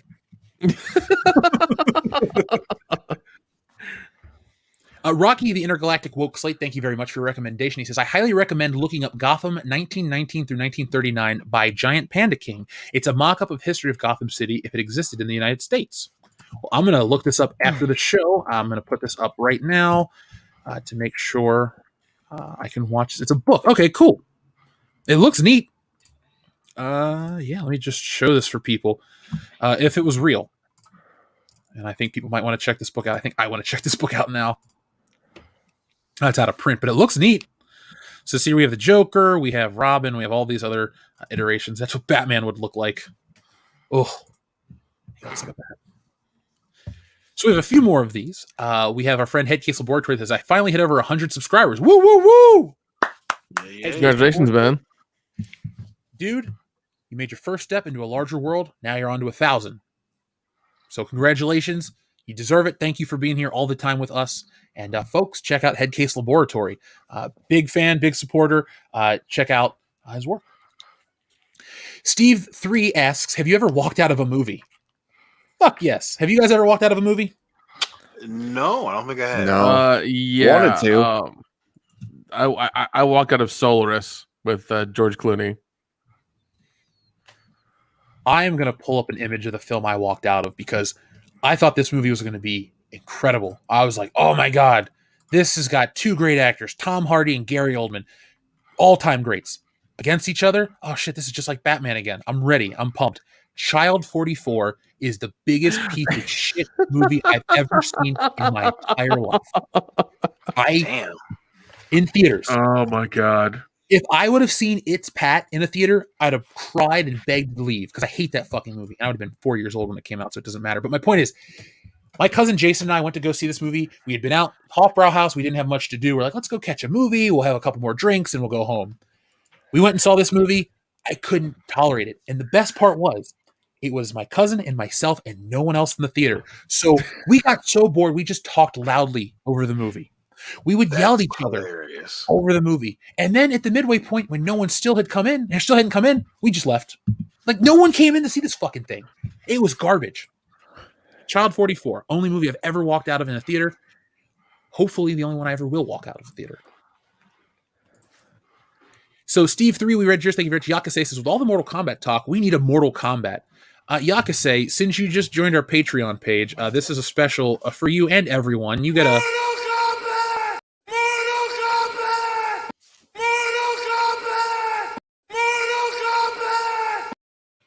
There you go. You There's a bonus one there too. Joseph Bianowicz, I believe I've been saying your name wrong the entire time. You told someone else, so I want to correct myself. So Joseph Bianowicz, thank you very much. He says, good evening, Jeff, Nick, Kendo, Buffalo Jeff, and the big sexy daddy, Dion, Motorboat and Green. Dion, it's official. You're no longer the one, the only Dion Green. You are Dion Motorboat and Green on this podcast from now on. I like it. Dion Motorboat and The Green. big bad motorboat and daddy. I like it. Yeah, the big sexy daddy, Motorboat and Dion. If you were a wrestler in 1995, you'd be called Motorboat and Dion Green, but you'd have like a fucking boat themed costume. Oh my God. He'd be like Siemens hat. Yes, He doesn't. he'd be like Captain Carl from Pee Wee's Playhouse. Oh my Yep. God. Well, excuse me, the Pee Wee's live show, not the Playhouse. But Joseph, thank you very much for your now concrete contribution to the show. He is now the big sexy daddy, Dion Motorboat and Green. Now, Doug Keller is trying to break our heart again, and I'm not going to let you do it, Doug, but Doug says, Jeff, imagine a Beverly Hills Cop / Miami Vice crossover movie in 1988. That'd be straight fire. Doug, I'm going to give you an inside look at who we are. Nick, Kendo, Dion, and I have been drunk many a nights where we pitched that same idea to each other. Yes, Yep. yes, we have. We've included that and Lethal Weapon and shit, so many other things. You know what we're going to do, guys, for the fun of it? Let's sit down one day and let's write the ultimate 80s action crossover movie and never make it, but just write a couple pages of it and put it on Patreon for fun. Let's make our own version of it. We can't do anything with it legally, but we can just pitch it to ourselves. Now, Wilson, the unauthorized biography of Tom Hanks says, Return to the Jedi with Melissa McCarthy as Leia. Oh, I said Leia. Leslie Organa Solo. Yeah. I mean, Jabba the Hutt won't be the grossest thing in that movie anymore. Nope. Shout out to our friend Pop Culture Minefield who says, "Hey Jeff, what's up? What's up to you, Pop Culture Minefield? Good to see you in the chat this evening." Headcase Laboratory says, "Pluto Nash, Blade with Zack Snyder, Ryan Johnson." Stop trying to. Okay, Headcase Laboratory is Keller from my heart. You made Jeff go full Shatner there for a second. God damn it! Uh-huh. I can't. You made his brain stop. It's a little crossfading right now. Okay. Okay, buddy. It's been from St. Patty's Day leftovers, this new beer, the other stuff. I'm not going to make it long tonight. So thankfully we only have 2 more of these. Or sorry, 1 more from Adam Wofford. Thank you very much. He says, it's Back to the Future, but it's at the Mountains of Madness, directed by David Cronenberg, starring the original actor before being replaced. So I would like to say, Adam Wofford, I love that Eric Stoltz is just the original actor. No one really knows his name. Adam, I'm not making fun of you. All I'm saying is Eric Stoltz means so little in the grand scheme of things on a cosmic level. He's just the actor who Michael J. Fox that is a super dark Back to the Future. Yep. That is. And Pop Culture Minefield had one more. He says, "You never go full Shat." I can't help it. Just the way he was talking there for a second, I was like, "Did you see something on the wing of the plane, Jeff? What happened? What happened?" That very same thing happened to all of us, right? Sure.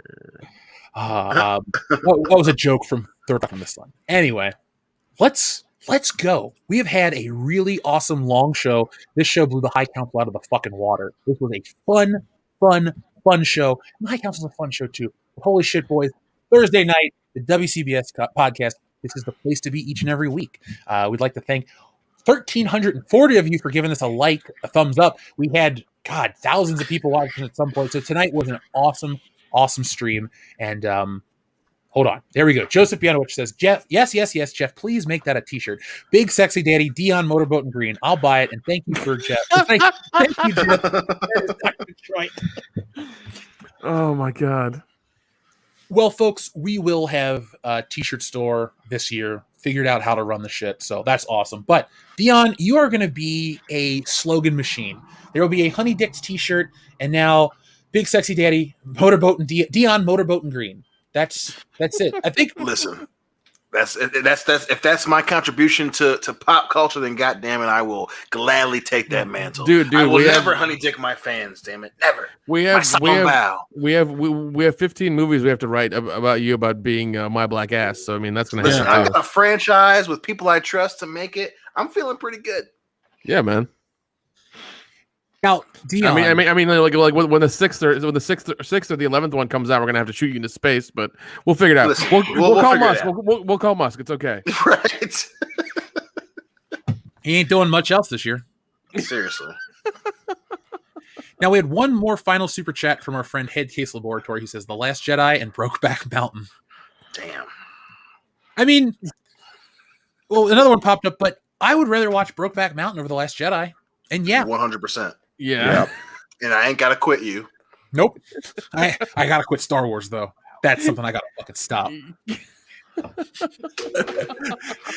Wander says, "Watch the Flash Gets Warhammer animations." I'm taking a picture of that because I'm going to make sure I watch every kind of thing before our Arch stream. Now, we have confirmation that he's interested.